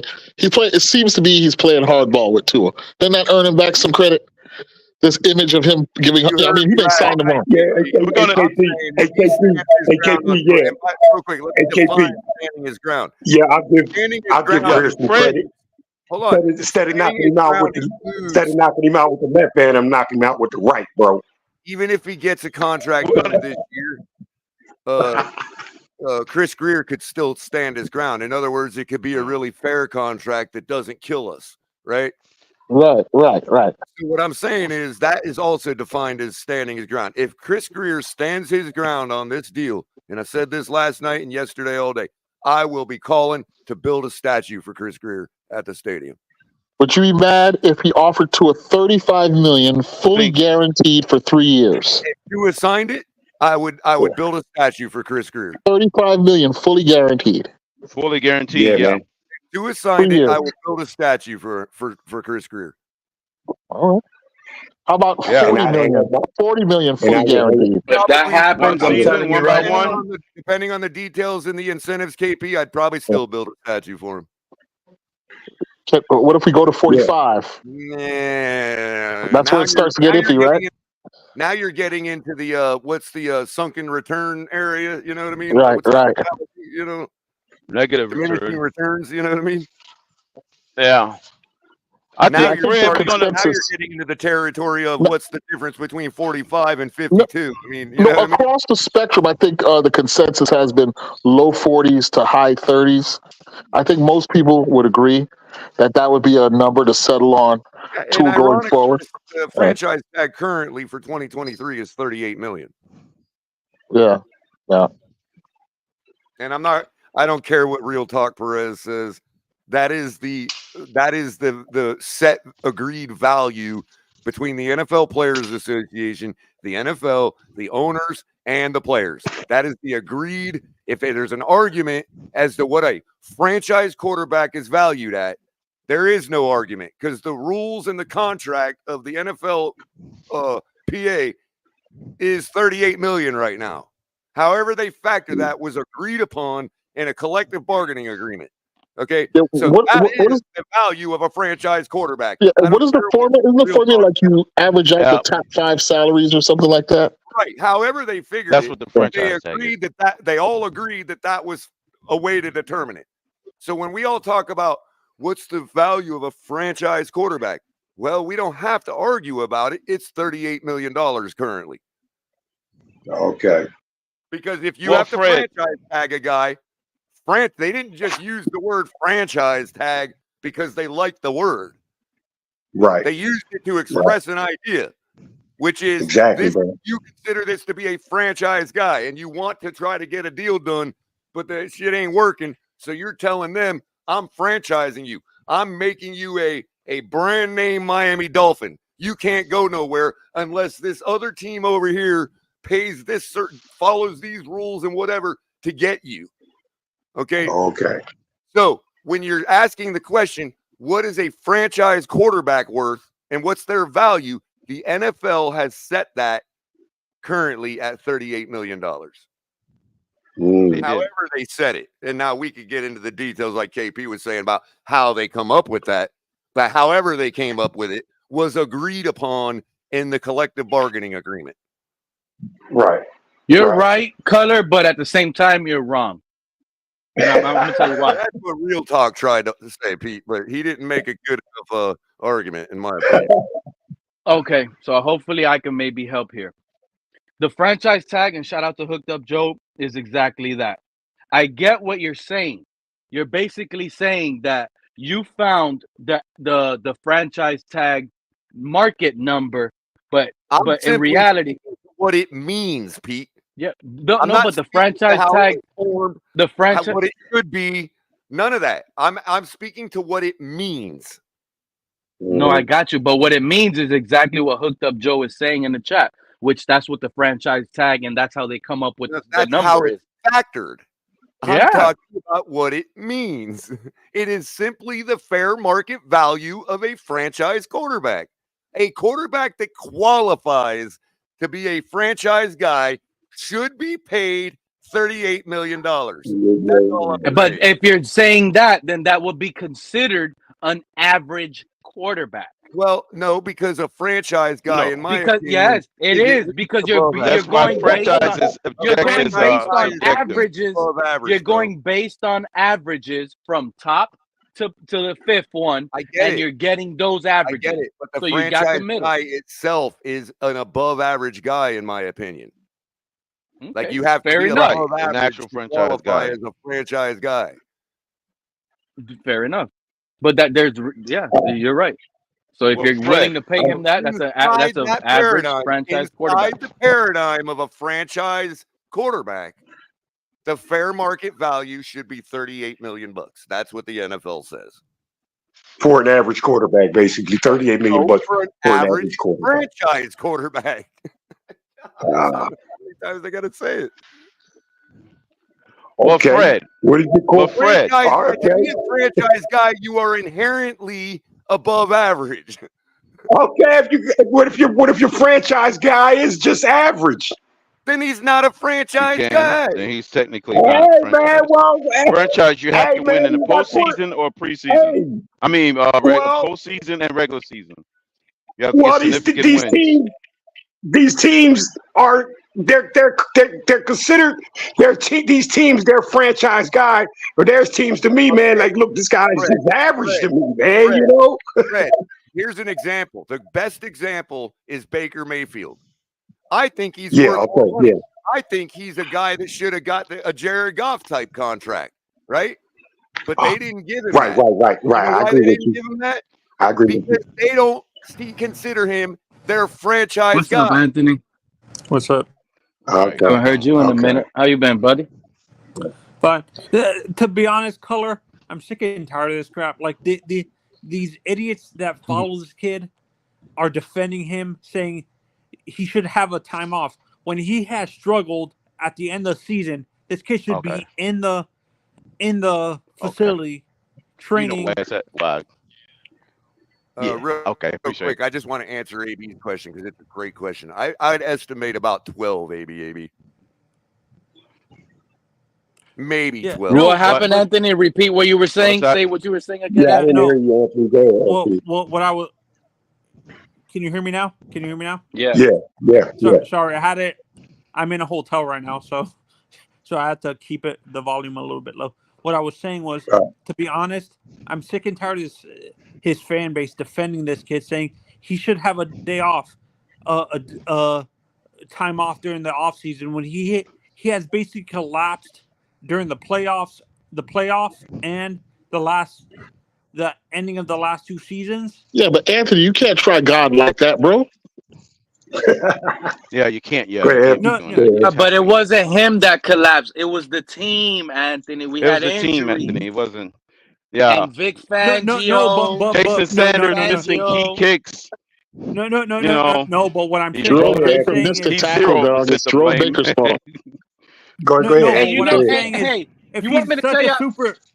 If he's the superstar that they make him out to be, they should be okay with him having the pressure on like an Aaron Rodgers or a Tom Brady, where if the team loses, they should put the fan base should put the pressure on him, which makes me mad. You're protecting a grown man. You're protecting dog. Blame Cater Kahu. This is what I'm sick and tired of my generation. I think the most of his fan base is my generation. Never get ahead in life. It's me and Pete's generation of fans, KP, that want to protect this kid, like protect a grown man, like. Yeah, because we I heard a guy say he's never seen the Dolphins win a playoff game, and that he's dead tired of seeing that. So for that reason, he supports us reciting Tua for top dollar. I was like, what kind of stupid ass, crazy ass logic is that? It's almost as if the Dolphins didn't exist before the year 2000. Yeah, And Anthony, It's and almost Anthony, as if they didn't already Hey, extend Anthony. it KP, they this never year. existed. It's not like we didn't. It's not like he's contractless right now. Right. Anthony, you said you're in a hotel right now? Yeah. Why you got to keep it down? You don't have no signs in front of you. KP. You're not in a library. I literally There the go only Pete. argument is left behind my is wall. He's that in the it would get us library, ahead Pete. of the God game. damn it. Ain't That there is no library? literally their last argument, KB. Yeah. Every day we go through this whole list like we do every single year and every single day. And it boils down to the only argument they have left is that it would get us ahead of the contract. And I don't think that's valuable enough for Tua to consider that leverage. And do you notice how they've changed the goalpost? They've extended the timeline for getting the contract done now to right before training camp. Now, as long as it's done right before training camp, it'll be done on time. Which was also predictable, KP, not because of Tua, but because we've seen this a trillion times in 45 years in the NFL. Yeah, exactly. We've seen the same game play out. It starts with numbers get put out. Then it starts with the player advocacy groups gathering. And so, pay the players. You know, it's the same program every single player that is faced in this situation for the last 25 years. Everyone plays out the same way. Color. What makes me mad? They always bring up Justin Herbert, saying he doesn't. His stats prove that he deserved that contract. I understand he hasn't won a playoff game, but when you look at his production, it justifies that contract. Right. So, Now, right, exactly, Anthony. And real quick, let's cite some examples of players that didn't go through the common track that I just spoke about. Patrick Mahomes. You didn't hear a word about, he rejected the first offer, which he probably did because that's normal, right? But you didn't hear about it. Nobody said a word. Yeah. They just came out and got the deal done and told us about it. All right, because there was no And question. everybody was like, oh my God, first 10-year deal ever. So crazy. When it's a short thing, that's how it's always going to be. I don't recall a big weeks long and months long of propaganda from both sides KP. when Josh Allen signed his deal. KP, when it's a sure thing, that's how it's going to be. And that's why I was saying earlier with Fred is this contract and the Tuaneers themselves, because you hear them now on their shows out here saying, oh, well, he's going to get a Jared Goff contract or he's going to get this guy. They done moved off of names. They said at first, like Joe Burrow, Justin Herbert, they moved off of those names already. Now they're with the other names. So by them saying moving off the Justin Herbert and Joe Burrow, because when they got their deal last year, Tuaneers were like, okay, this is Tua's market. Tua's going to be in the 50 range along with these guys. Now it's now it's the year. Color. Now it's and KP. Now it's moved to the Jared Goff world. You see how they moved the goalpost? Guess what, Pete? I got updates to that, Pete. For coming One of the main Tuaneers. Hold on a second, Color. Well, let me just report this real quick. One of the main Tuaneers today has adjusted that, Pete, and they now say that he'll settle for Lamar Jackson numbers. I won't tell you the name of that Tuaneer, but he's one of the leaders of the Tuaneer cult on Twitter. He said they will settle for Lamar Jackson numbers. JP, if I were to predict, if that was supposed to make them feel good, wait a minute, I were to forget the names involved, Dolphins, Tua, all of them. If I were to forget all the names involved and just make a prediction based on what I have seen happen in the NFL in my lifetime, I would say Tua is not getting this contract this year. He's not. They're gonna. It's gonna go all. Everybody's gonna keep falling back to excuses, and we're going to find ourselves taking snaps under center without a new contract. That's what happened.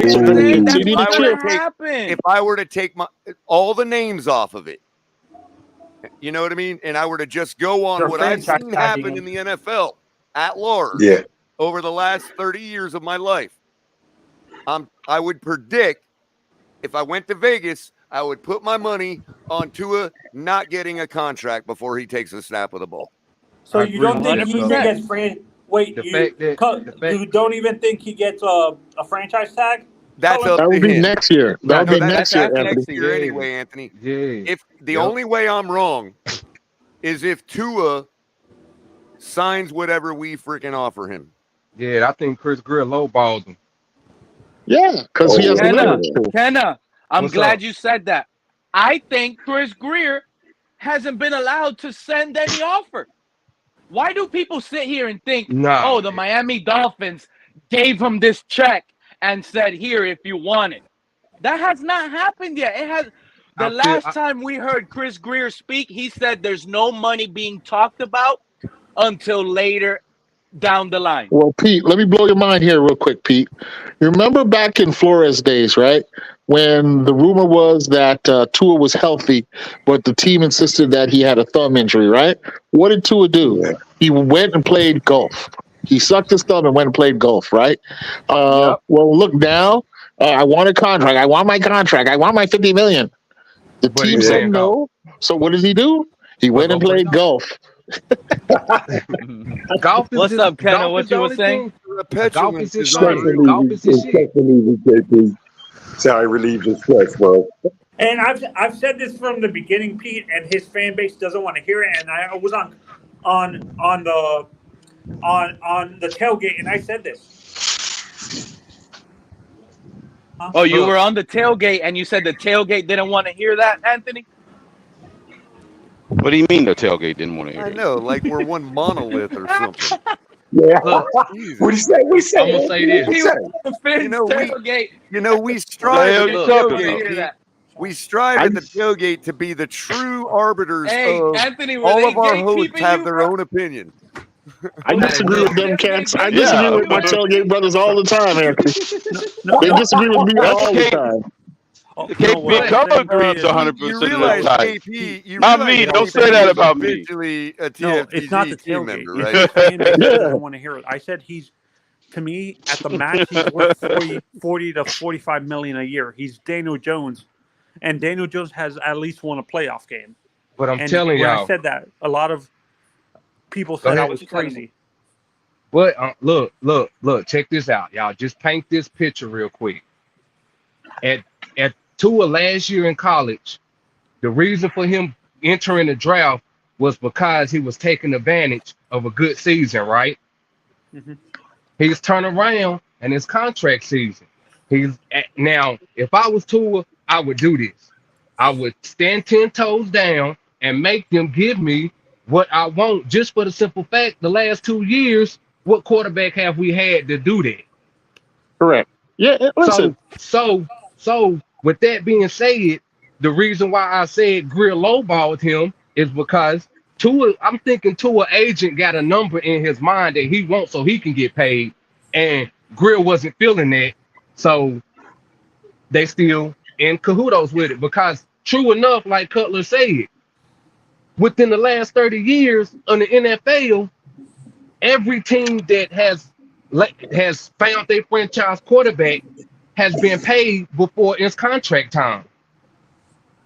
But yeah, and we still waiting to pay Tua. So he's playing hardball with Tua and his team. It's called playing hardball. Yep. Props to Chris Matthews. And here's the thing, Kenna, about his agent. They want to get paid, right? Exactly. Now, remember what I said earlier about if Tua plays on his 5th year and ends up falling out, how he could command more money, right? Yeah, that would strengthen his position. Absolutely. Would know that too. So if his agent truly believed in him, that's what he would advise to do. We just saw this happen with Christian Wilkins. So I'm claiming right now that Tua's agent don't even believe in his. Exactly, Color. Exactly. He's paid to. The difference is he's paid to, though. 100 Color. That's 100% Color. He wants the money and he wants it now. He wants it now. He wants as much as he can get now. Yep. I mean, let's be real. I'm not being insulting. This is reality.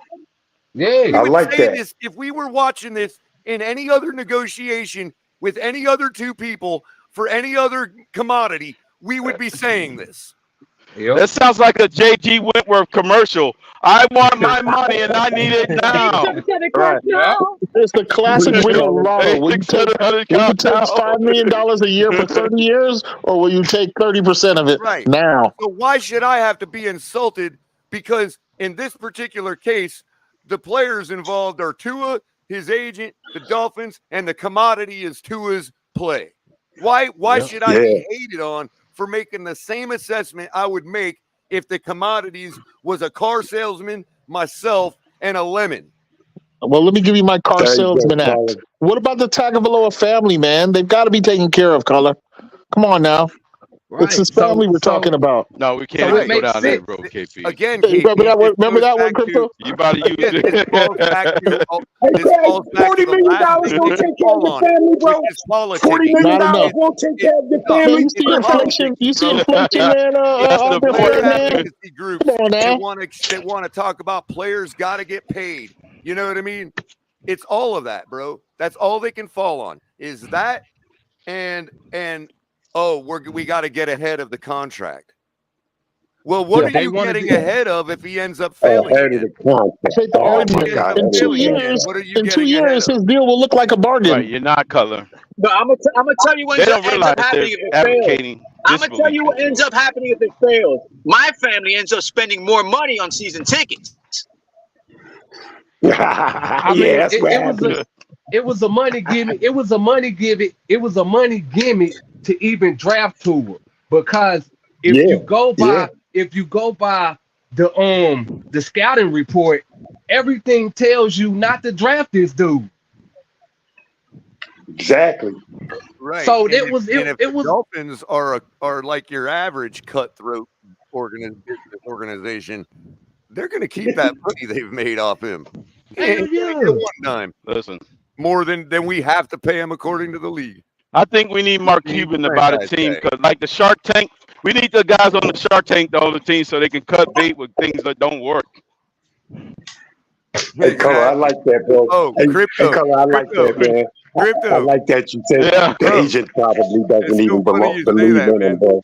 I'm going to do a show, right? And I've got a thumbnail already for it. And you're not going to believe what I had AI create it for me, right?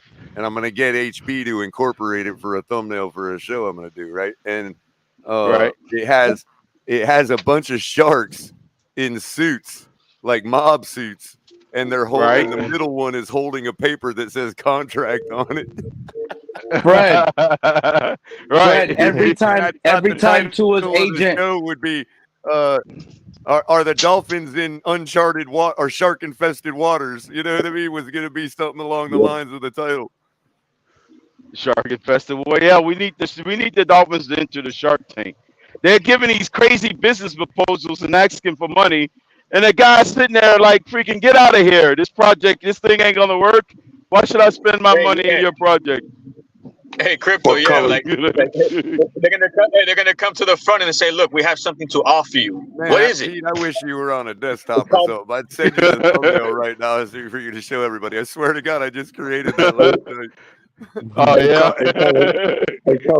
Hey, Color, that was huge, man. That the agent doesn't even believe in you, bro. That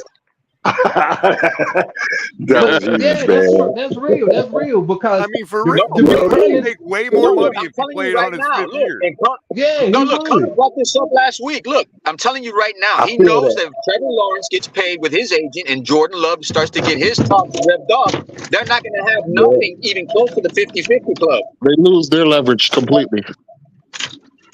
I mean, look what golf has already had an effect on Tua's earnings. Now, Cap for Life, the argument that I got right off the bat to that, could you guess what it was? What was it? Guaranteed? Oh, well, what if he gets injured? That's why they want the money now. Because he might get it, something might happen.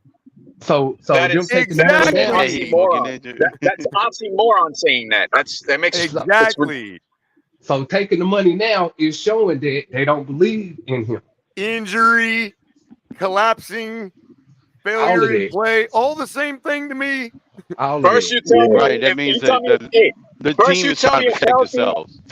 First, you tell me if healthy, we're going to win the division. Now you're telling me no. Hey, wait, we have to wait if he gets injured. You have That's to what I put said that earlier. It's as if they believe that signing a contract is going to shield him from injury. That's what they believe. I don't know, man. What if we sign a contract and he gets injured? What if he plays on his 5th year and he gets injured? Well, what if we sign a contract with him and he gets injured? The irony being, man, if we sign him, it's going to be harder to get an offensive line to protect him. This is starting to look, and shout out to KP. If he got that intel, that's pretty good intel. But this is starting to look very sloppy, bro. Reason's going live at 4:45, so I'm curious to see what he has to say on this too. He about to. You know what Reason about to say? He about to try to debunk everything TD was talking about this morning. You know what Reason's going to be like that. Because when you boil it down to it, exactly what it boils down to, I just said injury. And he's going to be saying do this deal without protection for themselves. It just ain't happening. This deal is not happening this year. Right. He's going to be. I'm telling you. Right. Businesses don't do deals without protecting themselves. Right, Color. And they forgot to say that that's also a market condition. Could want to do whatever he wants to do, but HR is not going to let him do that shit. Yeah, exactly. The treasurer of the Miami Dolphins LLC is not going to let him do that shit. It's called liability. Well, we need to fire HR then for even having Chris Greer here this long. No, do you think Chris Greer has buyer's remorse with Tua? You think he has buyer's remorse? If this is happening now, you want to say stand your ground? No. KP, but here's the thing, KP. Everybody's talking about he don't want to get off Tua because he wants to save face, and I'm thinking we're at a point now, at least for myself, and I know I probably speak for a lot of guys like me and gals like me and everything between. He might if he stands his ground, and that means that ends up meaning that he moves off of Tua. I'm not faulting him for that. With all the other stuff he's done, for the fact that we can plop in another quarterback that's above average and be ready to go, that's on him too. And so that would be a magician's stroke. If he can pull that off, that's why I would build a statue for him. Well, let's say if he can pull that off, you got to call him Chris Houdini Greer. And there's enough fans like me now, I hope he realizes this, that would go to bat for him for making that mistake with Tua. I don't care anymore, Greer. We get it. You've done enough to overcome that. Right.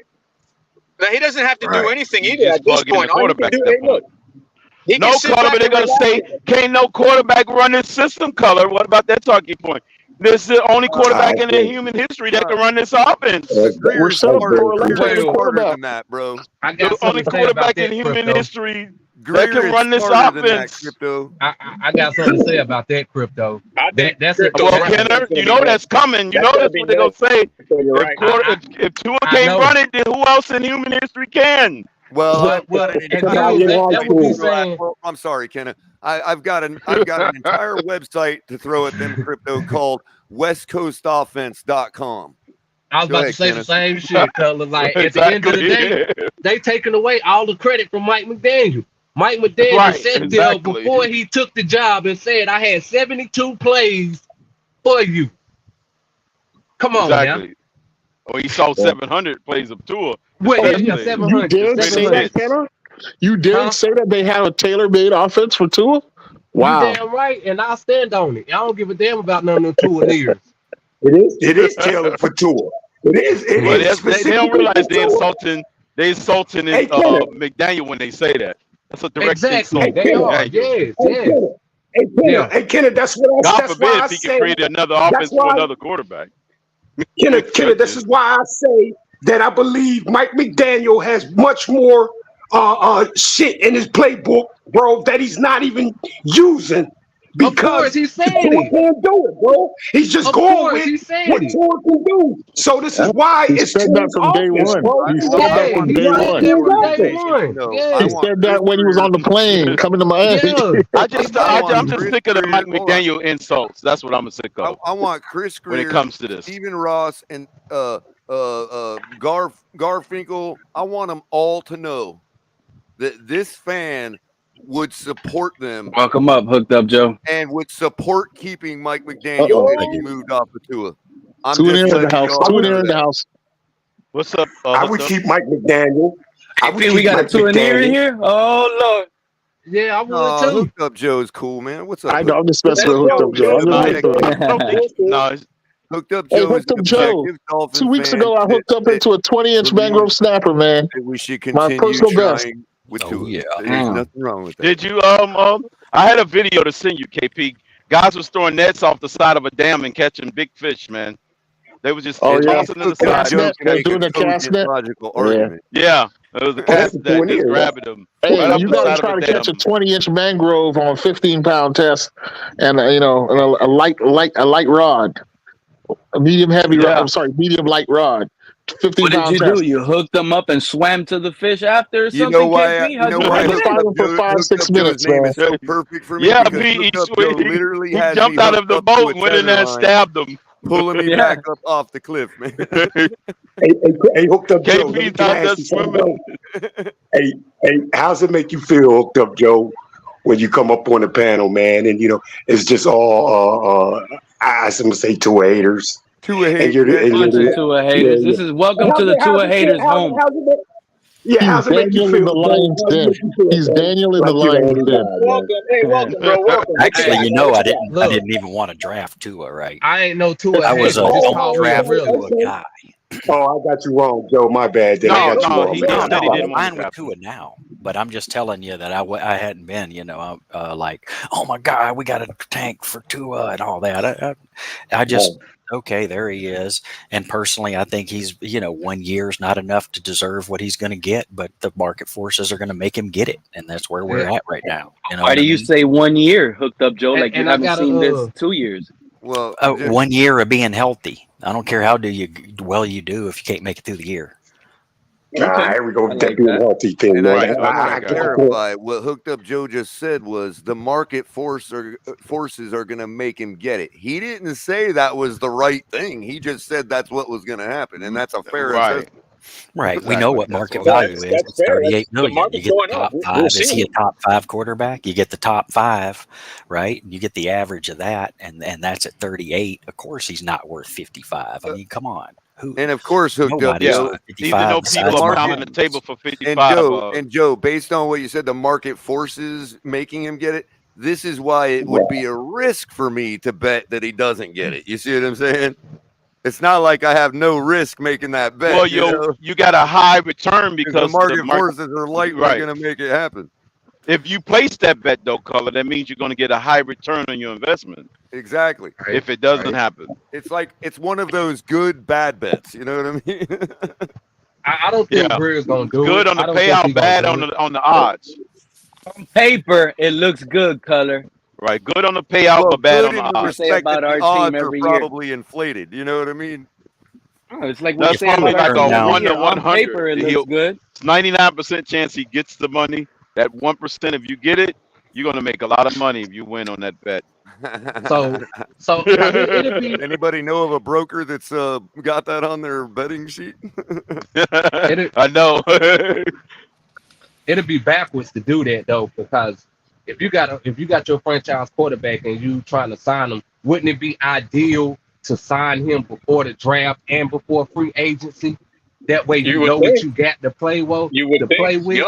And the fact that it's not done now is a tale that we might be going into the season like this. Well, Kenna, to your point, wouldn't they have wanted to do it before a whole bunch of other people set the market?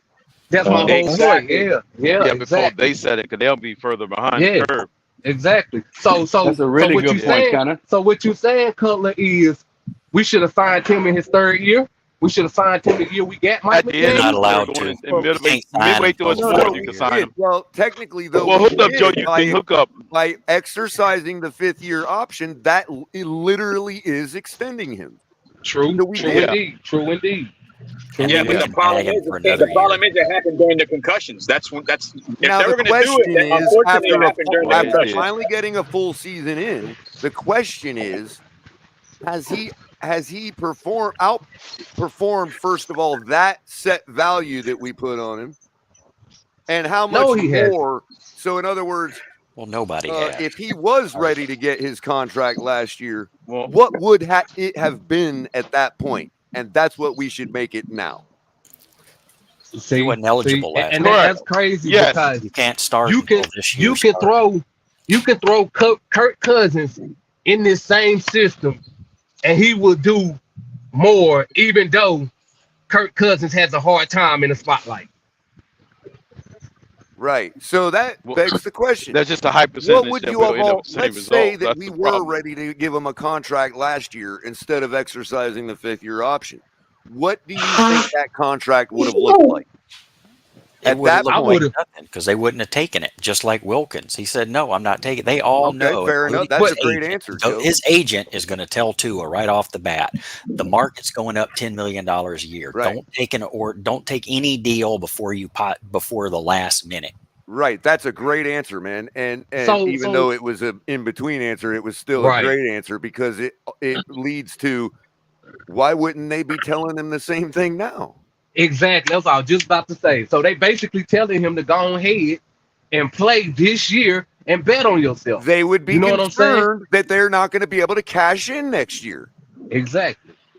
So yeah, if he's done a pattern if he's done a pattern with Gesicki and he did a pattern with Wilkins, I don't think the pattern should stop now. If he told those guys, go ahead and do your thing and let's talk after and bet on yourself, I hope Greer knows more than ever this is not the time to change your motto. But Tua has never betted on himself, y'all. Tua has never betted on himself. Have y'all noticed that? Well, no, this is the first time he will be doing that. No, it wouldn't, bro. No, it wouldn't. Betting on himself. I don't even think his agent would be comfortable with that. No, listen. If Tua was to bet on himself, he would have did it.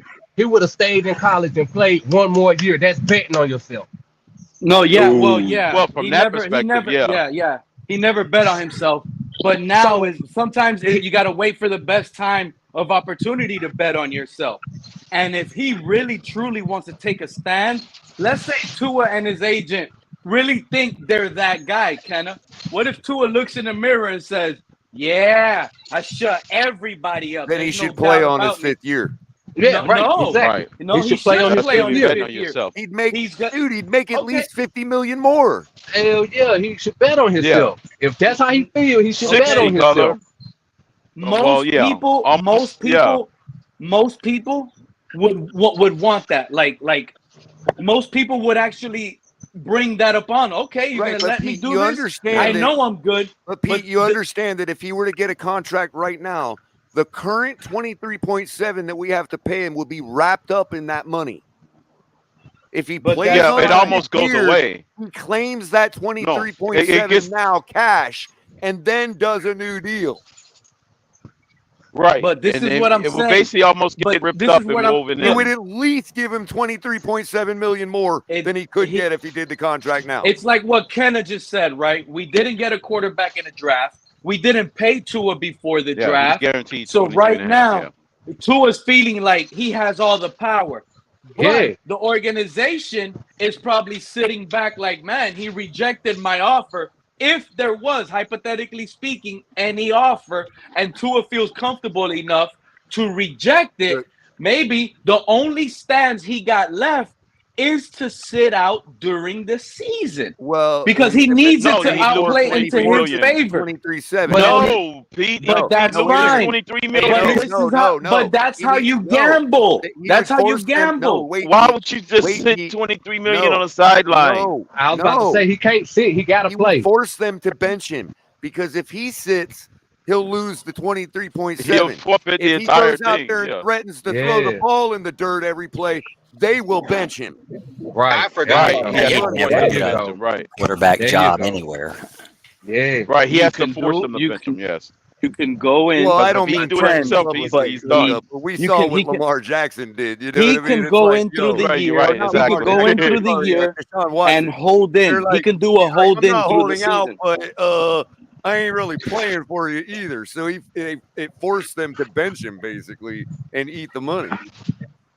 Hey, Ken, I forgot what quarterback that was. Anyway. Like what, bro? Who was the quarterback that just recently held out and they let him go home and was still part of the team and they weren't charging him anything? I forgot the name. It was like last year, and the year before. It was Deshaun Watson. There you go. By basically, wink, wink, nod, nod. I'm going to throw the ball in the dirt every play if you make me play. Okay, but let's go back. If you go back to Deshaun Watson, right? We can't. People already forgot. They're thinking, oh, he had all those women allegations. That's not the reason why he sat, and he was sitting before those allegations even came out. You see what I'm saying? No, I'm talking he was fighting for the top dollar.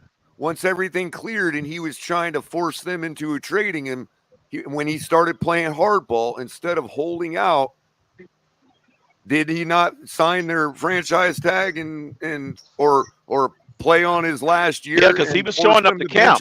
No, remember he was showing up to camp. Yeah. He was showing up not to be fined. But he wasn't. That's all. That's what I'm saying. But they know he wasn't not working. going to give them the goods, so they are forced to bench him. Mm-hmm. Right. So they sent him home. They said he could go home.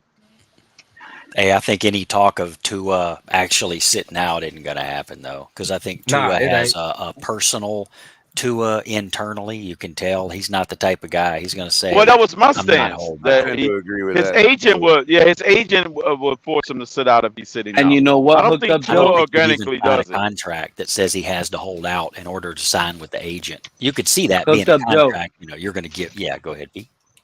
No, go ahead, finish. I'm just trying to respond to what you were saying. What I was going to say was, he's not that type of person. Tua is not that self-efficient leader. Tua will sit back, listen to his agent. His agent will get up in his ear, manipulate him, and tell him what to do. The agent doesn't care about Tua or if he holds out or anything. The agent wants money. Smart enough. So Tua's not smart enough. That's what I'm trying to explain to you. Like if the agent gets in his ear and tells him, "You want $46 million a year, then you do this." I think he's smart enough to put a limit on that, Steve. Already. No, I think he's smart enough to put a limit on that. If the agent is convincing him, yeah, Pete, there's a cap. Yeah, there's no cap. You got to realize that there's a cap on that. There's no cap, bro. There's no cap. If the agent really gets in his ear and convinces him, he's not going to risk losing the whole deal, man. He's the type of person that will listen He to will his fire agent. his agent. That's why he hired him. Losing the whole deal, man. Yeah, his agent will find a new client at that point. If that He didn't hold out on if that was the case, then why didn't he sign? If that was the case, why didn't he sign the so-called it depends on how low it was, Kenna. You know what I mean? If he signed maybe they offered him 26 million. Maybe they offered him 23 to the fact million. that everybody turns down their first I know offer. that's ridiculous. Yeah, everybody turns down the first offer. I mean, let's see how many NFL offers got accepted on the very first offer. Right. The only difference we pointed out. I don't know. Some of them do stuff for the first offer, though. The only every player signs their first contract. One at a time, man. Give me one at a time, bro. One at a time. You know what I mean? I'll say this much. The organization wanted us to know he turned down the first offer. Bottom line. They want us to know that was part of the propaganda campaign, Color. You got to realize that's pure propaganda. But why do you say it's the organization that wanted us to know? And you know what? I think it's the opposite way, Color. I'm sorry. They don't have no I think it's the They don't know agency. what to pay. The first offer. I would question his college degree if he didn't turn down the first offer. Who's to say Tua even got a degree? Well, Who's to say Tua even what was it in marketing? Oh, or media? Well, yeah, could be. Oh, it was something to do with media. Think can't so. remember. I'll look it up again. But yeah, he does have a degree. I'm just saying, like, I question.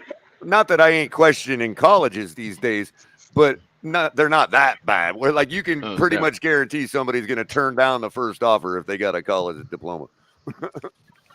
And the people at Athletes First probably do, because I call them agents first, because they're all about at the same time, aren't they kind of like lawyers where ultimately the client just says, "Hey, I'm making the decision here." You know what I mean? He's got 2 degrees. He's a green degree in jiu-jitsu. Don't forget that, bro. And he knows how to fall, Fred. Yeah. Damn. And he knows how to fall. Body slamming defense. Damn, Fred, that's brutal. He's got a second degree belt in jiu-jitsu. Come on, man. So what you saying, Fred? That's Tua right. is It's bringing that to the table in the contract. I learned how to ball for y'all. Hold on. It's a bachelor's degree in communication studies. That's what he has. You gotta know, hey Kenny, this is what he think. This is what they put on me, bro. They put on me like maybe Tua didn't come to camp. Come to camp. And what happened? And Von Joe, you're right, but that's why I rely on things like 'Cause his you're college gone. degree to determine You're whether he gone. would make those decisions or not.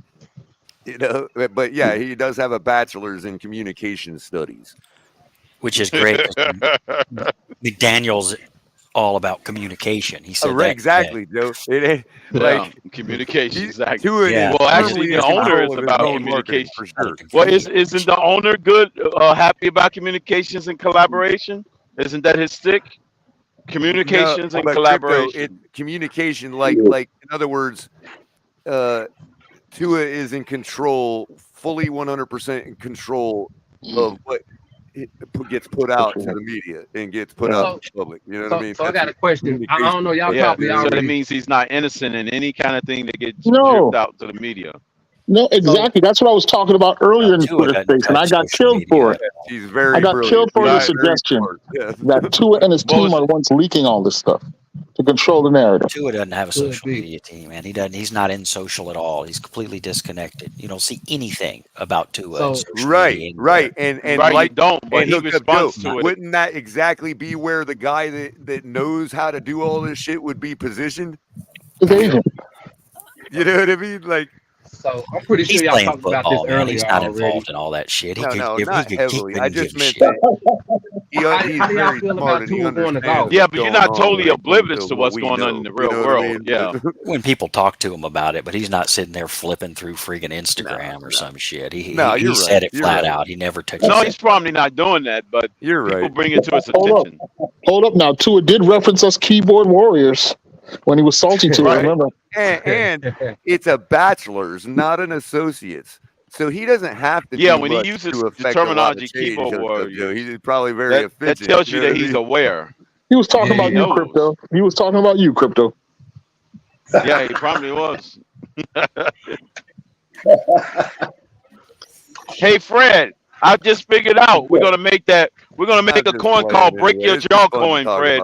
That's what we're gonna do. Break your jaw, George. BYJs, Yeah. BYJs, break your It's jaws. gonna be We're gonna Fred, do that'll break be your a good jaw segment coin. to have. The BYJ coin. There you go. It'll have The two on BYJ one What side, jaws you Daniel on the breaking other. today? And I'm gonna ask you, Fred. I'm gonna be like, what jaws you breaking today? And I'm gonna ask you, what shows have you watched? What takes do you disagree with? And you're gonna give me an example like, I'm breaking DDW's jaw today because he said Tua should get paid. You can charge people to come on the It'll be a panel. segment. You got to pay 5 BYJs to get up on the panel. You know Yeah, what I'm saying? you gotta buy DYJ coin, the break your jaw coin, in order to qualify for the segment. How many So I should got a I question. issue? Daniel, on Should the I other issue hand, 21 has a degree million? in history. So I got a question for everybody. I think y'all What's probably up, talked Ken? about it earlier today. I was at work. I was in and out. How y'all feel about Tua going to this golf tournament? Oh man, Oh, That's Cap what- is don't on say that, Cap. Kenna. Say Remember, no to it. Yeah, remember. don't say that Josh with Cap Allen. for life on the panel right now. Give me one at a time, man. Give me one at a time, because I answer that for Kenneth, man. And you know, I've said it like 3 times now. You're gonna wipe Cap, the we green can't with hear you, Josh Cap. You're kind Allen, of man. like That's what in the he's gonna do. blender, Cap. I know You're gonna Michael wipe the K's gonna have a greens field with day with Josh this Allen. golf tournament. Michael Hey, K said Kenneth, that like I Josh told Allen you, shouldn't have bro. been at the golf tournament. He's gonna make Josh Allen his caddy. I answer, Kenneth. Hey, Kenneth, I answer, bro. Go ahead. That's how I'm gonna answer it with, man. Like, you know, there was, we talked on it, on the TFG channel, you know, and well, you know, I'm gonna say his name, Tony. Tony's like, well, I said, well, it came down. How come Tua's not in camp? And you know, Tony says, maybe he's practicing with his quarterback coach, his hired quarterback coach. You know what I'm saying? So right now, okay, you're not OTAs because you're practicing with the quarterback coach, bro. It's because you're golfing now. It's because you're golfing.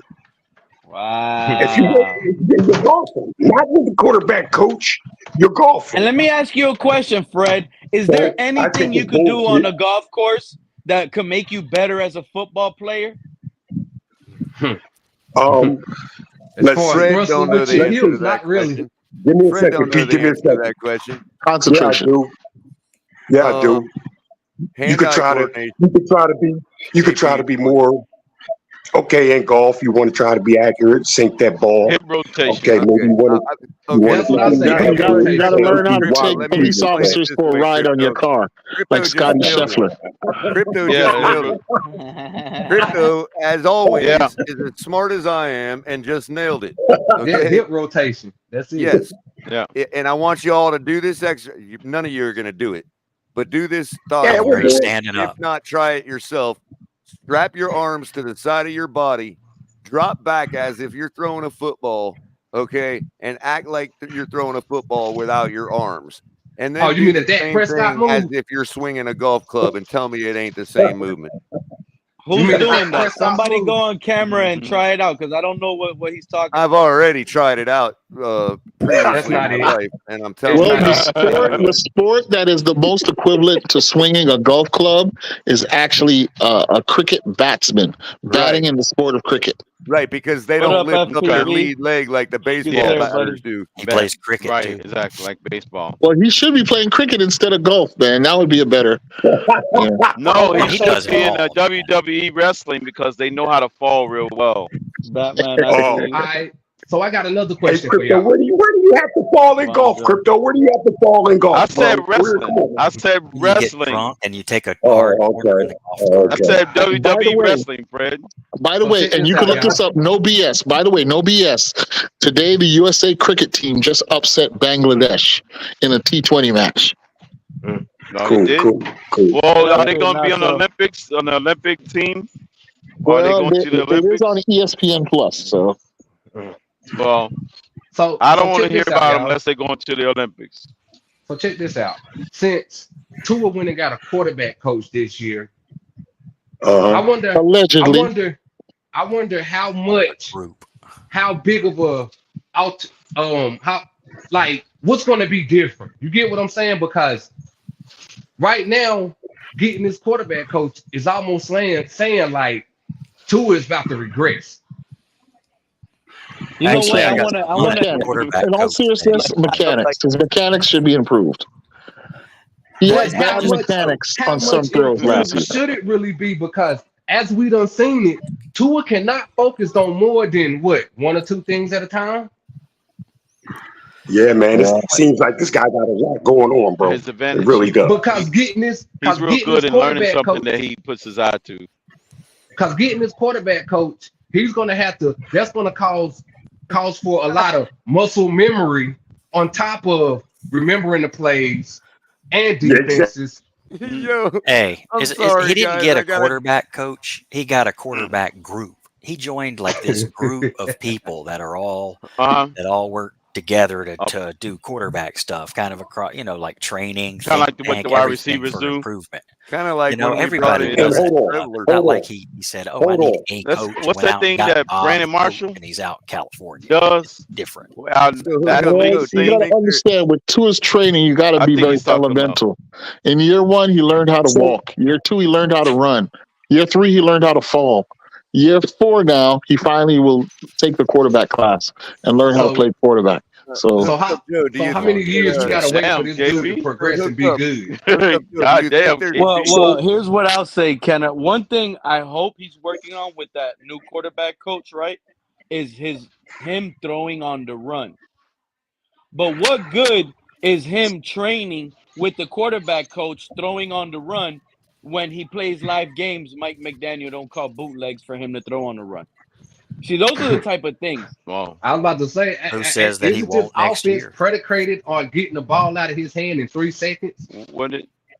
That'd be a waste of time Well, that's the to offense. learn how to throw off the run. Hey, hooked up, That's Joe. what I'm saying. Do you think that there might be something to bringing in Chris Streveler like we did a couple years ago? The guy that has the instructional video on YouTube of how to throw a football. Well, I'm just glad that 3 years later, Tua has finally taken Brian Flores' advice. Remember, Brian Flores was the first one to say, instead of wasting time on the golf course, I need you to get in here and practice being a quarterback. He gave him that advice 3 years ago. So that was being too mean. What you're saying is he should have learned it in year one? Is that what you're saying, KP? Yeah, even before year one. You know, when he played quarterback at Alabama. He should have learned that. Remember when Chan Gailey said that maybe Tua might get it, but it's going to take some time? Because Chan Gailey probably looked at Tua's work ethic and said, wow. Well, Chan Gailey got fired. Well, Chan Gailey got fired because they chose Tua over Gailey and all these bozos, remember? And before Gailey, the first guy just walked away, huh? He looked at Tua and just walked away.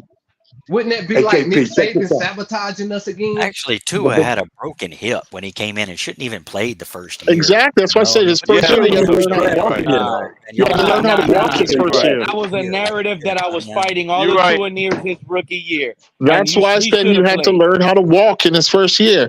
Then year 2, he learned how to run. Year 3, he learned how to fall. And now year 4, he can practice being a quarterback. Yes, sir. First year he's been in the Check it out, offseason. KP. Progression, KP. That's progression. I forgot about jiu-jitsu. You're a number 5 pick, but now you can't even. You need a private quarterback coach to help you. You're a number 5 pick, man. You're a number 5 pick. Hey, Fred, come on now. You're gonna piss off Nick. You're gonna piss off Nick.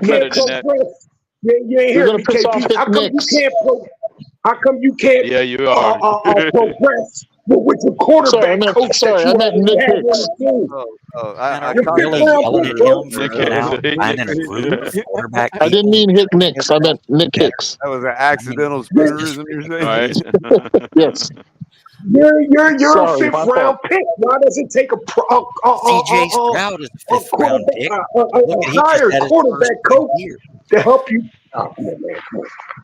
You don't think these other quarterbacks are in part of groups, and these groups that go out to training just like all these people do? They all work with each other. Come on, Fred. You just mentioned Joe. You just mentioned CJ Stroud, bro. Bro, this guy's already his mechanics are already what you want in the quarterback. He's like the best. He's like one of the best top 5 quarterbacks since Tua. Right? His mechanics are already there, bro. It ain't nothing else a hired quarterback coach needs to help him with. CJ Stroud. Any help? All the guys, Joe, he's in a group with Jamarcus Russell and Johnny Manziel. They're working together this summer. Come on, Joe. This guy's a number 5 pick, bro. Hey, number 5 you pick, a bro. fucking comedian, ain't you? To improve his skill. You know what I mean? Fucking Jamarcus Russell. And Johnny Manziel. Negative on that. It just shows the negative shit that comes out of this all the time. Y'all are some negative people, man. I'm telling you.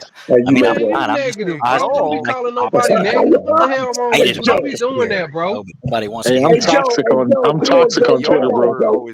I'm toxic. Don't be mad because we speak the truth. Don't be mad because we speak the truth. Don't call us negative. Don't call negative for speaking the truth. Don't do that. Well, I'll claim it. We got like one of the top 3 receiving cores. We got one of the top 3 running back cores. We got a killer ass head coach. OJB. OJB that couldn't win a fucking job from a rookie.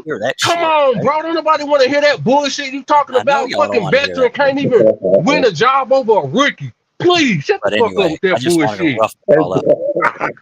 Hey, Joe. What wrong with you? I just want to let Pete know that I really appreciate him streaming and having these open panels and watching all y'all guys go at it like this, and joining every once in a while is really fun. And I appreciate all of you.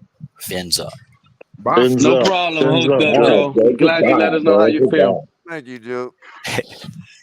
Fins up, Joe. Wait, come on, bro. We're just having a little fun there, Joe. Come on. Come on, man. This I just don't know why an argument with Fred had to devolve to y'all. No, man. A number five. People do that, man. This guy needs this guy. This guy is a number 5 pick, and look at all the shit he needs to do, bro. You know what I'm saying? Off season. Damn. I consider this bringing balance to the football universe. That's all. So, I mean, I've probably put 20,000 hours of video out on my opinions. I don't need somebody to hold me responsible for what Fred is saying. What balance do we need to strike to the universe, KP? The galaxy is imploding. The galaxy is already imploding right now, or exploding, whichever point of view you want to. He said, "Yeah, Color." He included you and Chris. It depends on perspective. Hey, Color, you are who you hang with. Certain parts of the galaxy is imploding, and the other parts are exploding. That's what my mama told me 20 years ago. You can't try to hang out with the two and ears. Tell you this, Pete and I don't talk privately. He don't answer my text, so it's not like I hang with anybody. You know what I mean? Damn, we still don't even know. We still don't even know for sure if he has the art of falling down, if he's got that down yet. True enough, because he did get the ball out of his hands in 2 to 3 seconds. You ain't lying about that, You want $50 million. You want $50 million, bro. I don't even know if you know how to fall down. At the end of the season, what's his name? McDaniel told him, I need you to work on these 4 or 5 things, right? Well, before we pay him, we need to make sure he's mastered those 4 or 5 things. You know what I'm saying? A number 5 pick needs to learn. A number 5 pick needs to learn 5 things. God damn. Well, we know jujitsu is not one of them, and falling is not another. The reason I brought that up was because I think that was a bad PR move.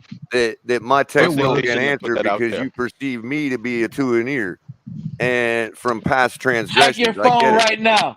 Check your phone right now. Oh, I just heard the chime. I just heard the chime. I'm trying to hurry up and respond. I just heard the chime. For the record. Hey Pete, I do want to. I'm sorry, KP. Were you going to say something? No, I'm good, sir. Okay. I wanted to derail this whole thing real quick because I just asked Copilot on Edge.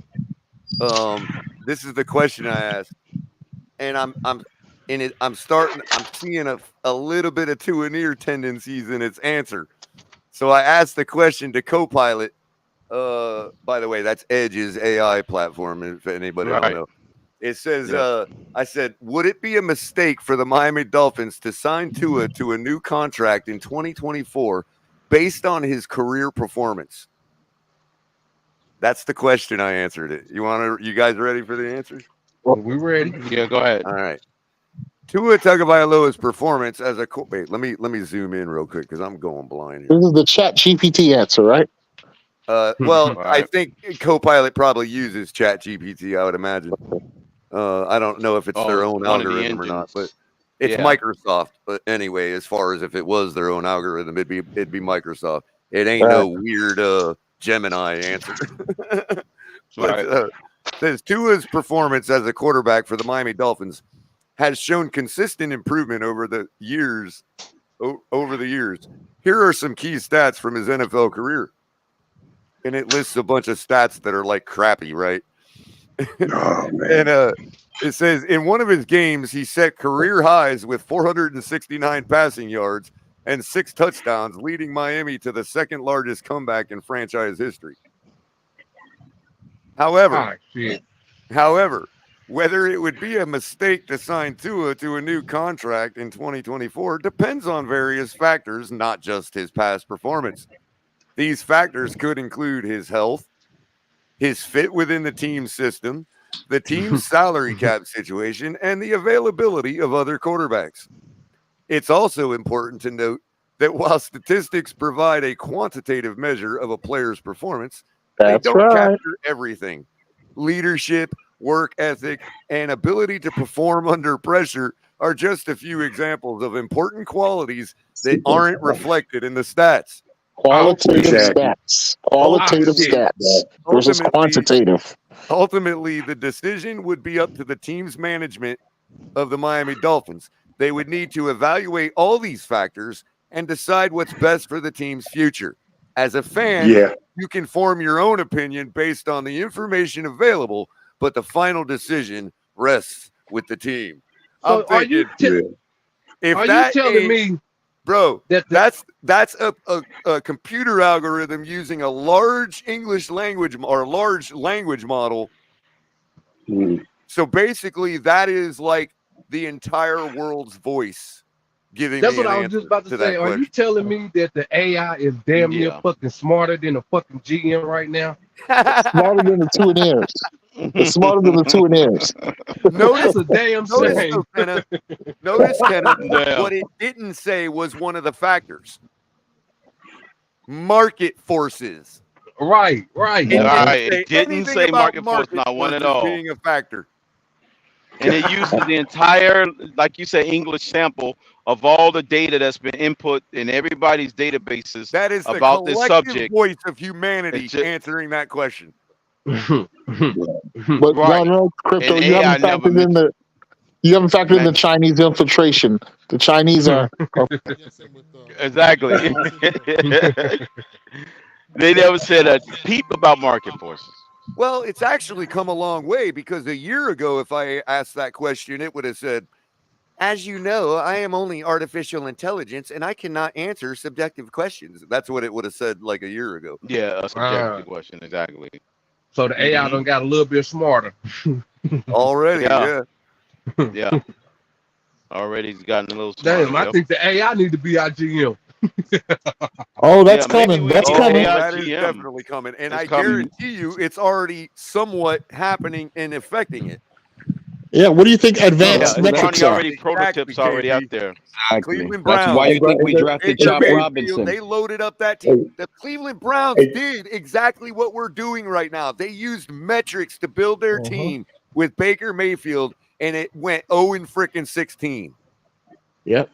Don't worry. $50 million Why did it will work? take care of all that. Something called And the if you human think factor. I'm wrong, if you think I haven't done the research on this, the general manager that they hired to build that team came from baseball. You know when they'll figure it out though? When they'll get it right? When the computer will get it right? When they've got the chaos equation figured out. Right now they haven't figured out the chaos variable. But that's entered in as X.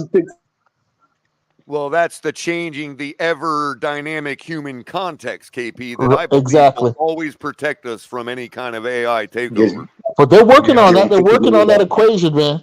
They, they've solved pi. Next will be They the only need chaos. 70% of the workforce to be replaced by AI. That's all. I think that's the and the thing of it is, and this is just happens to be fact. It's not political. The Congress actually has had committee discussions on whether they should put into law protections that include like airstrikes on data centers. Yep. You know what I mean? Yeah. That's The crazy. risk of AI taking over, man. Yep. But unfortunately, probably all those missile silos are controlled by computers. So exactly.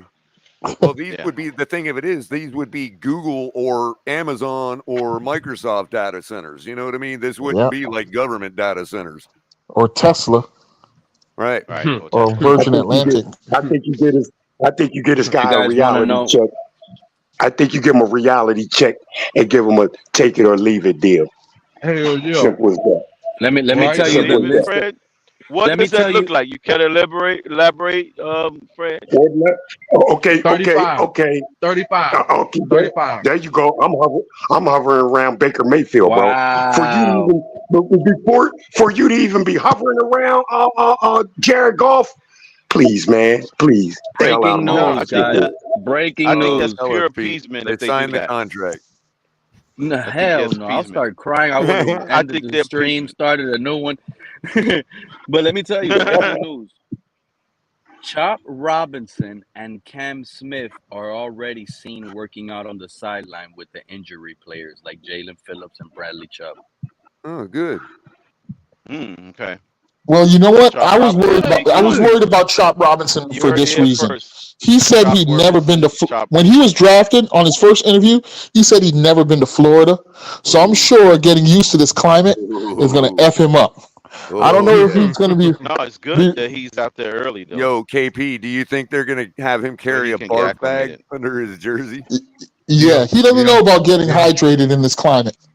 Yeah. So Hey, well, KP, what kind of dude? What kind of dude do we? What kind of dude? What kind of dude do we need, KP? Do we need a warm weather dude? A warm weather dude to help us, or could we use more of a cold weather dude who knows what it's about later in the season, bro? yeah, but we got to wait till later in the season. He got to survive training camp, bro. If you've ever been in a two-a-days down here in Miami, it's a totally different experience, bro. Oh, trust me. Yeah, but you know, but KP, you know, up here, high school, you know, KP. up here, That KP, 2 hours up after here, school every day was like brutal, bro. KP, you know, ain't up here, it ain't no walk in the park either, bro. You know, we do get 95s, bro, 97s, bro. You know what I'm saying? So high 80s here. he's been in some heat, bro. It's like mid to high 80s here. Fred, Right? last week, the average feel-like temperature was in the 110s. Last week, oh shit, for like 6 days straight, and that's in May. That's in May. For a little bit. Okay. That's in May.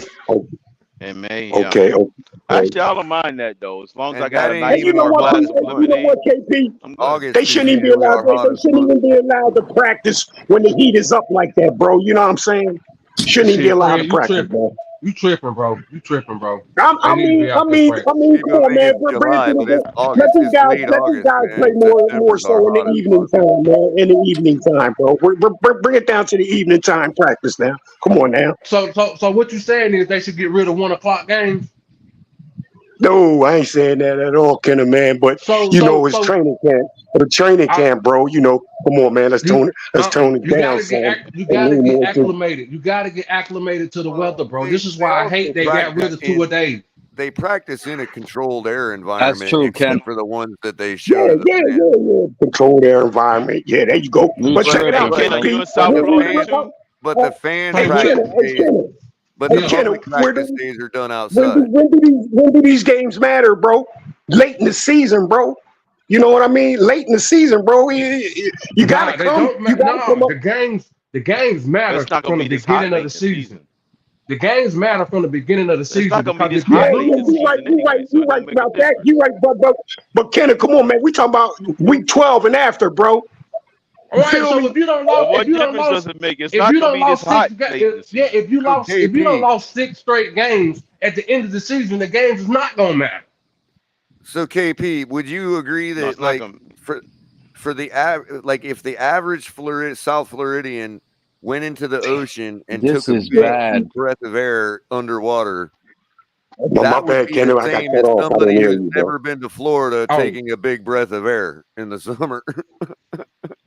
I was just saying. Hold on, Color. I can't respond right now. Be right back. No problem. So if we do make it in the playoffs, bro, you know, what's the temperature, bro? What's the temperature? 30 degrees, man. Maybe you just gotta have a lot of mentally tough players when it comes to playing in the cold. You know, that's what it comes down to. Mentally tough players when it comes to playing in the cold. I understand you still have to get acclimated to it, but you don't get acclimated to it if your mental is not tough enough for you to go through it. Now, it could work both ways. What is Shake Money talking about? The Jerry Rice of this generation. We get a playoff game in Miami. What the hell is Shake talking about? Yo, it's 85 degrees in January sometimes, man, and them northern boys don't really want to experience that either. Or sometimes you can just open it up for them, like in January. So let me get this right. Any given day in South Florida could be 85 degrees in January. Okay. But you checked out the schedule. The last 4 games is scheduled in, right, Color? Bro, I got us losing to the Jets, bro, the last game because it'll be here cold as shit, I'm just bro. saying, 85 degrees ain't no 85 is in January. Hey, let me ask you guys. It's not. Let me ask you guys a question. Does this make 85 is Tua's warmer than absent? 112. Does this make Tua's cooler. absent excusable now to the guys that bother them that Tua missed today? Does this make it excusable at least? Let me tell you the laundry list of players that also missed OTA today: Tua, Tyreek Hill, Jalen Waddle, Hold on, Odell Pete. Beckham. Hold on, Pete. Can you give the reason why they missed as you name it?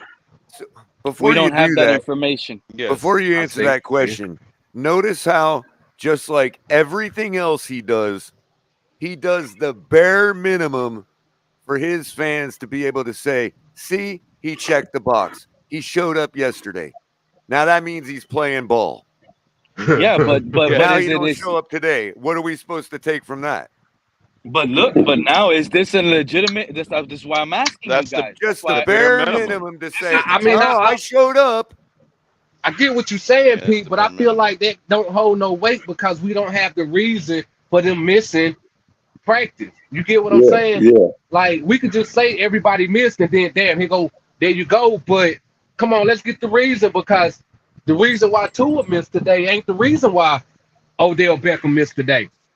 Yep. Yeah, but it is just OTAs. When we get main training camp news, then we'll get those reasons. Right now, it could be anything. And even what they tell you, you got to take with a grain of salt. Right. Because they That's might where lie. Fred and I differ because Pete said he was having sex. That's why he missed. He having if sex. there wasn't no contract on the line and he wasn't showing up, I wouldn't think it's going to affect our season. That's where I disagree with Fred, because Fred thinks it's going to affect our season. Well, if that's why he missed, then I can't get mad at that. I can't get mad at no. Well, if it's Tyreek Hill, it's got to be believable, right? You got 10 kids by 10 baby mamas. Tyreek is working on his 12th child. That's why. Yeah, he's working on 12 with the 12th baby mama. So And you know what, man? You know what this missing? You know what this missing camp to me is like missing camp, and then you're golfing, bro. To me, that's like shit, man. That's like me calling out from work, giving some bullshit excuse the day before payday, bro. Exactly, Fred. You really bothered by this golf thing, huh, Fred? Yeah, because if golf, you really hate golf. Let me tell. That's why I said earlier on the stream, Anybody Tua here? must not love the game, bro. Because if yeah, you love I the gotta game, interject I'm gonna tell you on a right little now, you're not discussion going on in stopping the to chat, play Pete. football or be around your brotherhoods in the locker room. You're not stopping that to play golf. Hey Pete, I got to interject for a discussion going on in chat because I do know about this, and I'm not a doctor. Okay, so I want to make that clear. This is not medical advice, but licking salt tablets and using refreshments in South Florida that contain a lot of salt to gain advantage is a dangerous thing to do if you're not also drinking real water. It's not bad to lick salt tablets or drink a lot of Gatorade, but it cannot be the only thing you're doing. You have to still replenish your water. Right. There's this thing called hard water these days too. Have any of you tried to drink I'm hard not water? a doctor, but I know that 9 out of 10 doctors would sign off on what I just said. Yeah. Have any of you tried to drink hard water? Well, you almost have to you eat gotta it. throw the tablets in it, right? Hard water is the worst experience possible. And you don't want and that's the other thing too, KP. You don't want it to be too cold either.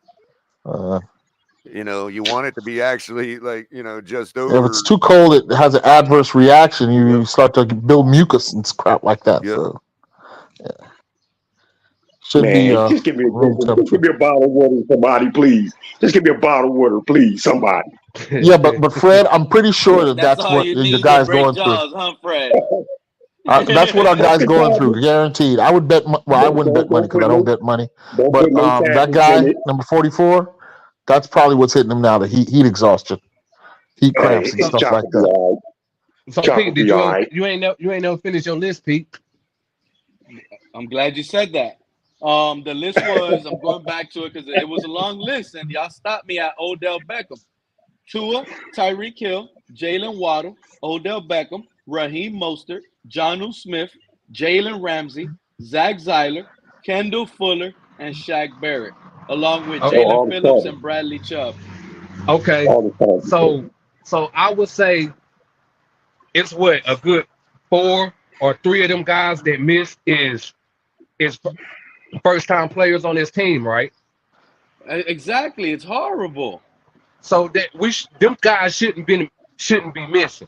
I can kind of excuse Odell Beckham because he's a veteran, but at the same time, this is still a new offense for him. So I would, I would expect all my You want to take advantage of the reps. to be there. Exactly, and that's why what I said about Tua not getting in sync with his two little short receivers that we drafted. That's what I said on this live stream earlier. That Tua missing today is going to hurt the timing of learning the curve with the little small rookie receivers.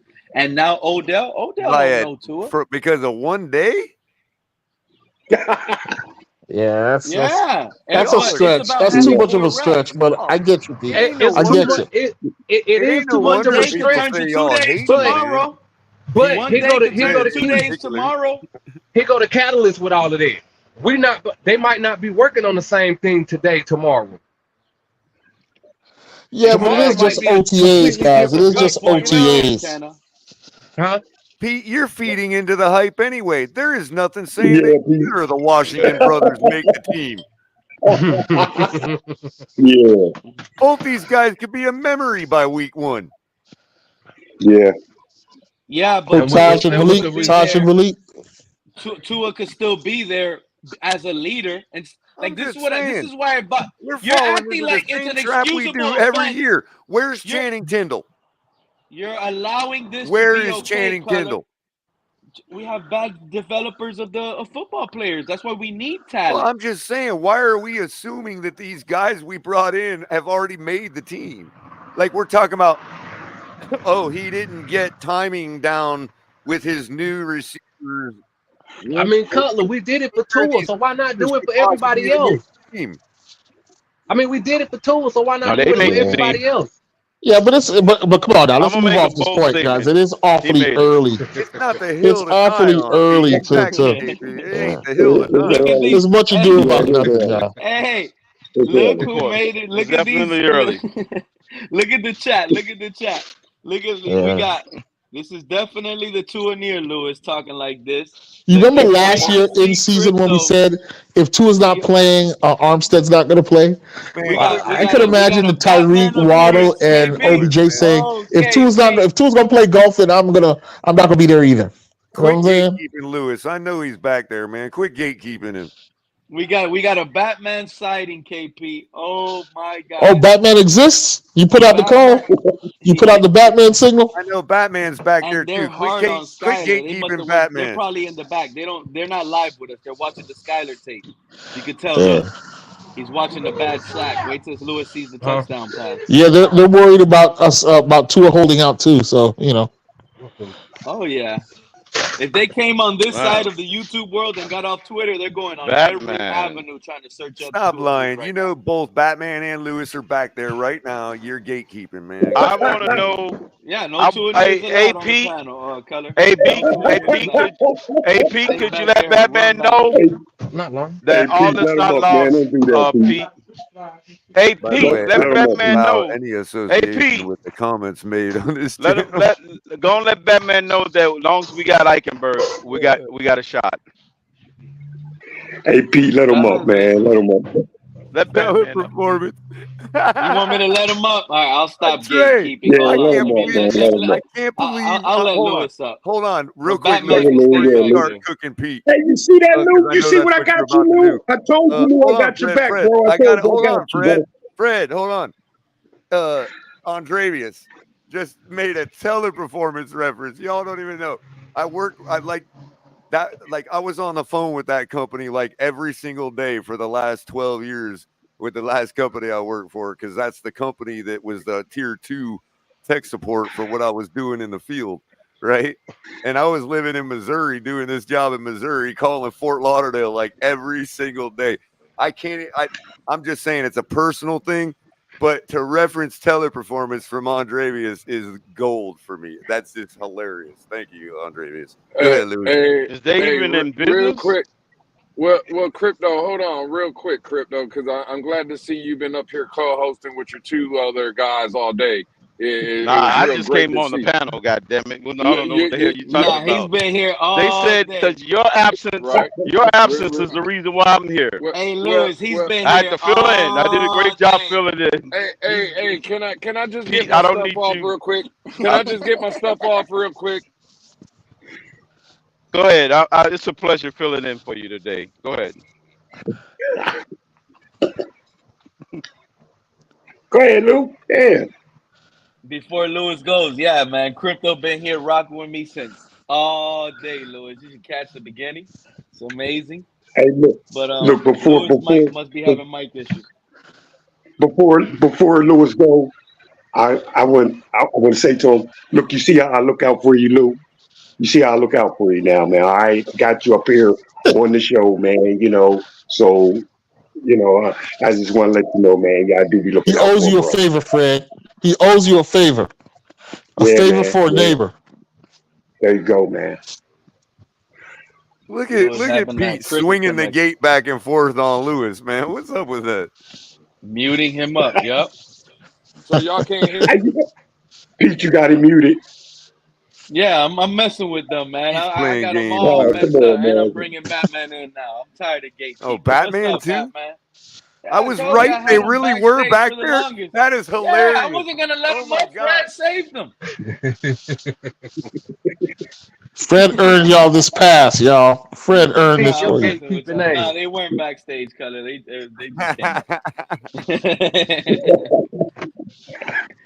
What's up, Batman? What's up, Lewis? What y'all guys feel about y'all favorite quarterback, Tua near Batman? How you feel about Tua missing today? Let me guess. You came up with a narrative already that this gets him better. Batman probably came up with a narrative that this gets Tua better. Oh, he got out. He just run from the question. Yep. Yeah, man. Put Yeah. that spotlight on Batman. That's not the Batman you want saving your life. That's not Bruce Wayne. That's not the real ahead, Bruce Lou. Wayne.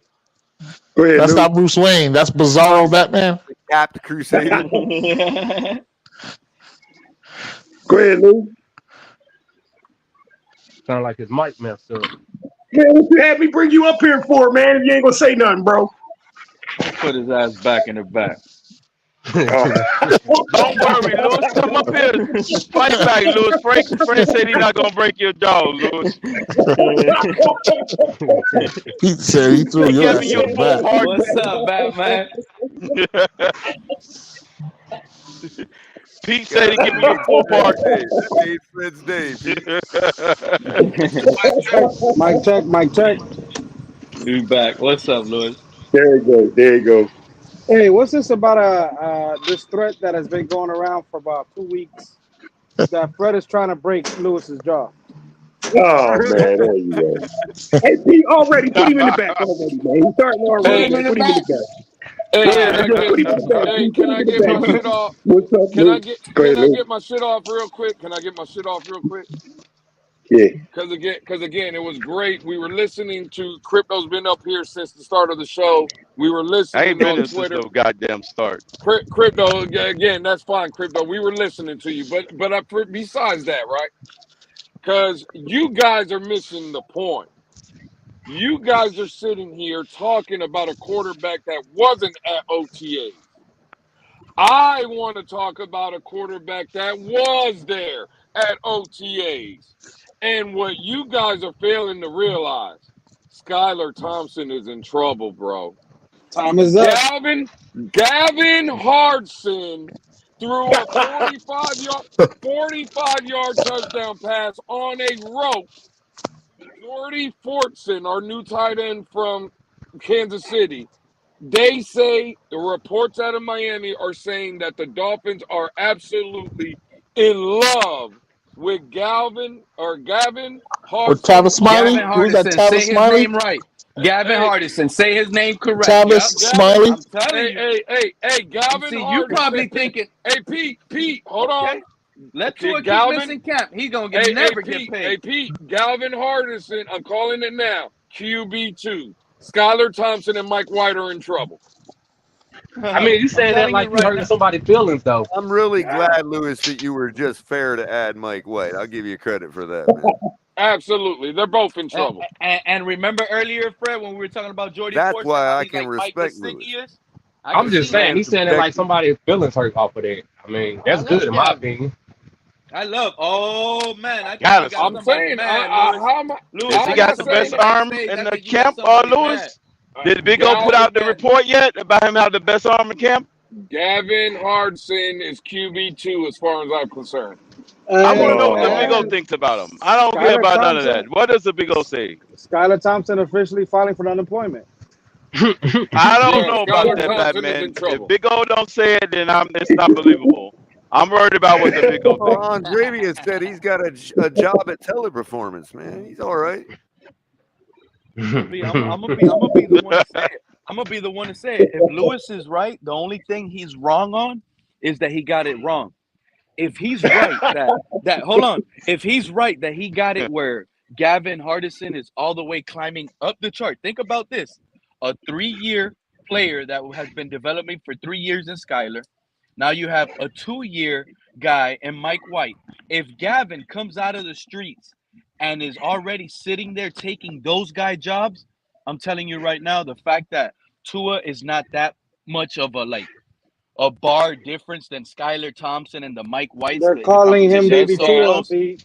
Gavin That's is coming in here from the streets to the starting job. If you really Pete, think they're calling him Baby Tua, Pete. Hey, Pete, let me ask you a question, Pete, because you're breaking down, Pete, real quick. You were breaking down like film and stuff, and I don't want your channel to get shut down, so I'm just asking. But there's no way you can throw on like Gavin Hardison like a highlight reel of him or nothing, right, Pete? You would get in trouble if you did that. if I get one more strike, I'm Yeah, done. the college guys will If I get strike one you more for strike, sure. We my tried to channel's play done. They Skyler will? Thompson College early people will? last year and got I got 2 or strikes. year If I get before one got more, I'm struck. done. I wanted Okay. to show the. I wanted Yeah, to show it no. earlier. Wait a minute, you I can't don't. take college I know I'm film? gonna be done for Nah, a long time. they're Yeah, real no, I don't strict. want you to get in trouble, Pete. I was just asking. Oh, I was just asking. I okay. don't even want to take chances after that last one. The Well, one in look, Kansas City. Damn. well, I got look. another one. I'm gonna back off. I just wanted to say Damn, Pete. I don't like They the say he has the disrespect. strongest arm in the building. Listen, I But just I wanted to told talk y'all about. about that Is when it we picked official up by the Big Gavin. I O? did some work. Hang on. I told y'all Gavin's got a little. I don't know. All I wanted to say was Do I one don't at a like the time, man. disrespect. I don't like the disrespect that Fred has towards Lewis, saying he's gonna break his jaw. He can't go to New York to the Dolphins game. I don't appreciate none of that, Fred. Fred ain't never told me that. Let me find out. Thank you. Hey, Thank you. Batman. You guys have a good Hey, time. Batman, Batman, stay you trying to tuned. work your way to the back, bro. There you go, Fred ain't never Batman. told me that. Hey, Pete. There you go. No, There you and go. this is no trolling though, for real. They do believe that strongest arm in the building. With Mike White, Skyler Thompson, and Tua Tagovailoa, they believe Gavin has the strongest arm. Who's that, Lewis? I When you believe say that. Tavis Smiley? So first it was Gavin, Skyler, now Gavin's got the best, strongest arm? Gavin has the strongest arm in the building. Tavis. I believe Uh-oh. that. I can believe that. That means he's in I can trouble. believe that. I can That believe means that. if the Big O officially put it out, it's in trouble. Put it in the wrong. It's gospel. Big When O's I gospel. I told y'all when I saw I got- Gavin's tape, his arm, the way the ball comes out of his arm and his formations, they're just like already Pete, ready. Hey Pete, you know what they? Hey Pete, 3 days into training camp. y'all. So hey Pete, 3 days into training camp, bro. I heard some of the players are already calling Gavin Baby Allen. Hey, Lewis, I got a question, bro. I got a question, Lewis. Uh-oh. You got a long Damn, journey. Pete. Lewis, is I'ma you tell you trolling right Pete now. from last year? He's trying to. He thinks this Is you gonna trolling get me Pete upset. for what he? But I I'm like not Gavin. trolling. He I'm thinks not hating on trolling. Skyler is gonna get me, but what it up? See, it makes no sense with Tua because I think Tua sucks. But with Gavin, I like his ceiling. I like his trajectory with his arm. I've seen it already. Trolling. It's smooth.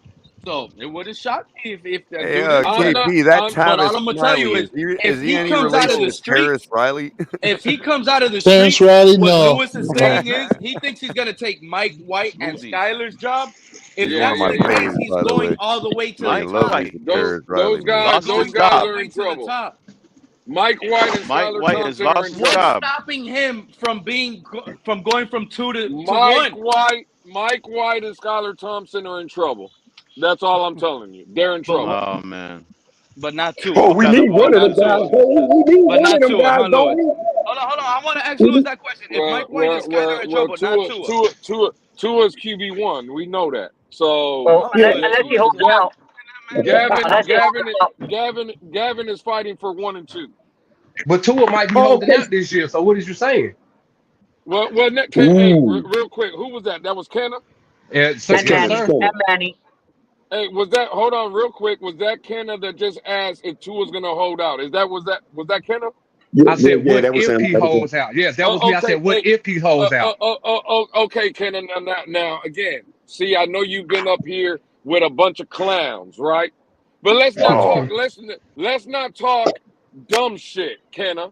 Now, What do you mean dumb? How was that dumb though, bro? Can I ask you a question? I'm listening. Lewis said he never watched Living Color. He don't know about Homie the Clown. Okay, yeah. Well, I do know about Homie the Clown. But Kenna, let me ask you a question, right? You're a hardworking man, are you not, Kenna? Yes, sir.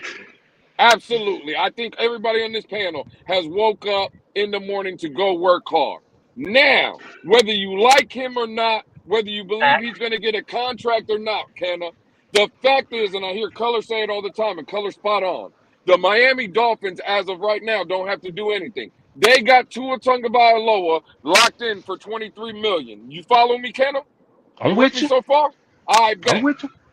Have you ever met somebody, Kenna? Because again, it's easy for us to come out on these panels and say, "Hey, if Tua holds out," right? But I don't like doing fantasy. Okay. Kenna, do I'm with you do you realize that whoever to come up on these panels and just talk? But if Tua don't have his happy ass in the building, you know Monday morning when that direct deposit from the Miami Dolphins hits that account, none of that $23 million when he's sitting out is going into that account. Now, I just want to ask you for the record, Kenna, how many men do you know walking the face of the earth is going to turn away a guaranteed $23 million? Le'Veon Bell. Thank you. Thank you. Like I was telling people. That's only one was a example. running back. And that was in the running back market. No. And there's players that hold out all the time. Hold on. Do you want to? Hey, no. Hey. So wait a minute. Hey, real quick. Because people. I'm with you. Because people think they doing shit when they say Le'Veon Bell. Do you know what Le'Veon Bell held out for? You know what that contract looked like? He was stupid. Yeah. He was stupid to hold out. No. But do you know the money? What it was? It doesn't matter. It doesn't matter. It's still a couple million. 23 million. A couple million. You're sitting out on millions, though. Who's sitting out in their right mind on millions? All right, then. Are you kidding me?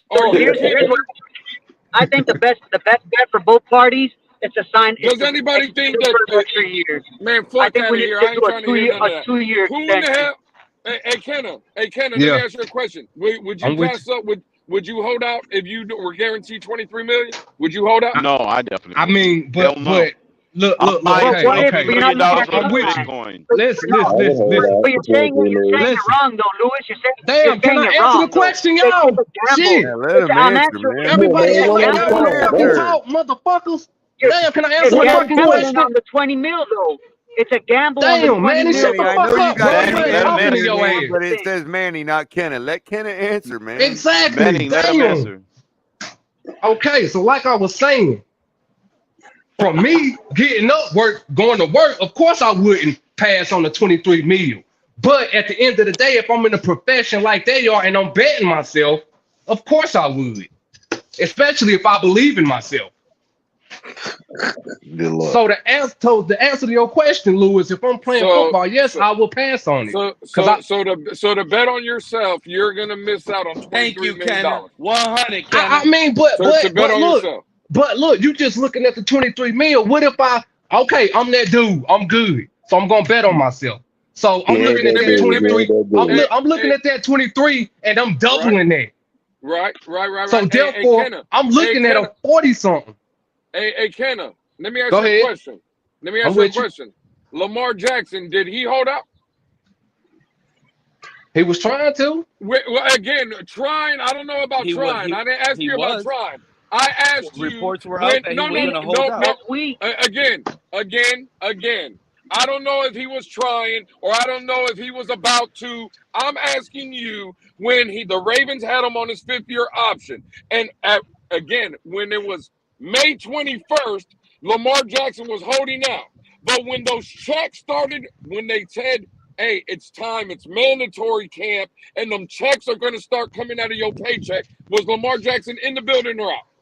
I mean, I'm with you. I'm a sensible. So he was there. I'm with you on that. Again, but Lamar should have bet on himself, according to you.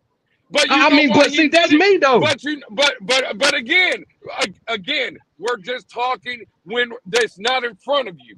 It's easy for you, Kenna, to say it's me when there's not $23 million waiting for you. But if that $23 million is waiting for you, I bet you're singing a different tune. You know that. I know that. Like I just said, bro. If I'm in that position, if I'm in that field of playing football, and I got a $23 million check sitting here waiting on me, I'm not gonna lie to you, bro. I'm thinking more.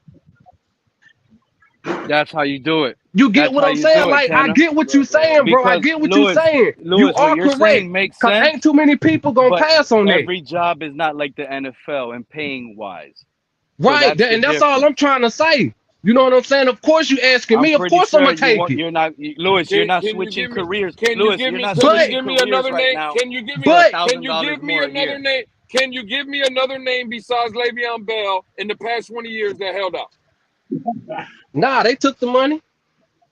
So why in the fuck? Again, they've been playing the NFL for over 100 years. I asked y'all a question. Y'all gave me one dude. But now all of a sudden everybody should do it. Stop. Y'all know y'all better than this. No, bro, look, bro, but you just take see, and that's the problem right there, because you just taking it for what it is. Bro, if that was you in that position and you know you that dude, are you gonna take less than what you know you can get? Not taken into consideration. I'm gonna give you the list right now. Lamar Jackson is that dude. Lamar Jackson was that dude, and he didn't want to.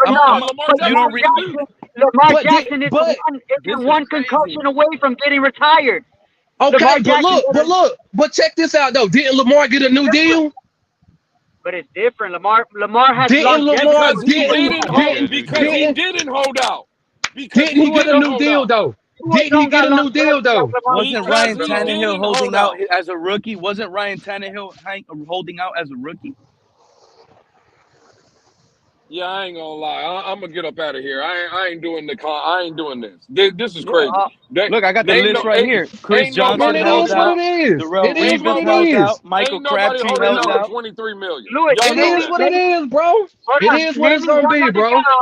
Name me one other guy that on his next concussion is never gonna play again. Name me another guy, because guaranteed Tua gets another concussion, he's never playing again. Hey, Kenna, you want to make a bet that Tua don't hold out? You want to make a little wager on that, Kenna? Depends on the severity of the concussion, man. I mean, shit, we can make a wager on it or nothing. Hey, look, ain't nothing in between my legs but hanging, bro. Like on the end of the day, bro. Hey, that's the shit I'm on, Kenna. See, I like your style, Kenna. Well, you name the price. If you think that Tua is holding out, then let's again. I respect Kenna. Whatever your price is, dog, I'll match it. Whatever you want to do. I mean, it's whatever, bro. At the end of the day, it's whatever, bro. Like, you know what I'm saying? That's the same shit I'm on. That's the same shit I'm on. Only thing I want to point out is if Tua take a deal now, he doesn't believe in himself.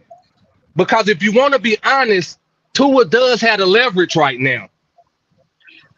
No, so if he doesn't, leverage. I feel like he does because the organization doesn't really want to move on from nobody. They don't really want to move on because if they did, they would have been like, look, I'm going to play you on your 5th year and I don't give a damn what you say. That's why I say they don't want to move on. They scared. And he know that. That's a lot. But are you aware that the organization could tag him the following year? Say what? Kenna, say what, let me Lewis? tell you who has Kenna. Hold on, before Lewis goes. Kenna, the organization has Tua wrapped up in their arms for the next 3 years if they really wanted to. They could franchise him twice, and they're playing him this year under the 5th year.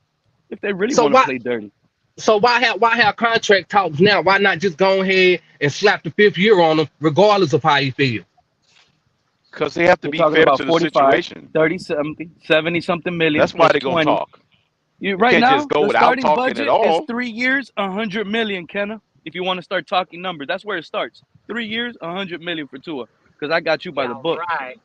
Yeah. I got you by the book. I see what you mean. That shit don't make no sense anyway. You can have conversations again. Listen. No one. I think what the Dolphins are doing, holding Tua out, again, the Dolphins have all the leverage. I can't believe I'm about to agree with Pete, but Pete is spot on. Mm-hmm. They got Tua already for this year at $23 million. Whether they sign him or not, Tua's not holding out. And then to Pete's point, you could. I should have never filled in for you today, Dan Lewis. You agreeing with Pete? I should have never filled in. No. Again, Crypto. What I'm saying is Pete has a point. This is what for the people that are saying Tua has the leverage. No, he does not. Because the Miami Dolphins. Hold on real quick. The Miami Dolphins know that Tua's not holding out this season. No one's giving up $23 million. So they already know they got him locked in. They can franchise him whether he wants to leave, whether he don't want to play, whether whatever. They can franchise him over the next 2 years. That's 3 years of control. Yeah. What and also, leverage Lewis, does Tua have? Okay. What leverage? Leverage? Here go the leverage right here. The leverage is what backup quarterback do we got that's going to challenge Tua? That's the leverage. Gavin Hardison. Yeah. That was what started this whole discussion. I mean, who's gonna? But it don't matter. Then again,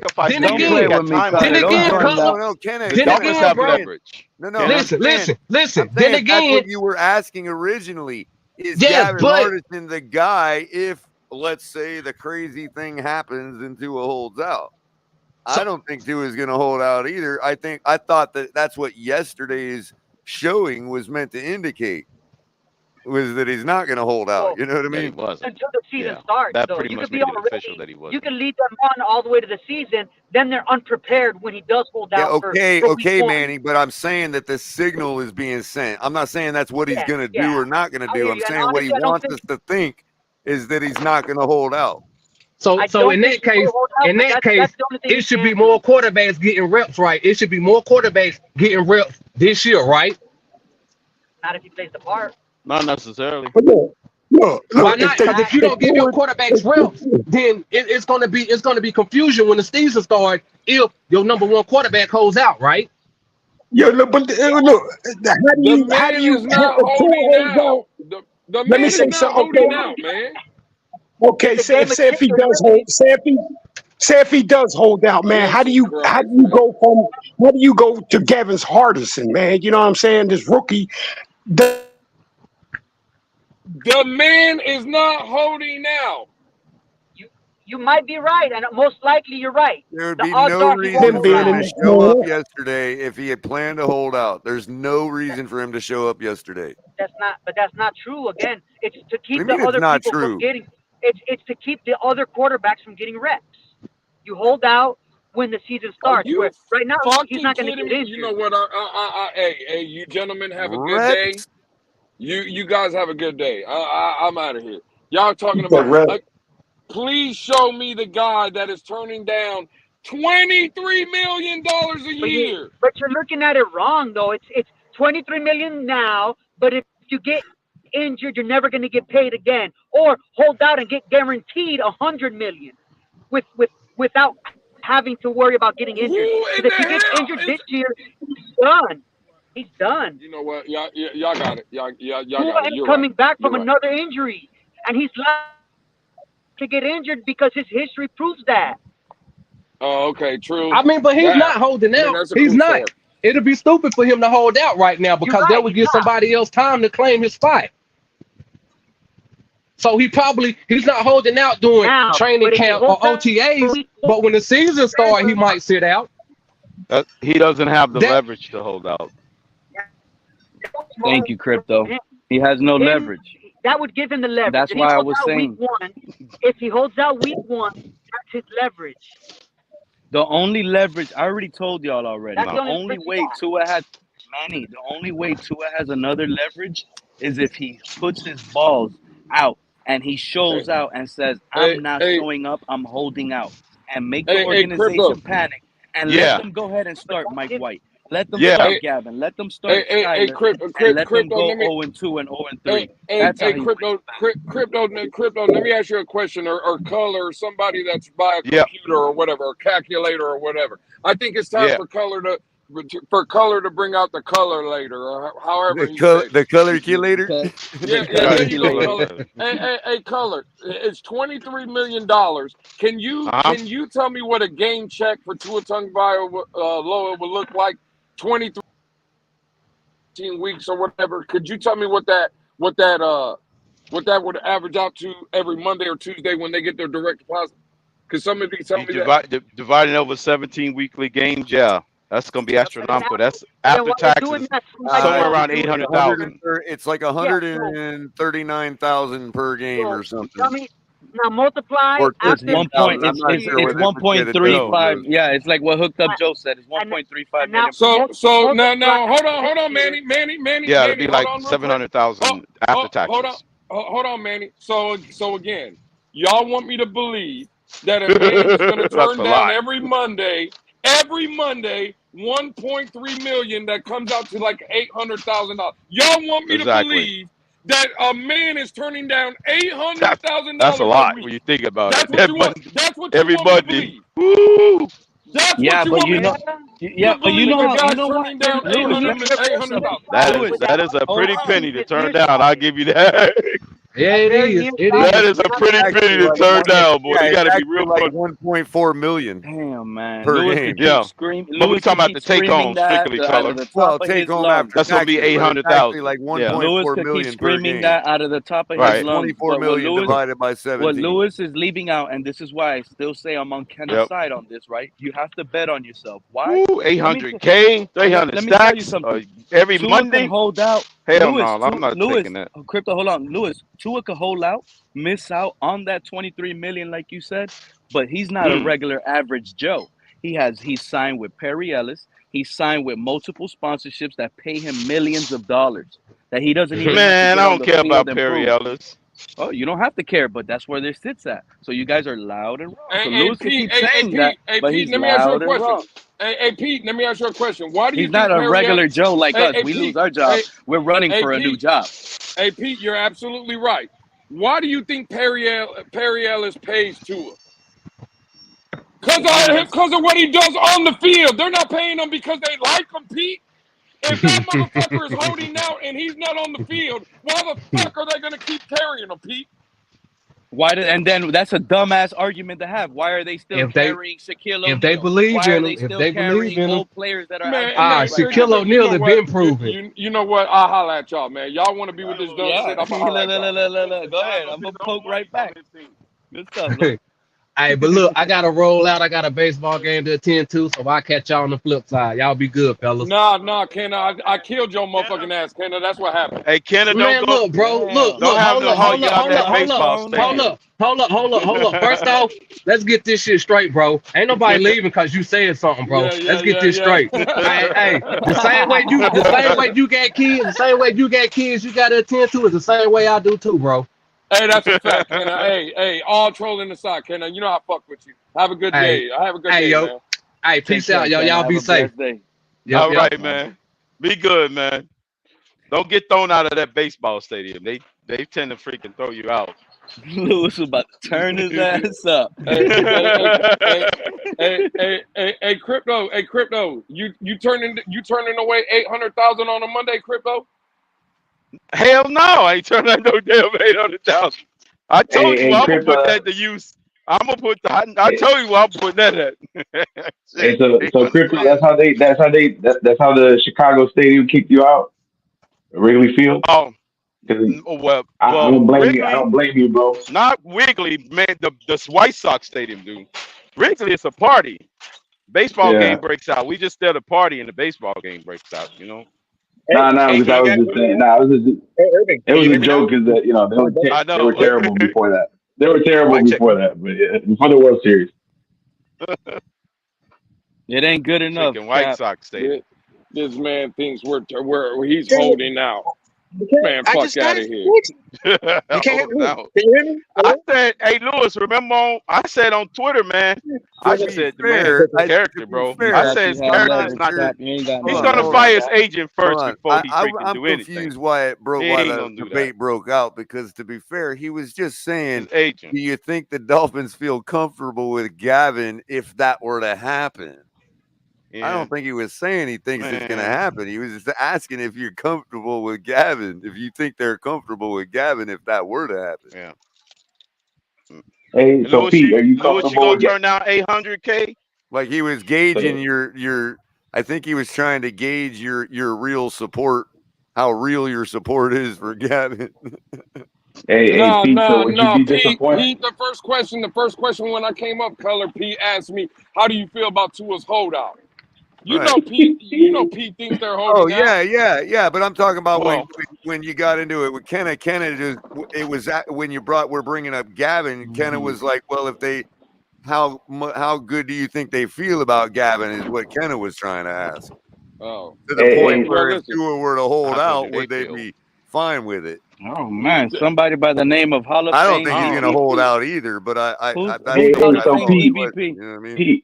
Pete, would you be happy if Gavin? Would you be upset if Gavin Hardison dethroned Skyler Thompson as QB3? Oh, Newsome is, I think, is now QB3. Anybody? So would you be upset if he wins that QB3 job? Would you be upset, Pete? No, he said he a Galvin there. Yeah. All right. Hey, there you go. That's cool. He said he's a Galvin. Right. Would it be fair for me to ask you? I will what be possessed you to upset. ask him that I will question? be upset if we keep Galvin why? over Skyler and we still have Mike White. You see, I think the route should be get rid of Mike White and you keep both of those guys. You know what I'm saying? The two cheaper guys, two younger guys, and continue to go. Get Ryan Exactly. That's what Tannehill, Hookup Joe's been saying in chat. Hell no. Cap, no way. Yeah, shout out to Hookup Joe. What's going on, guys? How y'all doing? Shake What's up, Shake? Hey, what's going on, Shake Money? What up, Shake? My brother from another mother. Hey, I had to fill in for you, Shake Money. You know, Lewis is falling asleep on the job, so I had to fill in for you guys. Hey, Shake. Supposedly the rumor has it that Pete's paying Crypto $800,000 per episode. That's why Crypto's not holding down. Hey, Lewis, though, he's paying him in YBJs. He's paying him in YBJs, though. He loves it he loves his payments in Bitcoin, I heard. Now he's getting the YBJs. What do you call the YBJs again? Crypto said for $800,000 he'll never hold out on Pete's channel. He said for $800,000, as long as that check's clear. You getting in the YBJ crypto? Break y'all jaw. Checks are gonna break your jaw. You gonna break your jaw. Hey, and by the way, Pete, damn. just so you know, Shaquille O'Neal is still involved with the NBA. So, wait a minute, what happened with Shaq? Shaq is still involved with the NBA. That's why he's still has responsibility. Yeah. He does commentating for TNT. He's still affiliated with the NBA. Shake, Pete's just talking. Shake, Pete's just talking. That's but all what Pete's are you doing. talking about? Oh, the point where Tua could hold out? Yeah, Tua. Listen, if Tua isn't involved in the NFL, people don't want nothing. Look at Baker Mayfield.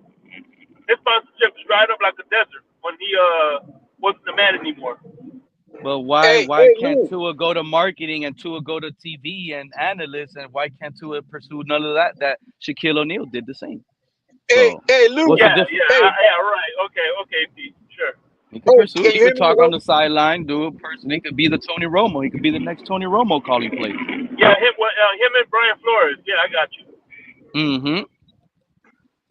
Possibilities are there for him to still have NFL ties and be getting paid from these sponsorships like Terry Ellis and stuff. CBS Sports ain't never going to hire Tua. Hey, you guys think that it's not going to be a holdout? We think that's going to be a career suicide if that happens. Do you think there's going to be a joint effort, like a joint hold-in between Holland and Tua? Like saying if something doesn't happen now, like you guys didn't do anything with Wilkins, like do you think Athletes First is going to use that type of leverage for all the clients that they have on the Dolphins to make a joint, let's say, boycott in the near future for the next 2 seasons or something like that? Joint boycott? Really? Wow. I mean, I'm not saying I'm not laughing at you, Cap. I'm saying it's like, imagine not that. a boycott, but you get what I'm saying. Like, give them a hard time. Not boycott was a strong term. I could see them, like the agents of them, using that against the Dolphins, Cap. Yes, I can. They could sit here and say, "Look how you treated Christian Wilkins. Right. Look how you treated Robert Hunt. It wasn't Look how you treated this guy." With, Cap. It was the fact they can definitely use that. They can definitely use that to try to pursue the organization to hurry up with a contract offer, because if not, they will try to pursue a trade or a holdout, whatever the case may be. But they can use things in language like that to try to get the organization to hurry up and pay. Those are tactics that the agency would use. I can see that. I'm just saying, like, we got a lot of guys that are very vocal all of a sudden now, and it just seems like it's trying to be like a joint effort. I was thinking. Hey, do you guys remember the Rams when the Tua's first game against the Rams? Remember that? Oh yeah.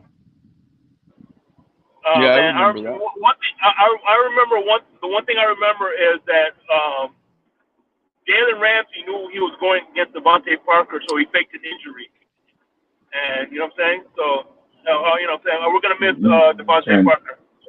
I'm trying to pick up. It was like remember when Xavier Howard had something all of a sudden happened to him during training camp and he didn't play because he was pay no attention to the man behind the curtain. Yep. And people were afraid to go against Devontae Parker. Dude, he made Stephon Gilmore retire early.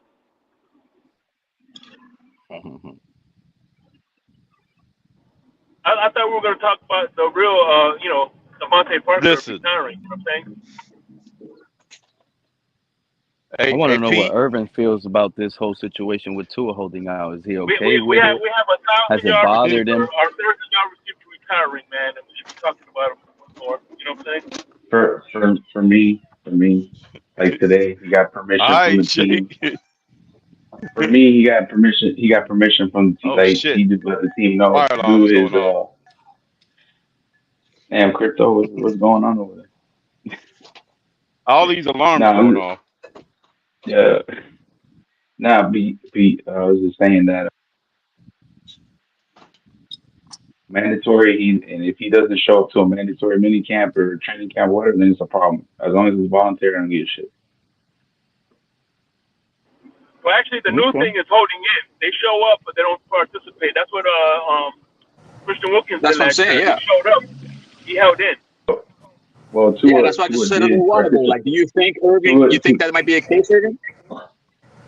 No, because Tua was. If Christian Wilkins did it, then why not? Him. Yeah, but I mean, it's gonna have to get really bad for him to start doing that. You know what I mean? If things go like south, like really south, then I can see him maybe doing a holding, maybe holding out. But then again,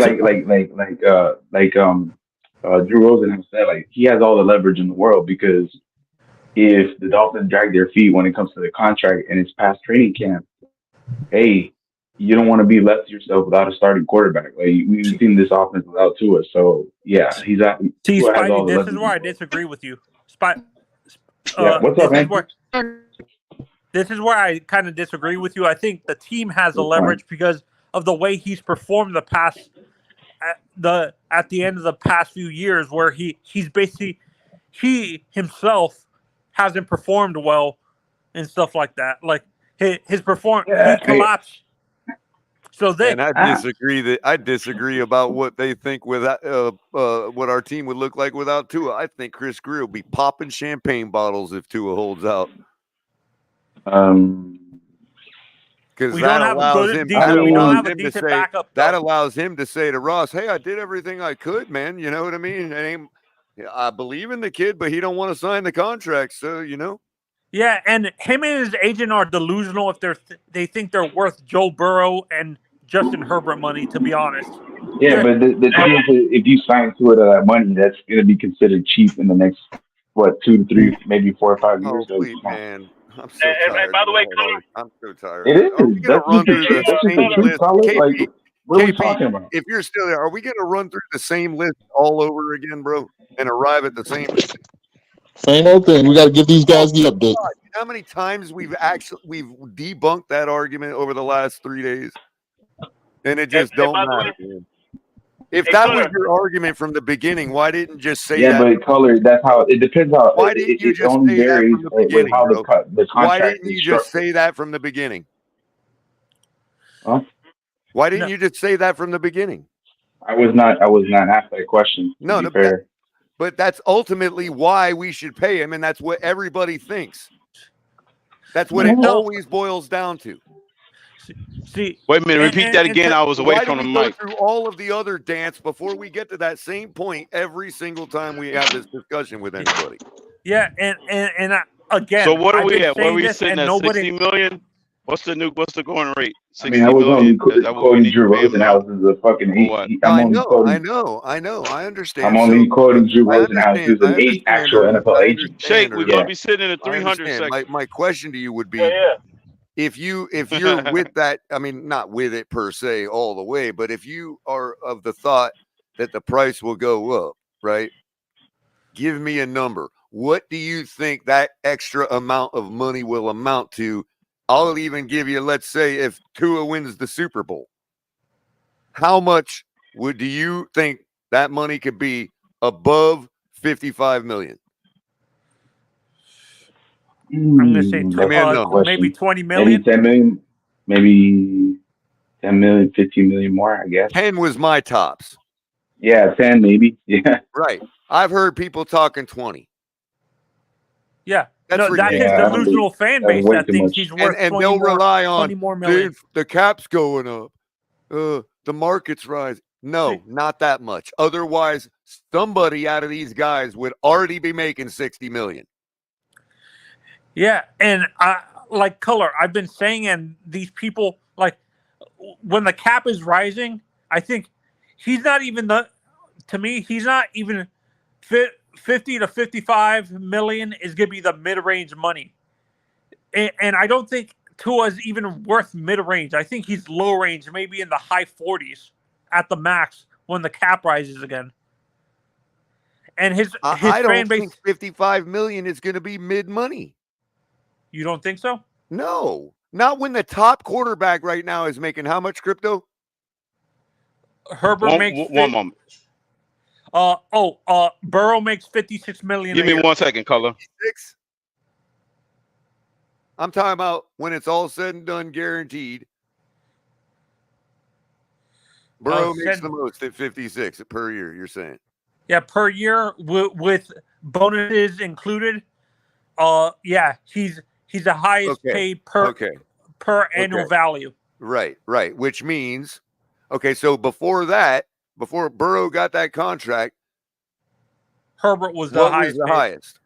Burrow. Herbert at 55.6 million. So Burrow. That's why I said earlier, Burrow and Herbert reset the market. So Burrow's turn came up. How much time went by between Justin Herbert's deal and Joe Burrow's deal? A couple within. I think their deals were inked within like 3 months apart. Within 3 months. 3 months. Okay. Now the last guy that signed up to a year before that, how much do you think his tops was? That was Deshaun Watson's fully guaranteed contract. I think that was right, and that was like a year before, right? Yeah, I think that was 52 million fully guaranteed. How much? I think 52.2 million. 52-something million. Yeah. And we're talking about 70 million it'll go up if Tua wins the Super Bowl. Are you people freaking serious? Yeah, no, it's not going up that much. That's ridiculous. No, 70 that's million. what. 70 million. Now, even if it did, if Tua won the Super Bowl, Irving,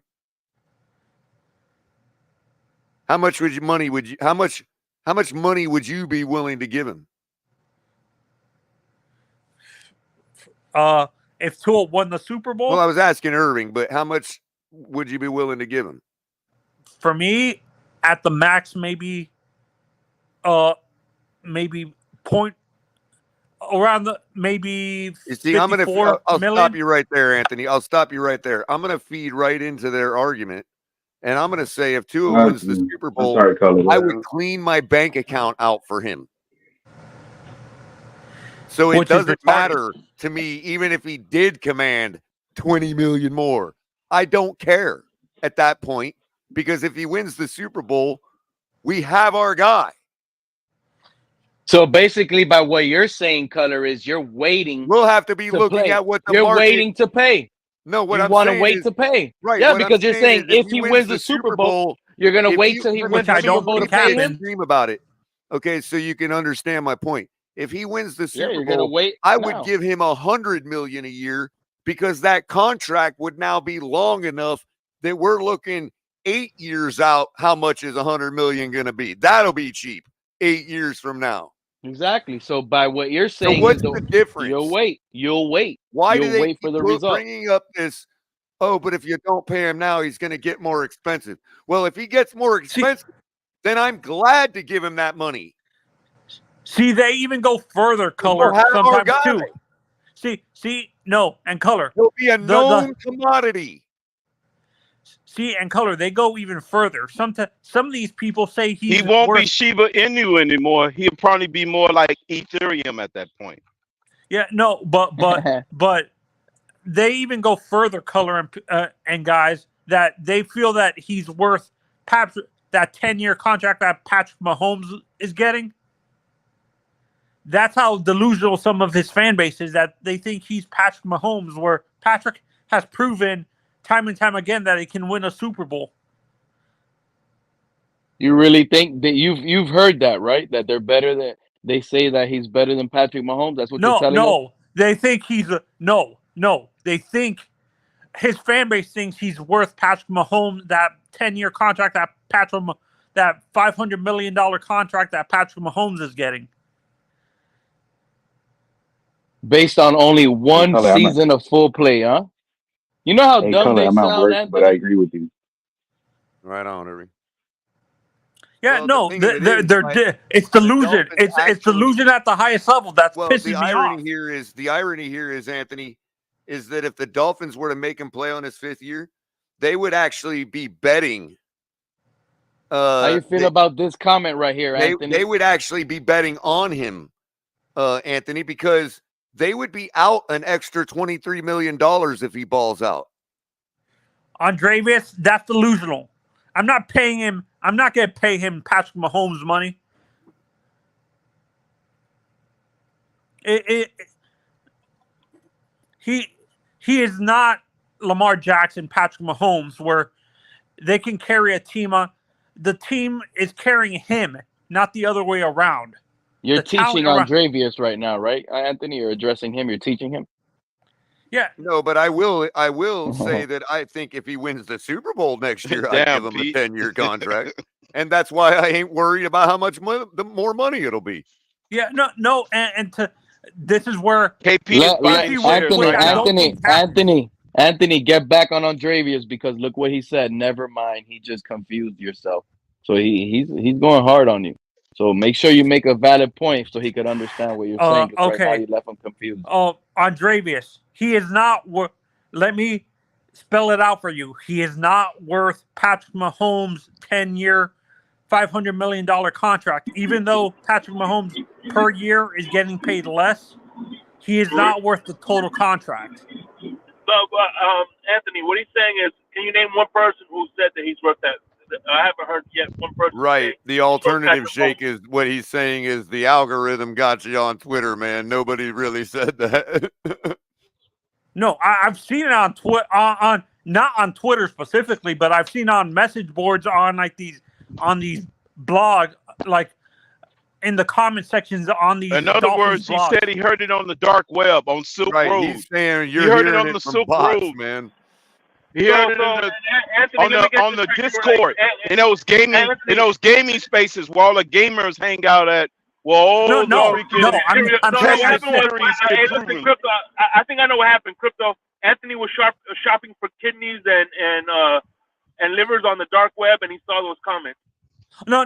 Right, exactly. No, I'm not, guys. I'm not. I didn't see it on the dark web. I saw it on the comment section on like the articles from like these Dolphins blogs like Locked On Dolphins and like these Dolphins websites, these blogs that are written by guys who used to work for the Miami Herald and stuff like that.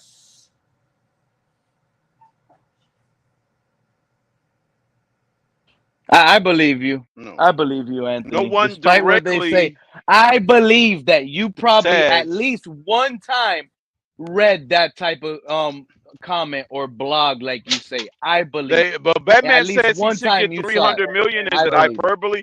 I'll just ask that Oh, question. crypto. He might have been I'm on not Twitter. convinced Tua can win In a a Super Batman Bowl. Yeah, What it's I'm always saying 20. is, Yeah, if he Twitter's did, always I the would one not be where it's a gutter. concerned about the money increase. Yeah. What are the chances, crypto, that he was in a Batman space?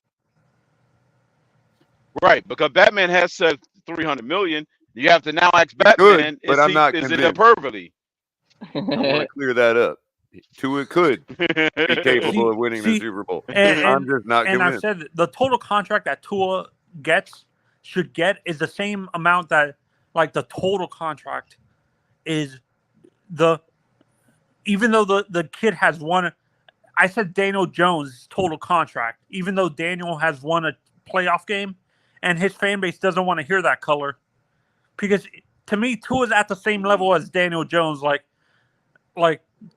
they're gonna get you into the playoffs, but $45 million a year. Yeah, 45 and a total of 144 million. But that doesn't Another mean we thing I should don't like. be stupid as the Giants are. I'm gonna tell you right Well, now, how come Anthony. he can't just get a full guaranteed I'd rather contract, Daniel Jones fix over that Tua. 44 million a year for 3 years, and make that be the entire contract? Someone in the chat, can Tua beat Allen? Is the question, and he hasn't proven 44 million for 3 straight years. There's your out. Boom, contract's done. No 5 years, no 4 years, 3 years, locked in at that rate, and you're done. Do you guys think he's worth a fully guaranteed? It's a simple matter of two different types of understandings of the statement. As I've always said, there are these are two different statements. Saying I believe he can't or I'm convinced he can't is not the same thing as saying I'm not convinced he can. Those are two different statements, and I really wish people would understand the difference between those two statements. One gives the burden of proof, and one this receives doesn't- the burden this of proof. opinion doesn't reflect. This If I were to That's what it say does. Tua can't, if I were to say I believe he cannot, I would be assuming burden of proof. And there's no way to prove that he can't. Because To he be literally honest, I could don't go think out he can win the Super tomorrow Bowl. I don't and think he can beat win the the Super Bills Bowl. 70-0. Right. See, and there's you know what I mean? So what I can say is there is also not enough evidence to have convinced me that he can. That's all I've ever said. And I still maintain that. I am not right, because convinced that Tua puts the can do burden it. on them to prove to you in that sense Exactly that he can. That Tua just shifts came a the burden of generation proof. too late. The two statements. And to be they honest, and in crypto, they have not. They've provided evidence, but they haven't provided enough evidence to convince me. That's all. think Tua- That's not a sin. See, Correct. and I think It's Tua, not. in my honest opinion, I think Tua came a generation too late in terms of the type of quarterbacks that can win a Super Bowl. Man, I can't believe they charged me $14 for a burrito. God damn it. I think Tua would have Could have given me some won more a hot Super pepper. Bowl. And during the level of evidence needed is based on the level of the claim too. If you told me you just went and bought a new dog or adopted a new dog, your word is enough evidence for me to believe you there, because people adopt dogs. You know what I mean? It's not a hard thing to, and you probably will prove it to me.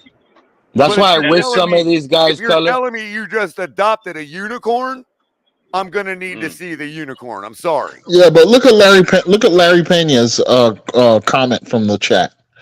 I think Tua can win us a Super Bowl if the team plays good defense and we keep the turnovers low. He can do it. You don't see the logical fallacy there? You mean if the defense is good? You mean if the turnovers are low? Then the team will win it for us. You haven't said anything about Tua And then winning he it for said us. he can do it. The team did exactly that I was last C year. Devil. Get up here, And when we bro. needed Tua to do it, he didn't. Lenny, get up here and That's argue just your like point, the bro. Dallas game last season, right? It was a team win, Lenny great and C defense, no Devil. turnovers, Let's and we go. won. Yeah, no But then the turnovers. next Yeah, day, Click that the link. Tuaneers are talking about Tua won didn't us the turn it game. over. Tua played great. But like he didn't do shit.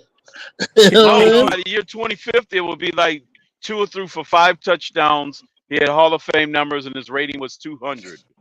That's what the Dallas game will be by the year 2050. That's what the new story will be I'm told. gonna say this. That's how that for story will Tua's, be told. Tua came a generation too late in terms of the type of quarterbacks that can win a Super Bowl, because I think he will have done well in the mid to early 2000s when the Ravens and the Giants were winning Super Bowls with their defense and stuff like that, or the Patriots. I thought you were saying the 1970s, like he could have played instead of Earl Morrall or Bob Greasy. That we still back then. I thought that's what you were going to say. My bad. Yeah. Listen, no, do you the only agree? thing I heard so far is that a wide receiver who had 10 more years in his career retired yesterday. That's the only thing I heard today. Wow. Now it's not Tua's fault we lost against him in Tennessee. Lenny, click that link, please, bro. It's not. Click it. Oh, no, Kyler. Whenever we lose, Pete, whenever we lose, it's the team's fault. First down You and don't ice need the to click game, it. I'll Peter. defend the statement. Pete, when we lose as a team. When we win, Tua wins. No, Listen, but Tua let's do it wins. this way. No, we never win as a team. This is how I'll defend the The statement. team loses, Tua wins. Let me We defend the needed statement. Devontae Parker, man. We needed Devontae Parker. Let me steel man that You're starting statement. to think C Devil. Never I listen think you're to a the man in the Tua-neer, bro. background. Don't pay attention to that noise about C-Devil, are you a Devontae Tua Parker in the near? background. C-Devil, get up here. Yeah, Tua's camp expects me to be convinced based on the evidence that's been shown so far. Yes, that's what I'm ultimately saying, C Devil. But let me defend C Devil's statement about the team losing the game. I've said this a dozen times.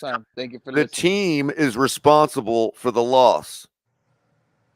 Tua No one is gets 100%. responsible for not winning. Right. No one ever gets 100% with a 53-man roster. Tua could have won that Mathematically game. impossible. The team lost the game, but Tua could have snatched victory from defeat. Color, isn't there a stat literally for the quarterbacks if they win the game? We have a cliche, Pete. Game-winning that's drive. been in existence since Wide World of Sports. You snatch the victory from the jaws of defeat. That's what the quarterback is responsible for. Color. I'm gonna defeat from the debunk jaws of their victory. argument. It could be the other way Their around. argument, Color. I'm gonna debunk their argument because this fallacy comes from a delusional point of view. To be honest, Tua is great in the first 3 quarters of the game, but once it gets to crunch time in the fourth quarter, he disappears. He's not a fourth quarter quarterback. He's not a consistent against winning playoff teams. He's a winning quarterback against horrible. Again, that's the same thing, Anthony. When it comes to why a quarterback in the NFL takes up the majority of a salary cap is precisely because that extra you're paying for is for those times when they got to win, when the team loses. And they get I hate to say this. Percentage. I hate to say it, but we're echoing Cam Newton's game changer versus game manager analogy. That's exactly what we're discussing. He's a game manager. Yeah, that is in a way. KP is kind of saying that in a way, indirectly. Kind of see where you're going. Oh, they got a new game managers. Did you notice they got new language for game changers. What do you call it? A system quarterback. They got new language for it. I forgot what it was. Give me a second. They got new language. What do you mean, Color? Yeah, they called it something different, applying to another quarterback yesterday. Even V21, well known to a near V21 has changed its card. I can't believe V21 has changed his heart on Tua. That's shocking. That's breaking news, V21? Pete. V21 Well, has changed his heart on Tua. Sea Devil. V21. Sea Devil. The only way you clean Yeah. that claim up is if you click that link, 21. Listen, Sea Devil presents the man. ultimate question. Man. Sea Devil asks, Sea Devil states, but the question is winning the Super Bowl. And you think it's possible with Tua? And Tua is your starting quarterback? Well, that's the thing, Sea Devil. I'd like to see him present that Super Bowl winning capacity by winning these close games against good teams and potentially getting us a playoff victory. If Tua did more of that, you'd find a lot more less doubt about Tua. KP, maybe I need a degree in communications like Tua. I'll say it like Tua would. I'll say it like Tua would say it. In the communications way? I don't think he can. I don't. What is it? I don't think I can't win a Super Bowl. Win it. I don't think he cannot win. You're like a double negative on one statement. Exactly. I don't think he can win it. Yeah, Sea Devil. Sea Devil. Anybody on planet use the Earth? double negative in there. Yeah. How many people on planet Earth? Crypto? 6 billion? 5 billion? 8 now. We're crossing 8. We've not already crossed it. Okay, it is possible that any of the 8 billion people on planet Earth can win a Super Bowl. It is very possible. Anything is possible. However, in terms of probability, based on the evidence shown on the people who play the sport called football past the collegiate level on 32 professional franchises, of which there are 2 or 3 guys on every team, narrowing it down. What has Tua done to show you that he's a Super Bowl winning capable quarterback? The end of the season to me. Interesting. I mean, I can be dreamy. I can have a wet dream, and say, yeah, Tua, baby. You got to Super Bowl whatever pedigree. these guys are smoking, they better be giving it to me. But it's a dream, buddy. It's a dream. Your dreams aren't. I'm not saying your dream isn't valid. Everybody can dream. But come on now. Dreams are There's very the powerful, evidence. KP. Dreams sometimes come true, but dreaming is a KP, remedy. Super Bowl, all the a Super stress Bowl that you've been through appearance throughout the day. is not easy because what KP said, it's really low percentage to get there. And what sucks is being in the AFC and having Tua and thinking about the gauntlet of quarterbacks who are also well known to be elite compared to Tua that aren't winning the Super Bowl. Guys like Josh Allen. We can't beat Josh Allen in this division, but Josh Allen can't get to a Super Bowl either. So that shows right there how far away from a Super Bowl we are with Tua. Think about how scary that is. Let me use a better example. Dan Marino, from the time he put a toe in area code 305, right? Everybody could see the Super Bowl potential in Dan Marino. And he fulfilled that by year 2 in the league. By year 2 in the league, we were in a Super Bowl playing against San Francisco, right? And that promise, that fleet evidence was able to sustain him throughout his career, played his whole entire career in Miami at a Hall of Fame level, record-breaking performances, rewriting the league, redefining how to play quarterback, and he did not win a Super Bowl. But then you want us to believe that this guy over here with the broken hip, right? That guy is going to lead us to Super Bowl?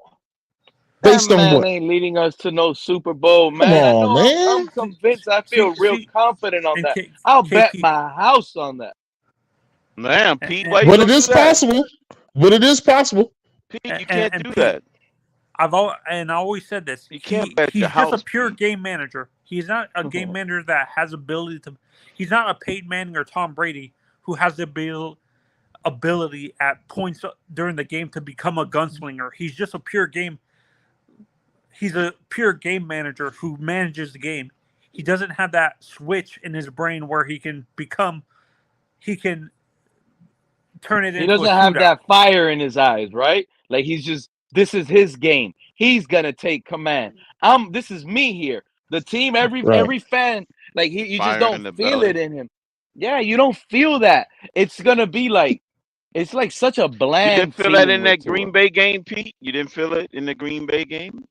That he had fire in his belly. He was ready to come out on the last drive to make up for all the missed Let's say stuff. I'm not saying You didn't have that feeling? Sea Devil. I'm not saying he's Tom Brady or Peyton Manning. I'm saying he doesn't have the ability to become a gunslinger like them when they want to. He's just a game manager. Tom Brady had showed the same as Dan Marino. From the time he stepped foot in New England, Tom Brady was the man. To such a degree that we were able to get rid of Drew Bledsoe. Pretty much. Everybody knew. And all this talk, and all this maligning of Tom Brady, it's blasphemous. All this crap about he was a game manager too. That's what the Tuners love to say. Well, he was a game manager too, so therefore put Tua on the same level. Yeah. But you know what I don't like, KP? I don't like the fact that people think being a game manager is a bad label. And I honestly believe people misjudge what a game manager is. It's not easy to be a game manager.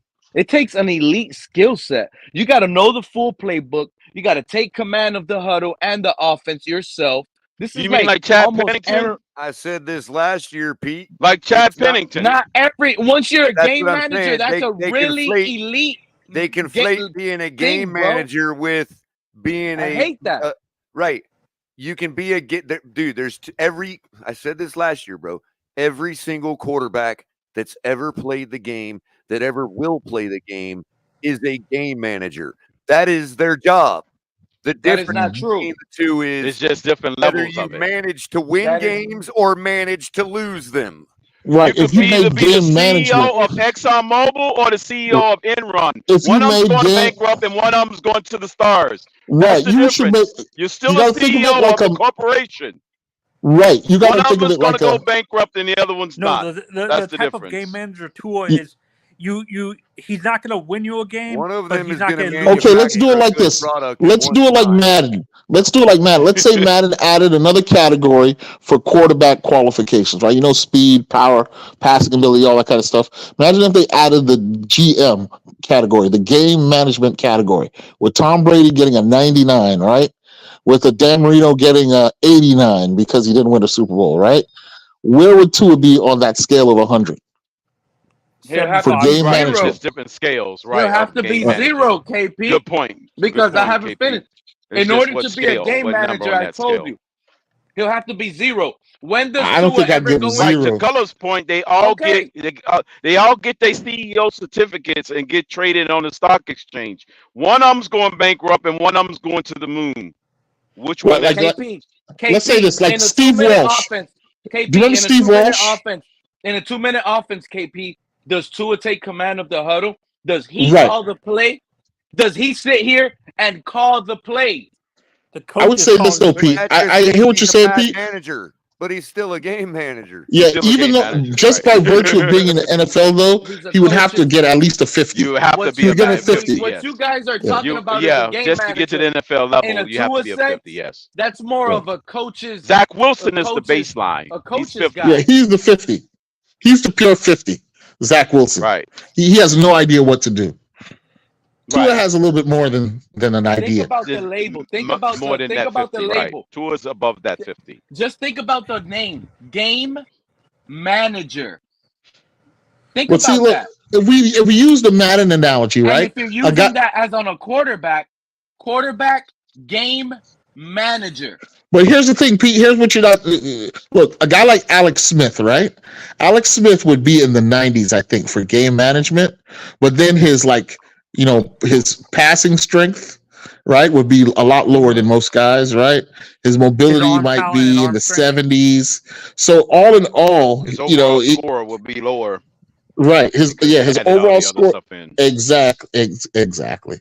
Well, here's the issue with Alex Smith. The reason why it gets when you get a guy like Mahomes, his game management would be in the 90s. His throwing arm power would be in the 90s. His accuracy would be in the 90s, and this would define him as a elite quarterback, a Hall of Fame level quarterback.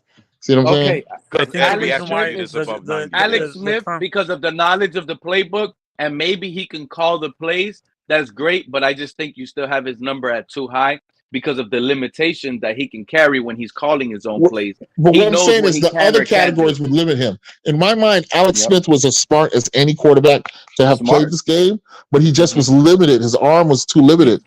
Pete, I think the reason why the game manager tag gets a negative connotation is because those quarterbacks basically ran with basically great defenses and great running games and stuff like that. So that's right. It was like, always pinned. Yeah. But there's a lot to it. And you it have gets to be overshadowed. smart. Anthony, these quarterbacks, they know when to chew clock. They chewing clock. They know when to tell the receiver to go out of bounds. It's when the quarterback is doing it, because you're labeling this on the quarterback. You're not saying the coach. This is the quarterback. The quarterback needs to show things that they're smart. They have awareness. They're distant, down in distance in a crucial situation, 2 minutes. They're calling the plays. 1 timeout left. Clock is rolling. Do you trust your quarterback in those situations more often than not to win those games? Guys, that's what a game manager is. Do that. No, but you can't there's sit here different levels and of be what coach we're saying is, reliant. Pete, You there's can't be different here. levels Yeah, of but when you're labeled, but Tua is too coach reliant to be considered a game manager. I hear you, He Pete. You doesn't offer a take strong command of the counter game. argument. But next to game management, there are other categories like awareness, like clutch. Awareness. That's Clutch. Tua lacks awareness. No, but if you don't, Pete, what if you're I'm not saying, good on there's situational offense, there's you're not good. levels of a game manager. The elite game managers like Tom Brady, Peyton Manning, Terry Bradshaw. Anthony, you know why they hate on Tom Brady and they always called him a game manager at those times? You know what the reason is? Because he didn't look the part. Because all he was doing was checking it down.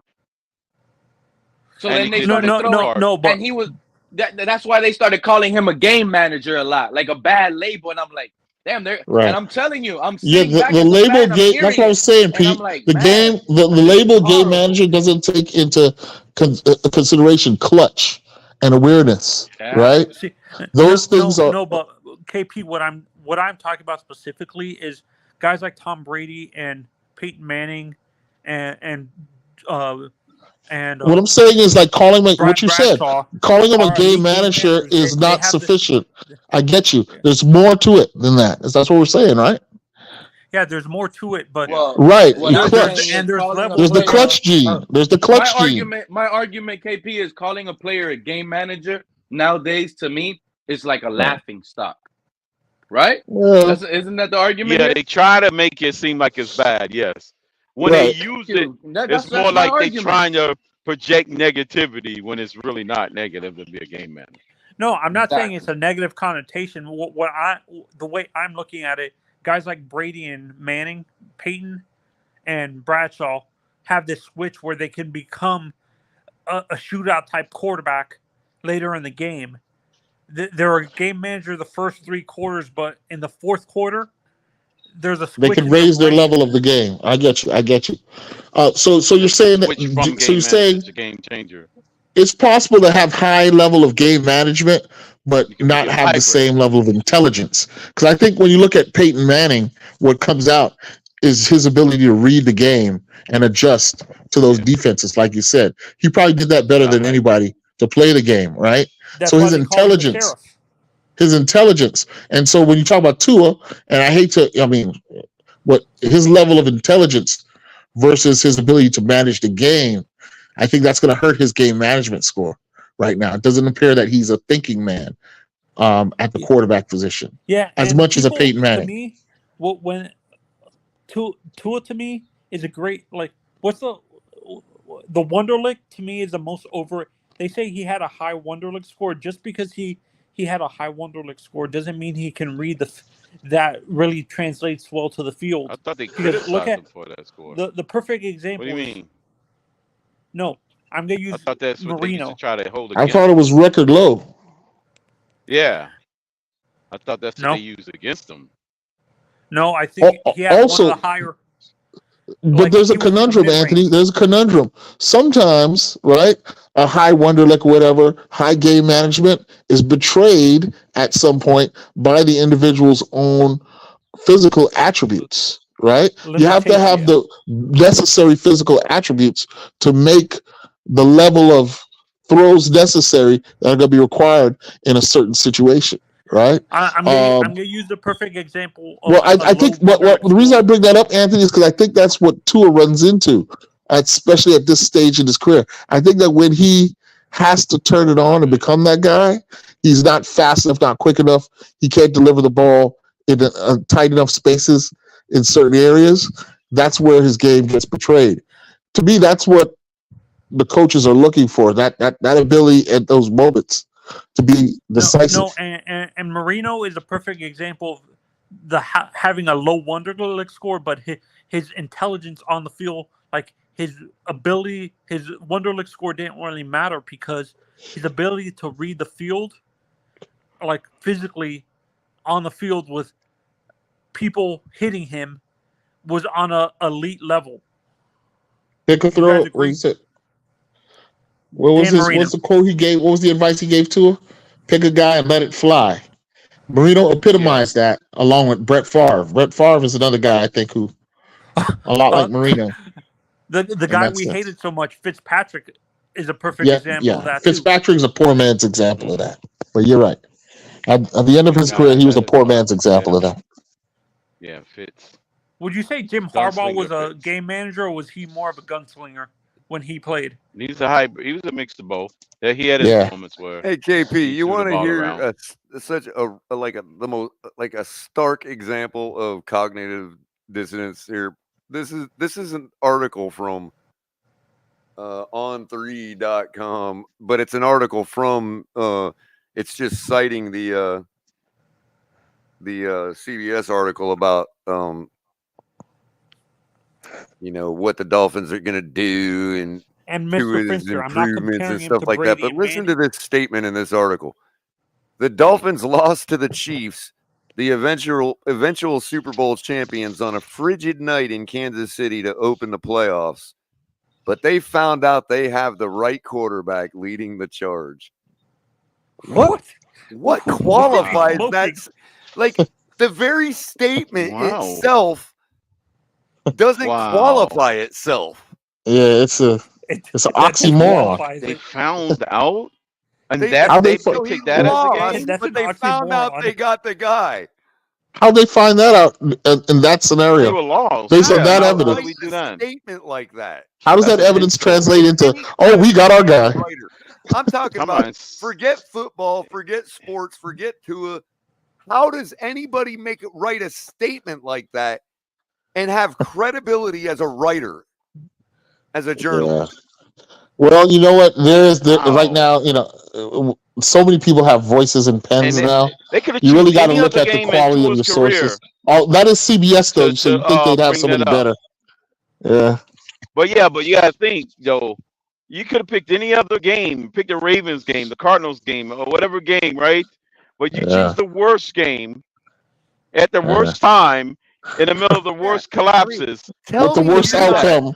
Tell me you're not shilling for the man without telling me you're not shilling for the man. No, I guess it's the fact that he survived. He survived. He didn't freeze. So that is the pure, unadulterated definition of gaslighting.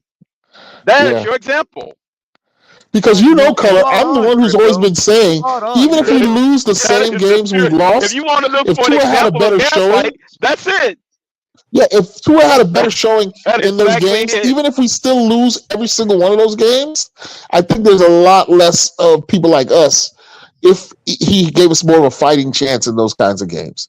But the point was that in those games, it looked like total confusion and capitulation.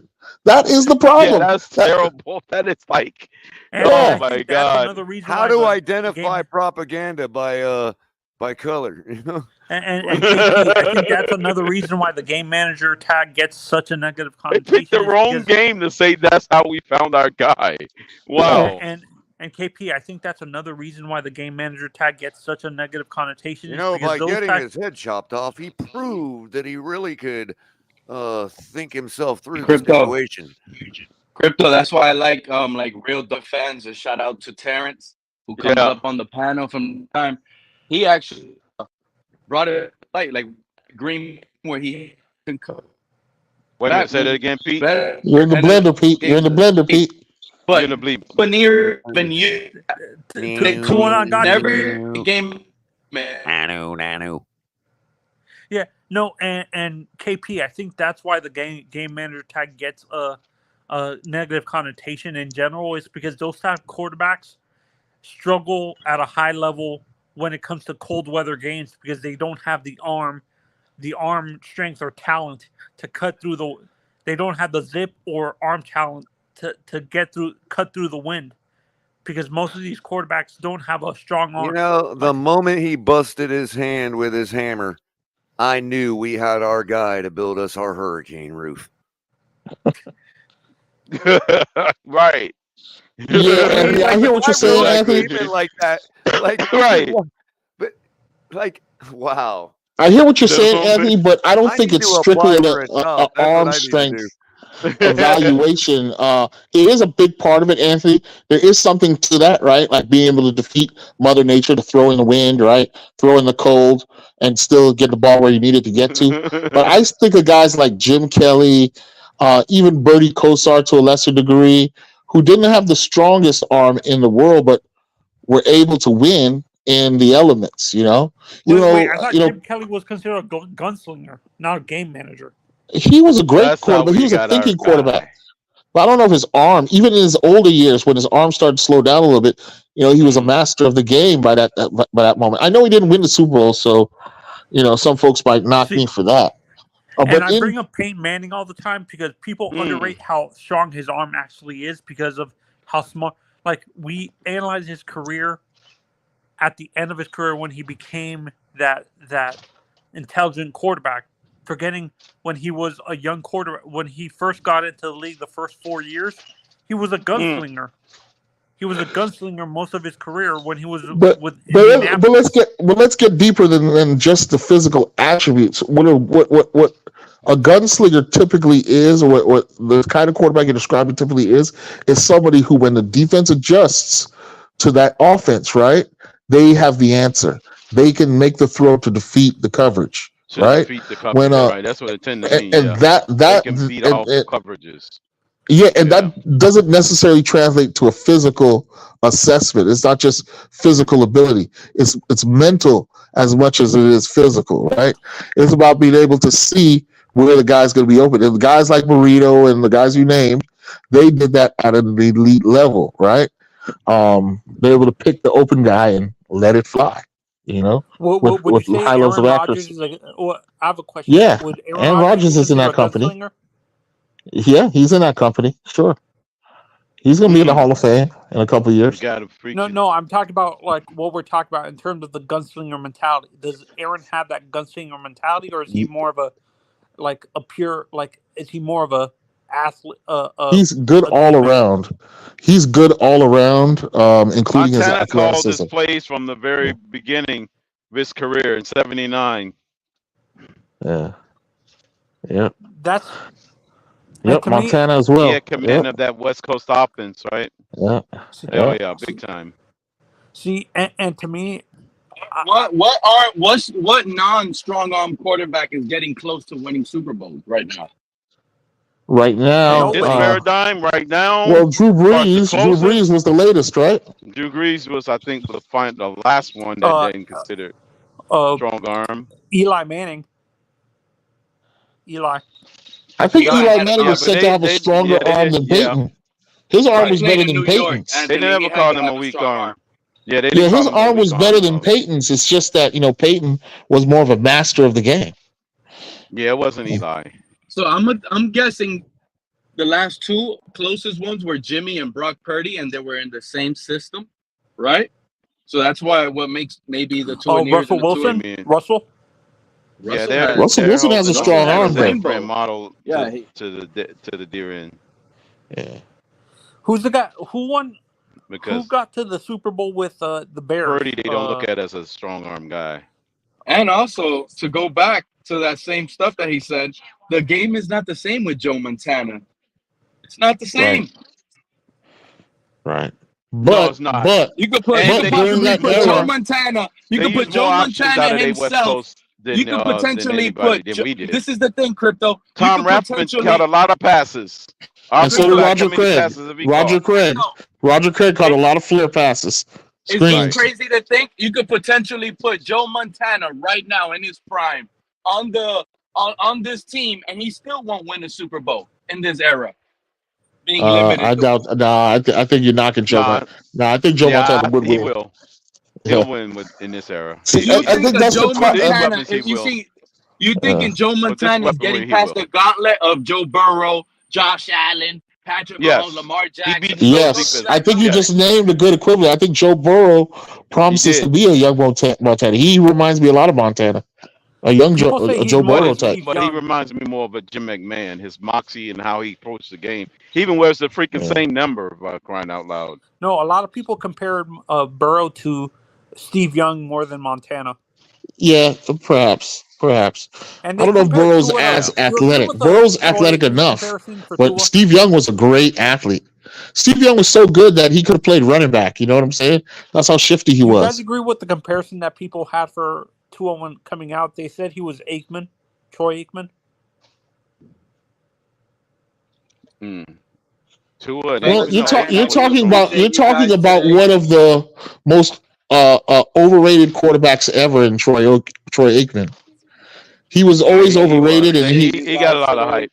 I love the debates and the discussions we have, but I do got to cut it off now, man. I do got to go. Oh, damn, I appreciate you guys' time, and it was awesome, man. Every single one of you brought something awesome. Yeah, we appreciate it, Pete. Letting me fill in for Shake Money and Lewis, man. You were here. Like Lewis said, you were here all show, Crypto. You've been rocking hard today. Good stuff. I love it. I know I had to fill in for him. I had to look out for him. I had to. Anthony hit it. KP, man, you too, man. You be bringing it, man. Love every minute of it. You guys, I'll catch up with you probably tomorrow or the next. You guys just stay tuned. I'll be back. Peace. All right, man.